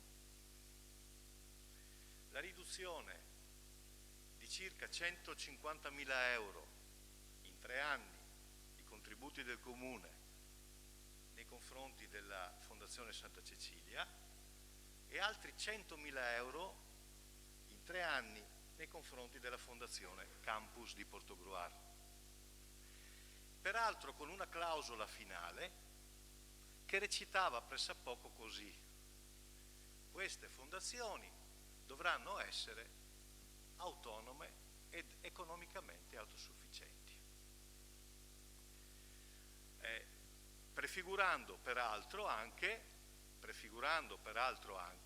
la possibilità che Comune di Portogruaro e Città Metropolitana potessero anche non rinnovare la convenzione e quindi sfilarsi dall'impegno istituzionale.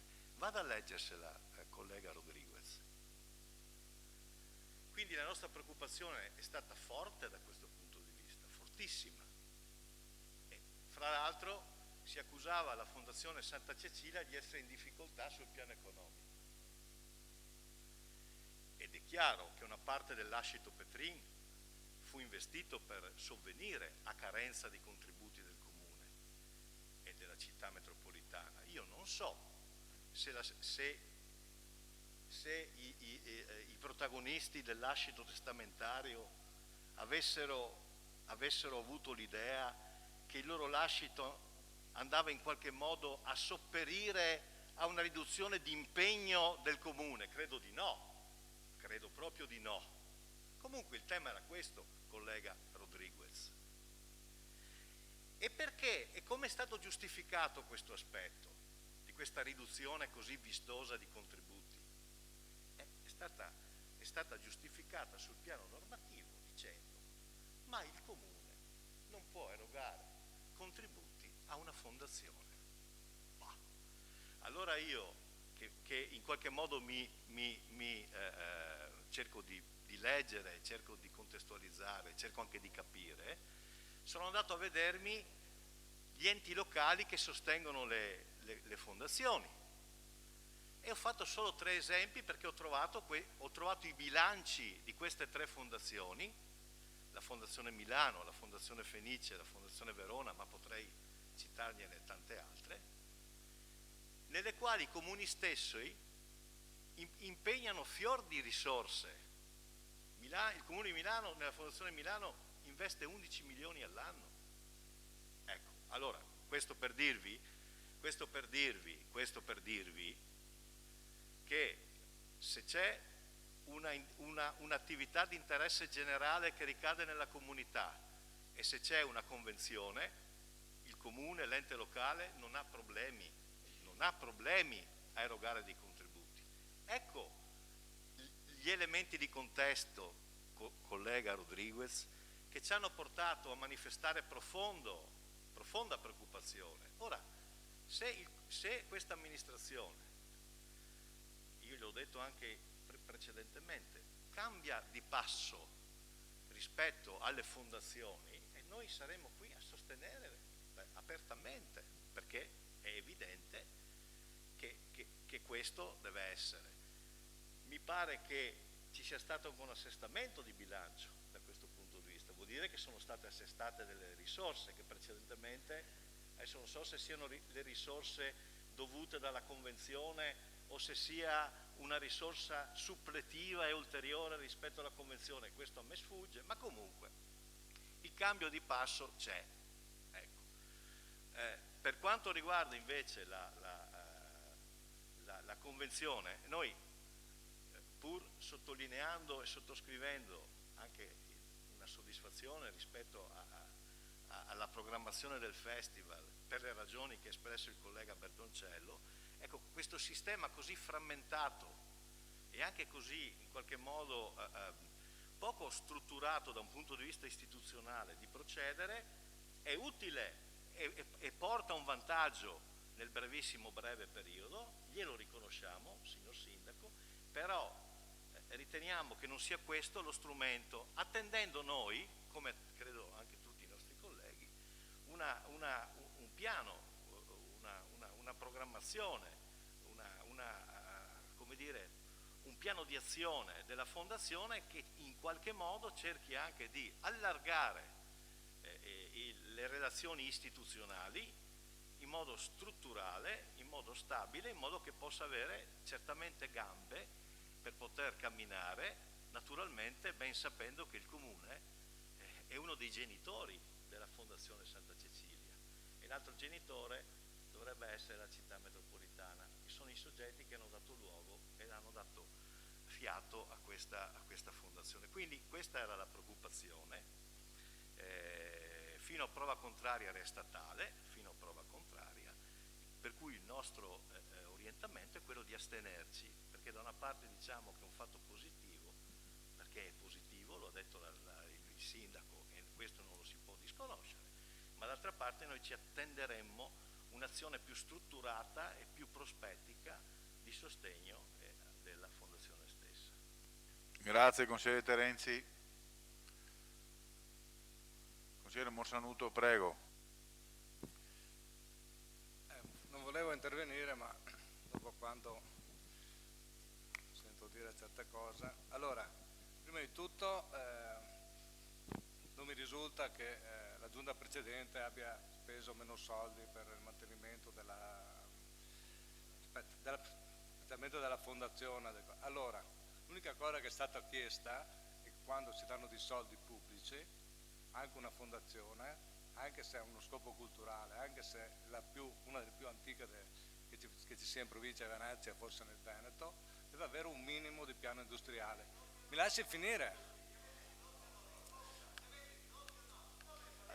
Ma lasci finire l'intervento. I soldi vanno dati sempre su dei progetti e su degli obiettivi, perché sennò anche adesso potrebbero fare 500.000 euro a pioggia, così non funziona così più, non funziona, certo non funziona. Dunque lei giustamente comincia a fare, cioè, riconosco anch'io al sindaco un cambio di marcia, all'attuale sindaco un cambio di marcia che ha cercato, però non vivo nel mondo delle favole, nel senso che dopo esiste l'atto concreto. Oggi noi facciamo delle convenzioni, sono entrate dei soldi del comune di Caorle, Concordia, non è Veneto, benissimo, non è che si risolvono i problemi economici, perché sia chiaro che questi bisogna vedere anche cosa domandano in cambio per la diffusione della musica del territorio del non è Veneto, di Concordia, dunque queste, ben vengano queste cose, però dobbiamo avere la controprova di come andranno le cose, perché comunque esistono sempre degli equilibri da mantenere, come quello di affidare a Art Van il teatro. Può essere una buona intuizione, può darsi anche di no, si fa solo per un anno, se ci fosse tutto quel risparmio lì mi domando come mai uno farebbe 3 o 4 anni, però anche questo è uno sforzo che si cerca per cambiare le cose, però alla fine bisogna vedere come vanno le cose, che è facile dire, ma io ho governato 10-12 anni con Bertoncillo, non mi ricordo più, e anche la dottoressa Rossetti, e anche quando c'era Anastasia, presidente sia della campus, o quando c'erano gli altri che gestivano un mulatto, ci sono sempre stati dei problemi all'interno per trovare le risorse, per farle, non è così facile. Che ci sia stata una maggior percezione questa volta, che noi siamo stati più rigorosi, e ne do atto. Però alla fine abbiamo cercato anche noi di portare avanti le cose. Ben venga tutte queste belle cose, queste iniziative, e vado anche sulla convenzione, però io sono abituato che se tu mi dai 10, non è che che sono stato bravo, ho messo a posto, se uno me ne dà 5, se uno mi deve vedere anche cosa pretende dopo, devo vedere per chi è l'affare, non è che basta coinvolgere i comuni e facciamo, tu mi dai 2, mi dai 3, mi dai 4, si risolvono i problemi, questo non si risolve. Fin prova contraria, non si risolve niente, si risolve dando il teatro, togliendo la fondazione. Sono qua per vedere, sono scelte coraggiose di un sindaco dinamico che cerca di trovare delle scappatoie, perché se no andremo avanti per 30 anni con questa storia della Santa Cecilia, però oggi la voto volentieri questa cosa, però non risolve assolutamente fin quando non abbiamo una controprova che ci conviene allargare a tutti i comuni, perché i comuni dovrebbero dare i soldi solo per la scuola di musica, non per promuovere nel proprio territorio il concerto Bibione o Caorle, perché ogni volta che fanno un concertino costa 5-10 mila euro se fa un concerto importante. Dunque non deve diventare un affare per gli altri e dire sì, siamo bravi, perché alla fine io sono abituato, per come lavoro, che devono ritornare sempre i conti. Però quando le cose non vanno bene sono anche d'accordo che si devono provare anche altre strade e sarà il tempo a dire se questo sindaco ha cambiato marcia, se le sue scelte sono state giuste, perché fra un anno saremo ancora qua a vedere se la Art Van sarà ancora interessata a tenersi il teatro, se i dipendenti verranno mantenuti, tutte le varie problematiche. Io voto volentieri questo per quanto mi riguarda, però vedremo se sono tutte scelte giuste, io mi auguro di sì, però a oggi non abbiamo niente in mano di concreto, abbiamo solo di cercare questa nuova strada e vediamo come andrà a finire, ecco, solo una riflessione. Grazie. Secondo intervento, prego. Molto veloce. Volevo fare un invito al signor Sindaco e anziché occupare il tempo di andare a vedere quali erano i contributi dei comuni del 2012-2013, faccia un altro sforzo e occupi ancora un po' di tempo per vedere quali erano gli sponsor di quegli anni e quelli che sono sono rimasti di quelli negli anni successivi. Prima considerazione. Seconda considerazione che ha fatto il consigliere Morsanuto. Ricordo che l'attività della Fondazione sui comuni, sugli 11 comuni, anzi su 14 comuni, si sono potuti realizzare 40 più 40, 80.000 euro in 2 festival. Non sono pochi soldi. Quindi la cosa va vista nella sua globalità. Per quello che so io, voglio dire, i comuni firmano la convenzione a condizione che, mi pare, mentre nel passato, ma non lo metto in discussione, nel passato si è potuto fare questa operazione perché sono intervenute altri enti, perché era difficile con i comuni, e do atto che c'è almeno la volontà di coinvolgere i comuni, poi il risultato lo vedremo, però lo sforzo di coinvolgere i comuni c'è e non lo neghiamo, ci mancherebbe altro, però bisogna, secondo me, partire, signor Sindaco, lo sto chiedendo da un po' di tempo, in coerenza con i suoi indirizzi, portateci un bilancio preventivo, perché altrimenti tutti i ragionamenti che noi facciamo non è che ci portano da qualche parte, cioè nel senso che ogni volta, se no, saremmo costretti a intervenire con risorse aggiuntive, ma se abbiamo un bilancio preventivo sarebbe tutto molto più semplice. Non è previsto dallo statuto, l'ho detto anche altre volte, ma è opportuno in questo momento, proprio per la nuova impostazione che si dà e la concretezza che si vuole dare sulle risorse, sull'attività per guardare il futuro. Io credo che se noi l'amministrazione veniamo messi in condizioni di avere un bilancio preventivo, sappiamo anche, voglio dire, con certezza dove andiamo, perché se no corriamo il rischio che se c'è una persona si risolve un problema, se ce n'è un'altra non si risolve, quindi bisogna avere una visione, chiedo venia, bisogna, secondo me, arrivare con molta tranquillità. La Fondazione, come qualsiasi ente, ha bisogno di un bilancio preventivo, che sia interno, che sia pubblico, sia previsto, è l'unico strumento, voglio dire, che ci consente di capire quali sono le potenzialità e dove possiamo andare a trovare le risorse per poter, sapendo, voglio dire, che qui, come sta facendo il signor Sindaco, l'ho detto in premessa nelle comunicazioni, il rapporto che si sta avendo questa amministrazione con la società civile, con le imprese, con il stockholder, il brutto termine, voglio dire, è una cosa che si sta percependo e sta avendo dei risultati. Punto. Dopodiché andare a vedere il 2012-13, quanto comune, quanto no, quanti sponsor sarò prima, cosa. Cioè abbiamo detto superiamolo, nel senso che oggi dobbiamo tentare di guardare avanti e siccome il comune ci crede, io continuo a dire che il comune, voglio dire, secondo le disponibilità, non ha vincoli di risorse da deputare, più le trova all'esterno e coinvolge, bene, ma il comune non ha limiti per alcune attività, perché, voglio dire, sia il teatro, lo puoi dare alla fondazione, ma lo dai a un altro, ma voglio dire, è una cosa di cui il comune può intervenire, come sul festival può intervenire. Io la penso così perché se no altrimenti il comune non potrebbe fare tutte quelle iniziative che avete detto, dalla Fiera di Sant'Andrea a Terra di Doggi, alla mostra. È un evento, cioè affido alla fondazione di gestire il festival e ci metto io le risorse. Con la Proloco sta facendo delle attività che non ha neanche le risorse, ma è certo che dopodiché sarà il comune che ripiana come ha sempre fatto. Sbaglio o dico allora sarebbe bene che la Proloco all'inizio dell'anno facesse un bilancio delle attività. Queste sono le risorse che ci mette la Proloco per contributi della città metropolitana, per contributi delle attività produttive e per contributi del comune, e dopo fa le sue attività, ma non come è successo sempre, prima, dopo, 20 anni fa. Se vogliamo guardare a oggi rispetto alla situazione, questo è il modo di governare e io mi auguro che anche su questo si possa lavorare assieme, non c'è mica un problema. Grazie. Consigliere Stivali, vi ricordo a tutti che dobbiamo terminare il Consiglio, perché se no io rimando i punti ve li avverto.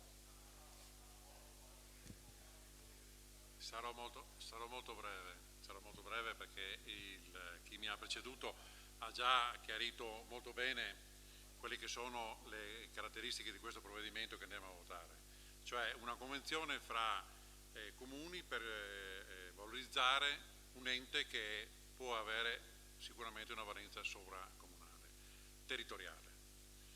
E credo che per questa sera ho notato che c'è stata una riduzione, perché non voglio dire una cancellazione, ma una riduzione dell'utilizzo dei riferimenti al passato e si è visto una chiave prospettica di creare il futuro, e vorrei che fosse veramente chiaro quello che ha detto a suo tempo anche Einstein, che qualsiasi penna potrà scrivere il futuro, nessuna gomma potrà cancellare il passato.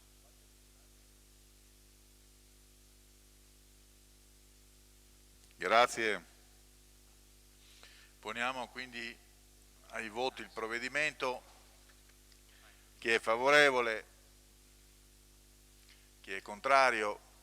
Chi si astiene? Anche immediata esecutività. Chi è favorevole? Contrario? Astenuto?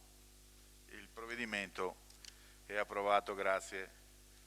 Passiamo ora all'ottavo punto.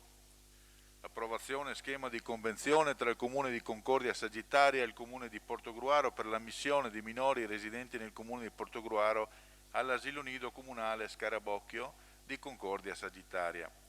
Anni educativi 2021-22 e 22-23 con l'eventuale proroga 2023-24, visto in quinta commissione il 22 luglio. Chiedo al Presidente un breve... Prego.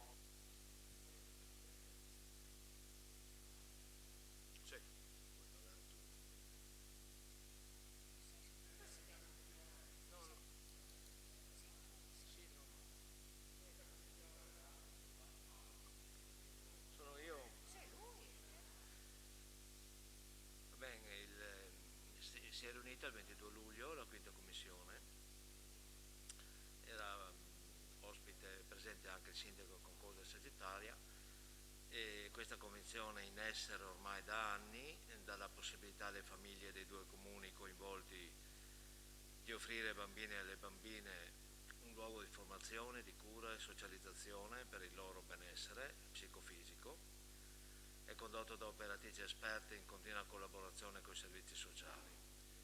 La dottoressa Pasqualini ha spiegato molto dettagliatamente quali sono i posti disponibili con la convenzione, prevede la riserva di 25 bambini al Comune Portogruaro su 40 disponibili.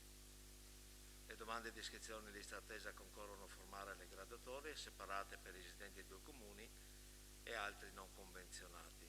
L'ingresso al nido avviene per scorrimento delle graduatorie in lista di presentazione.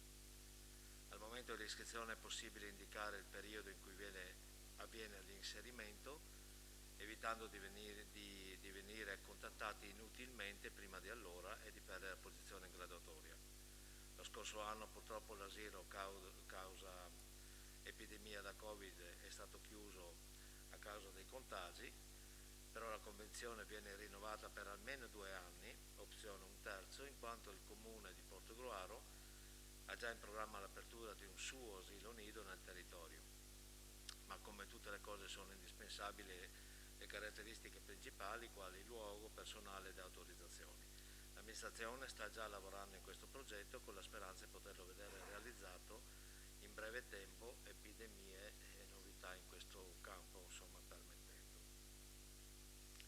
Grazie Presidente. Assessore Fagotto, prego, se riesce a fare una roba, grazie. Volevo solo aggiungere, in merito a quanto già detto dal consigliere Pizzolito, che appunto noi rinnoviamo per il 30° anno questa convenzione. I posti dal nido saranno 40 più 8, ovvero il 20% in più di ampliamento previsto dalla legge regionale, Come ha già spiegato il consigliere Pizzolito, la convenzione ultima era già scaduta a settembre 2020, però a causa della pandemia però l'asilo nido era stato chiuso nel periodo marzo-giugno e pertanto si è recuperato questo periodo di 3 mesi nei mesi di settembre e dicembre. Essendo nel mezzo dell'anno educativo, quindi è stato deciso di prorogare fino a fine anno educativo la convenzione con un'ulteriore proroga a luglio, in quanto delle famiglie avevano espresso il bisogno appunto di mandare i bimbi all'asilo nido. Il comune di Portogruaro infatti questo mese in corso ha 14 bambini e lo finanzia con 5.141.000 euro. Attualmente il Comune di Concordia è impegnato nella gara per la gestione esternalizzata di tutto il servizio e anche, come è stato detto anche dal Sindaco di Concordia, oltre alle nostre motivazioni, anche loro hanno motivato il fatto dei 2 anni più 1, essendo la prima volta che danno tutto il servizio esternalizzato, è come una prova, passatemi il termine, anche per loro per vedere come va. La gara che è in corso darà un peso per l'80% alla qualità e un 20% ai costi. Per quanto riguarda la qualità verrà appunto valutata l'organizzazione e la gestione del personale, la refezione, l'organizzazione del servizio di pulizia e sanificazione, il piano di formazione del personale, il progetto pedagogico didattico e le modalità di sviluppo, il sistema di relazione, la valutazione, autovalutazione e qualità del servizio, le esperienze e l'affidabilità del coordinatore psicopedagogico, le certificazioni relative agli standard globali per i servizi di infanzia, l'accreditamento e i servizi aggiuntivi, valutando le finalità e tenendo conto degli interessi e dei bisogni degli utenti e del contesto organizzativo. La concessione permetterà di garantire un'organizzazione più flessibile, necessità che è anche emersa dai dati ricavati dal questionario di gradimento che il Comune di Concordia Sagittaria regolarmente propone alle famiglie che hanno espresso il bisogno di estendere il servizio, ad esempio il sabato e durante i mesi estivi di luglio e agosto. Le tariffe andranno da un minimo di 257,15 euro ad un massimo di 5,60, fermo restando il bonus asilo nido determinato sulla base ISEE. Per quanto riguarda le famiglie di Portogruaro, il mese di settembre che verrà vedrà la continuazione del percorso educativo di 11 bambini che frequentavano già l'asilo dall'anno scorso. Gli altri non lo frequenteranno più perché hanno superato l'età prevista, i 36 mesi. Attualmente rimangono 39 bambini in lista di attesa e di questi però 14 verranno subito ammessi a settembre. Quindi dei 25 restanti, 6 sono già stati chiamati ma hanno rinunciato. 3 hanno chiesto di essere inseriti in una decorrenza successiva compresa nei mesi invernali e autunnali da ottobre a dicembre. Pertanto al netto, se posso usare questo termine, restano in lista d'attesa 16 bambini di Portogruaro. Grazie. Grazie Assessore. Ci sono interventi? Consigliere Vindigni, prego. Volevo chiedere, mi scuso col Presidente perché ho saltato la commissione, ero convinto che fosse alle 5:30 e invece... no, 6:30. Era alle 6. Sì, infatti, quindi mi scuso. Volevo capire prima, esiste, visto che è stato esternalizzato il servizio quest'anno, esiste il coordinatore pedagogico? No, allora verrà esternalizzato ma la gara si deve ancora espletare, sì, è previsto anche sulla valutazione della qualità del bando di gara e proprio scusi che trovo il piano e l'esperienza e l'affidabilità del coordinatore psicopedagogico tenendo conto della formazione universitaria e post-universitaria, okay, oltre che dell'esperienza nell'ambito degli asili nido. No, questo era un passaggio che...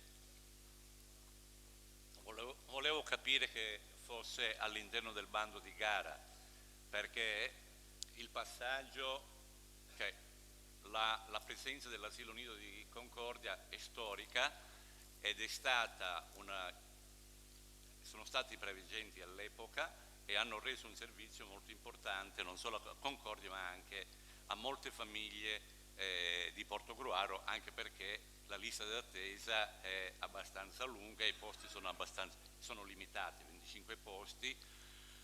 Quest'anno erano 135 i possibili utenti eventualmente che potevano frequentare un asilo nido. Poi non tutte le famiglie lo scelgono, però è un servizio dove la domanda è molto alta rispetto alle esigenze, soprattutto per quanto riguarda il ruolo della donna all'interno della famiglia, che se non trovano una collocazione in una struttura di questo tipo fanno fatica poi a conciliare il ruolo di mamma e di lavoratrice. Per quanto riguarda qualche perplessità ce l'abbiamo, non sulla convenzione, perché in ogni caso è bene che i cittadini di Portogruaro possano andare, i bambini delle famiglie di Portogruaro che scelgono possono andare nell'asilo nido di Concordia, non essendoci altre possibilità. Il fatto che abbiano dato all'esterno il servizio, anche se negli anni precedenti era un servizio misto, ma c'erano 3 educatrici comunali, può creare qualche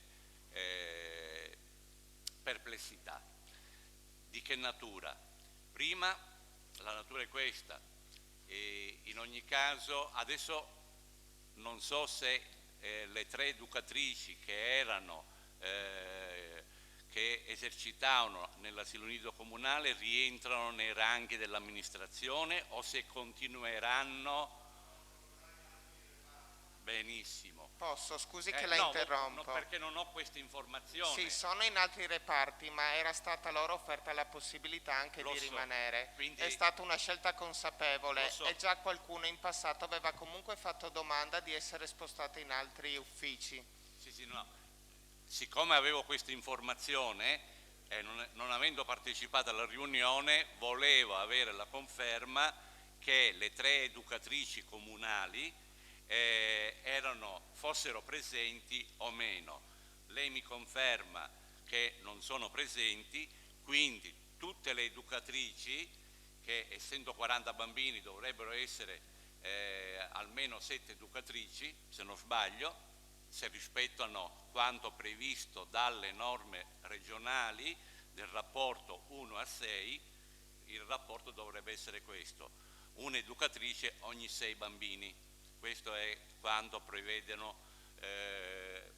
la normativa regionale, che è un rapporto adeguato per la cura e poi l'apprendimento dei bambini, non è solamente una questione di cura.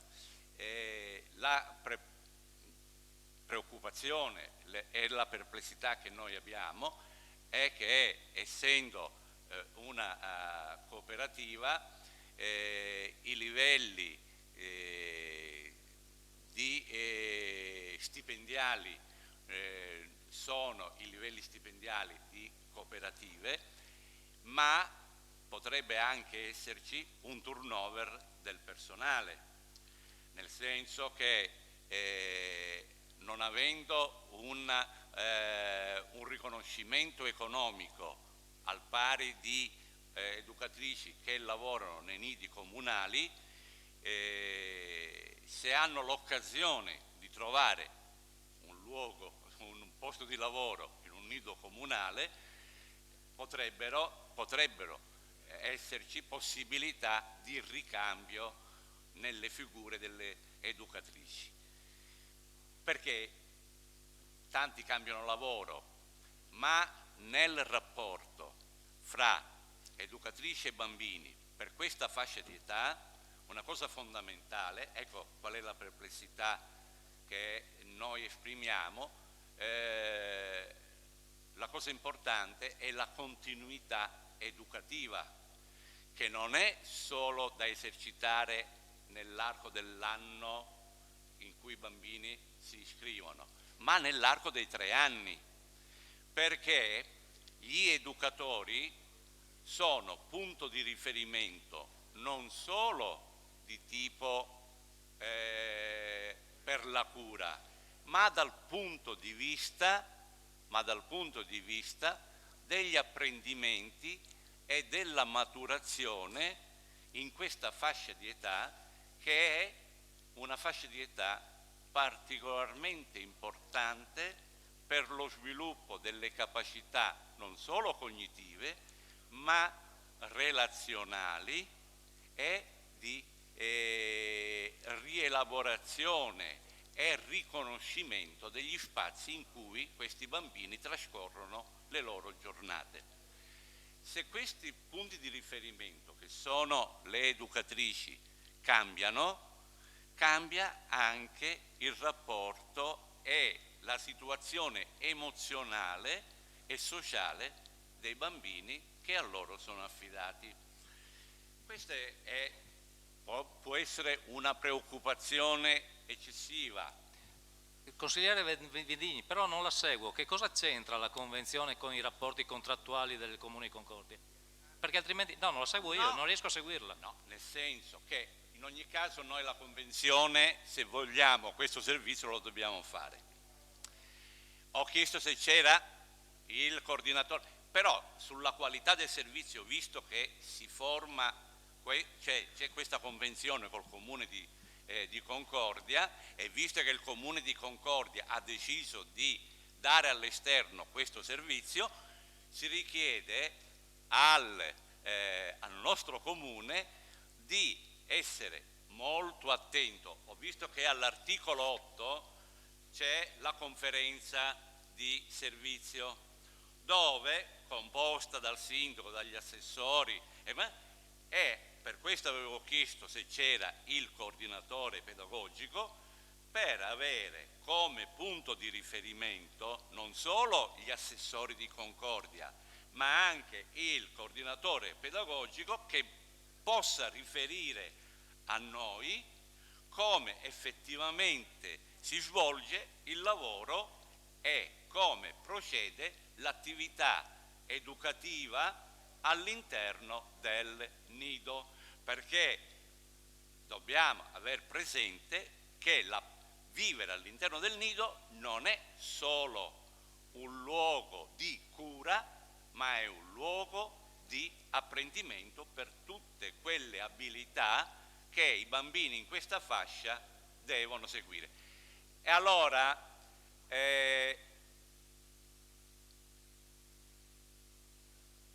mi scusi, consigliere. Va bene. Bisogna evidentemente abituarsi a questo clima di rispetto. Cose concrete. Stiamo parlando del futuro dei bambini di Portogruaro e di Concordia che vanno in un asilo nido. Va bene? E se a lei non sembra una cosa importante, mi dispiace per lei, per me è fondamentale, in quanto amministratore e in quanto io approvo una convenzione dove il personale voglia avere la garanzia e la certezza che il personale che lavora con i bambini, che siano di Concordia o che siano di Portogruaro, diano continuità nello svolgimento della loro professione, ma non per la tutela dei lavoratori, che è anche fondamentale, mi pare, ma soprattutto per la tutela dei bambini. E stavo chiedendo all'assessore quali erano le caratteristiche e quali sono le possibilità che noi abbiamo di poter come comune esercitare un controllo su come funziona il nido di Concordia. Okay? Mentre prima c'era una storia trentennale, da domani si apre una nuova storia perché cambiano i soggetti che operano all'interno del nido. È chiaro? Consigliere? Mi scusi consigliere Vendigni, io ero presente in commissione. Allora guardi, è stato sviscerato, tutti gli argomenti che lei ha citato stasera sono stati sviscerati e spiegati, no finisco, e spiegati. C'erano 2 suoi colleghi però in commissione, quindi voglio dire, io capisco i suoi dubbi, però credo che tutti i quesiti che lei ha posto adesso, io ero presente, sono stati sviscerati dal sindaco, dalla responsabile del Scarabocchio e dall'assessore di riferimento del Comune di Concordia, assieme al nostro assessore e assieme ai nostri, quindi per capirci, c'erano state tutte spiegate queste cose qua, tutte, in senso positivo. Stavo chiedendo, e penso che sia legittimo, all'assessore se a questi dubbi c'erano delle risposte e delle garanzie. Tutto qua? Penso che sia legittimo da parte di un consigliere fare queste domande ed esprimere questi dubbi. Probabilmente mi pare che sia l'esercizio a cui noi siamo chiamati. Sì, lei ha anche ragione, ma comunque lei sta parlando di regole che presumo che su un asilo nido di un altro comune siano rispettate, e andare a comandare in casa ad altri. Se io non c'ero alla commissione perché non faccio parte alla quinta, probabilmente il sindaco avrà spiegato, e credo che su tutti gli asili nidi o scuole elementari, quel che sia, le regole dettate dallo Stato siano rispettate. Lei adesso sta chiedendo, non so neanche cosa sta chiedendo, perché presumo che ci siano già tutte le regole, tutto quello che lei sta chiedendo siano in vigore su tutti gli asili nidi. Non credo che lì a Concordia non siano rispettate certe regole. Non so. Forse non ci... Sì, forse io non ho detto che non sono rispettate. No, ma sta chiedendo cose che non ha senso, cioè per me non hanno senso, perché presumo che ci siano già rispettate. Va bene, comunque facciamo rispondere all'assessore. Prego, assessore.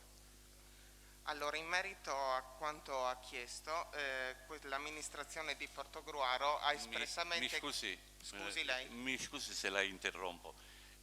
Un'altra cosa, non so se ne avete parlato e se c'è modo di verificarlo, e mi riferisco alla formazione obbligatoria, così come previsto dalla legge 107 del 2015, e come viene esercitata, e se viene esercitata perché è una formazione continua, nel senso che non è una formazione faccio un corso un anno e poi dopo 10 anni, ma si parla, ed è la legge dello Stato che lo prescrive, di formazione continua, quindi significa una formazione che se non è annuale almeno è nell'arco del biennio. Grazie.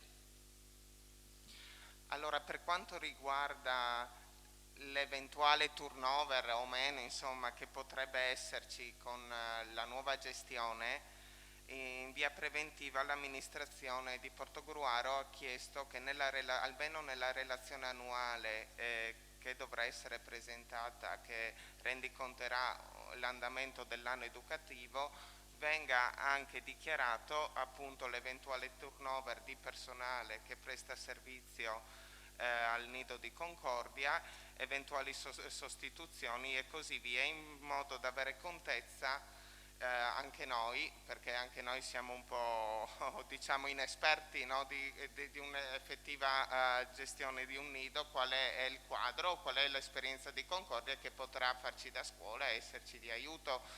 Ok.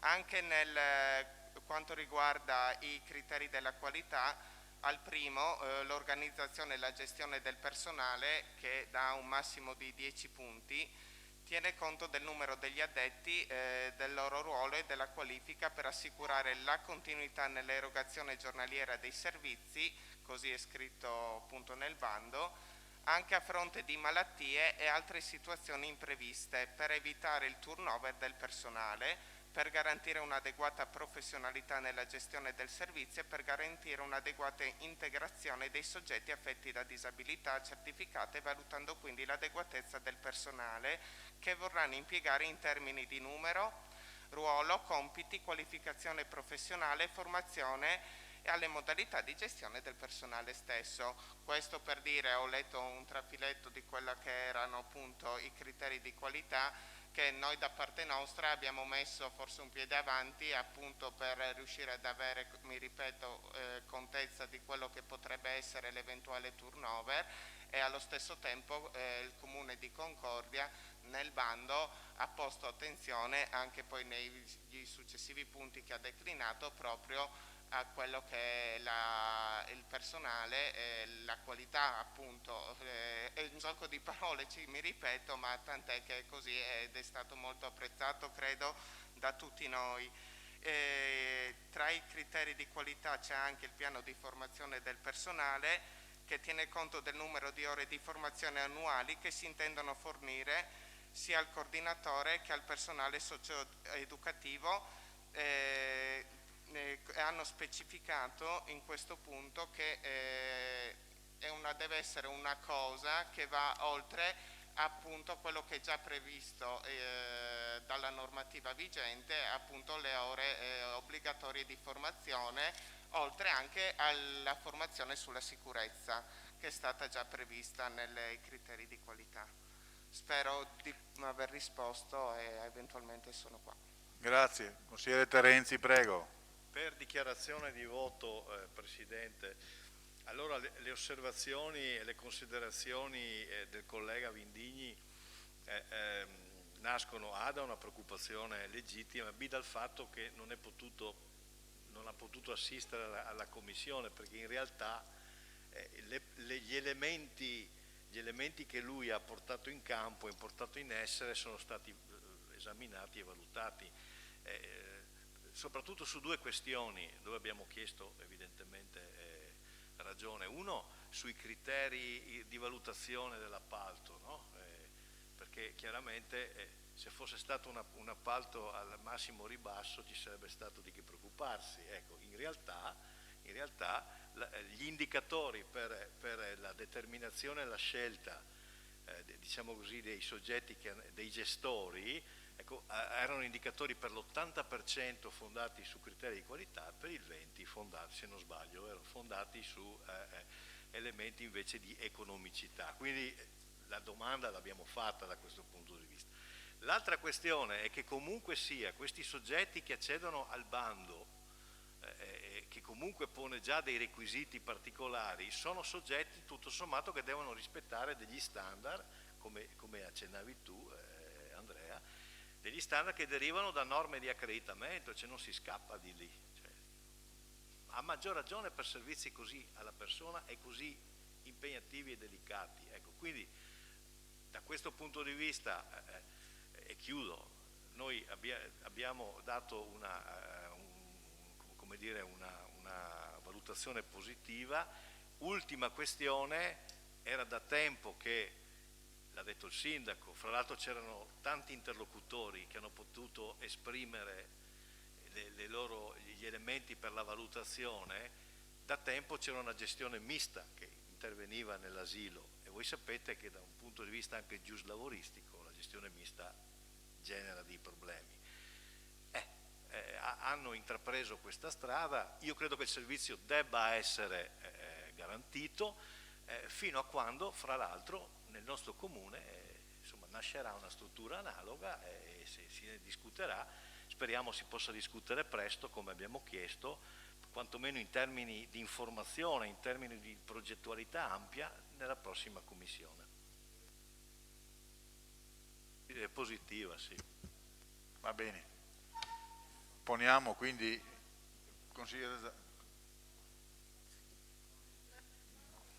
quindi poniamo in votazione il provvedimento. Chi è favorevole? L'unanimità, anche l'immediata esecutività, favorevoli. Il provvedimento è approvato. Adesso avremo due interrogazioni. Io vi chiedo per esempio sulla prima interrogazione, quella sui tigli di Lison, possiamo fare a meno di dare lettura e sentire la risposta del sindaco e dopo si dichiara la soddisfazione o meno, questa è l'interrogazione.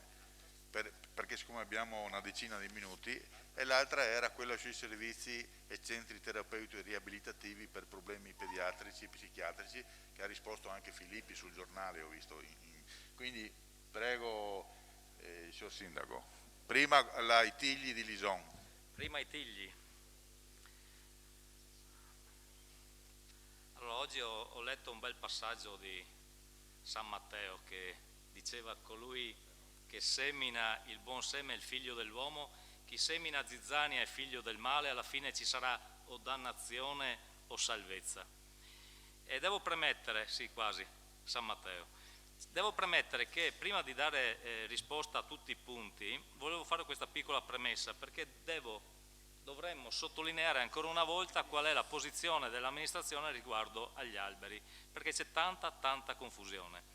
Ci sono persone che ogni giorno dicono il falso e ogni giorno ci sono persone che, sapendo che quello che è stato detto loro è falso, si divertono a confermare pubblicamente il falso. Chiedo pubblicamente a tutte le persone di essere serie e di ascoltare quello che abbiamo più volte detto, prima in italiano, poi in veneto, poi in inglese, non cambio più lingua. Non taglieremo alberi se non ammalati e pericolosi per l'incolumità delle persone. Non taglieremo alberi sani, e non faccio polemica ancora come ho detto prima, ma ne piantumeremo molti di più di quelli che eventualmente saranno abbattuti per necessità. Non sicuramente in via Matteotti e in viale Trieste. Faremo una politica di nuove alberature, come espressamente da noi dichiarato e scritto in recente passato. Ma veniamo all'interrogazione. Secondo quali criteri e studi si è deciso per il taglio degli alberi di Lison?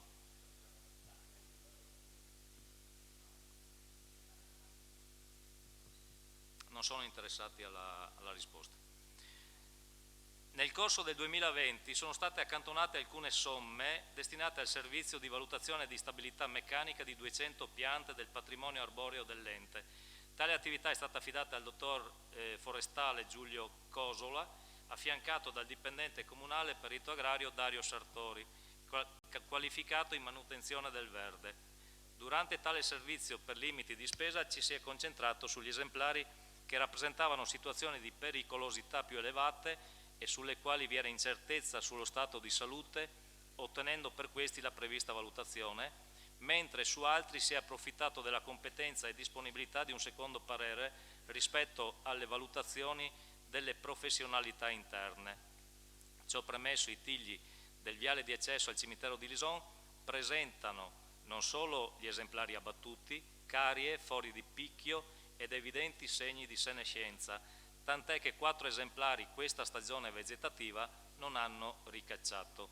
Vista la situazione di pericolosità per l'accesso all'area, nell'ambito della gestione ordinaria del patrimonio in data 25/6/2021, queste alberature sono state abbattute in economia, confermando la situazione, tronco risultava cariato fino alla base. L'amministrazione ha affidato uno studio per la valutazione delle condizioni di stabilità di 200 alberi collocati lungo le strade comunali. Quali sono gli esiti? In particolare quante e quali sono le piante che sono state valutate malate e da abbattere. Gli esiti sono a disposizione, l'allegato è pubblicato sul sito web del Comune della sezione Uffici Manutenzione e trova dettagliate le alberature analizzate, gli interventi albocolturali e i controlli fitosanitari. Non volevo elencarlo perché è troppo lungo e perché sono 200. Perché l'amministrazione non informa preventivamente i cittadini degli abbattimenti e delle motivazioni che li rendono necessari?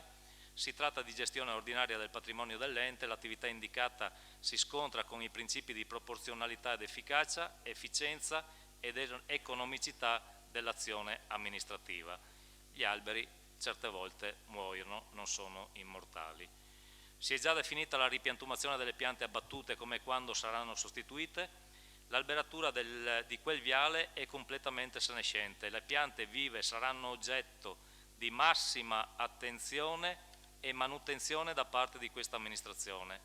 Il viale sarà oggetto di riqualificazione ambientale nel periodo 2021-23 e quindi anche l'eventuale ripiantumazione. Quali sono stati i lavori di manutenzione effettuati sulle piante e quante sono le risorse investite sul verde pubblico dal 2015 ad oggi? Riporto quanto già trasmesso ad aprile di quest'anno, vi abbiamo dato risposta con protocollo 19070 del 22/4/2021. Se la volete ve la rileggo, se no la salto. Sono tutti i dati delle spese che sono state effettuate dal 2015 al 2021. Ditemi voi, se devo leggerla la leggo, è un po' lunga. Va bene? Comunque sono, se volete poi è qua a disposizione anche questo foglio che è ben evidente, perché sono divise per manutenzione parchi e giardini, sfalcio cigli, potatura e abbattimenti, quindi ci sono 3 voci per ogni anno, fino al 2019 in cui è subentrato l'ASVO con affidamento in house di manutenzione di tutto il verde pubblico. Quando sarà redatto un piano del verde che faccia da base fondamentale per le scelte che l'amministrazione comunale vuole effettuare, è un atto non obbligatorio, lo sappiamo benissimo. Abbiamo già la programmazione definita nel DUP, documento unico di programmazione, PEG, piano economico di gestione.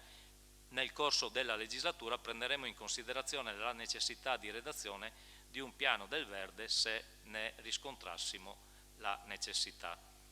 Il signor Sindaco è al corrente che in base alla legge 10 del 2013, norme per lo sviluppo degli spazi urbani, il Comune si sarebbe dovuto attivare per censire e classificare gli alberi piantati in aree urbane di proprietà pubblica? Sì, certamente. Preciso però che l'ultimo censimento delle alberature è datato maggio 2006. Ripeto, la legge è del 2013, l'ultimo censimento del maggio 2006. Questa amministrazione sta lavorando comunque per aggiornare tale attività, perché è un punto di partenza importante per l'analisi dello stato di fatto e la futura programmazione. È a conoscenza anche che la stessa legge prevede che 2 mesi prima della scadenza naturale del mandato debba essere reso noto il bilancio arboreo del Comune, indicando il rapporto fra il numero degli alberi piantati in aree urbane di proprietà pubblica, rispettivamente al principio e al termine del mandato stesso, dando conto dello stato di consistenza e manutenzione delle aree verdi urbane di propria competenza.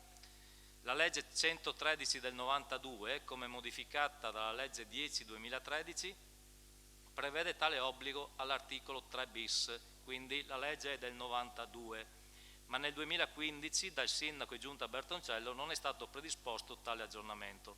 Questa amministrazione sta lavorando già ora per organizzare tale attività.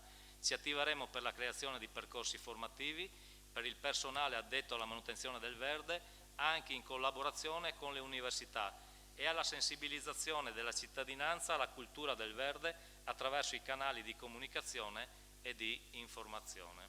Grazie. Il grado di soddisfazione o meno, prego. Sì, ringrazio il signor Sindaco. Abbiamo raccolto la protesta di diversi cittadini di Lison. Invito forse a valutare di parlare con i cittadini di Lison e limitrofi, e forse anche con le associazioni del verde che sono scattate su questa cosa. Io ho sempre una domanda, però, per ignoranza probabilmente. No, la lascio per dire che il mio grado di soddisfazione, io mi chiedo sempre, l'albero si è ammalato in 3 giorni e quindi no, credo di no, e quindi questa manutenzione del verde da quanto prima poteva essere messa a punto prima di dover abbattere l'albero, e quindi chiudo la mia risposta. Grazie consigliera. Sì, appunto, poi tra l'altro anche per esempio i platani hanno un nome che comunque fa molta paura anche a noi, si chiama cancro del platano, che è una parola che già a noi umani fa un certo che, purtroppo, e non è neanche facile da risolvere la questione. Poi c'era l'altra interrogazione che riguardava i punti psichiatrici. È lunga la risposta, assessore? Prego allora. No, non è lunga, però io non sono così organizzata, non trovo l'interrogazione, quindi leggo solo la risposta se siete d'accordo. Ok.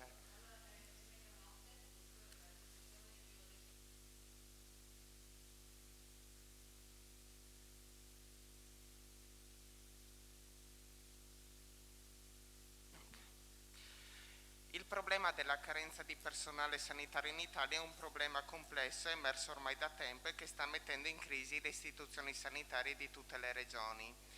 Anche in Veneto e anche nella nostra ULSS il problema si sta evidenziando e richiede continui riadattamenti dell'organizzazione dei servizi per poter dare risposte ai cittadini a fronte di una contrazione delle risorse umane disponibili. Vista l'interrogazione, l'azienda ULSS 4, attraverso il proprio direttore generale, il dottor Filippi, ha evidenziato quanto segue.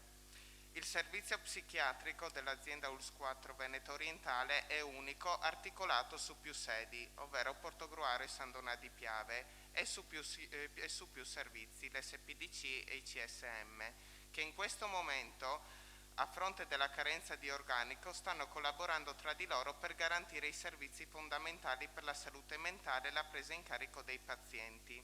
Le prime visite sono sempre state garantite nei tempi previsti, il livello delle prestazioni non ha subito flessioni o riduzioni delle attività. Non sono mancate le prese in carico e non sono stati persi utenti, se non per loro volontà, neanche durante il periodo pandemico. Per quanto riguarda le sostituzioni, l'azienda ULSS 4 ha in programma l'assunzione di 4 medici psichiatri dalla graduatoria che verrà adottata a seguito di concorso pubblico già bandita da Azienda Zero. Nel mentre sta ricoprendo i posti vacanti del personale medico con specifici avvisi per assunzioni a tempo determinato o prestazioni in libera professione. In modo analogo l'azienda ha garantito la sostituzione dell'educatore che andrà in quiescenza. Per quanto riguarda il personale infermieristico ci sono graduatorie e disponibilità del personale a prendere servizio. Per quanto riguarda il personale amministrativo attualmente è assente per malattia e l'azienda ULSS 4 si è già impegnata ad utilizzare il personale di San Donà di Piave a supporto di Portogruaro. L'integrazione tra servizi sociosanitari e servizi sociali comunali viene garantita attraverso modalità operative ormai consolidate e si realizza sia attraverso le numerose unità valutative multidimensionali che vengono svolte mensilmente tra i servizi, sia nella prassi quotidiana che vede frequenti occasioni di confronto e collaborazione nella realizzazione di progetti individualizzati a favore delle persone. Sicuramente i processi possono e devono essere migliorati costantemente, ma il percorso è ben tracciato e consolidato. Oltre alla segnalazione del gruppo Civici e Democratici non ci sono pervenute altre segnalazioni da parte dei cittadini su eventuali difficoltà di accesso e di erogazioni dei servizi da parte del servizio psichiatrico. Grazie. Grazie Assessore. Posso? Sì. Io vi comunico, vi avverto però che questo ultimo passaggio non è andato registrato perché a mezzanotte il sistema si blocca.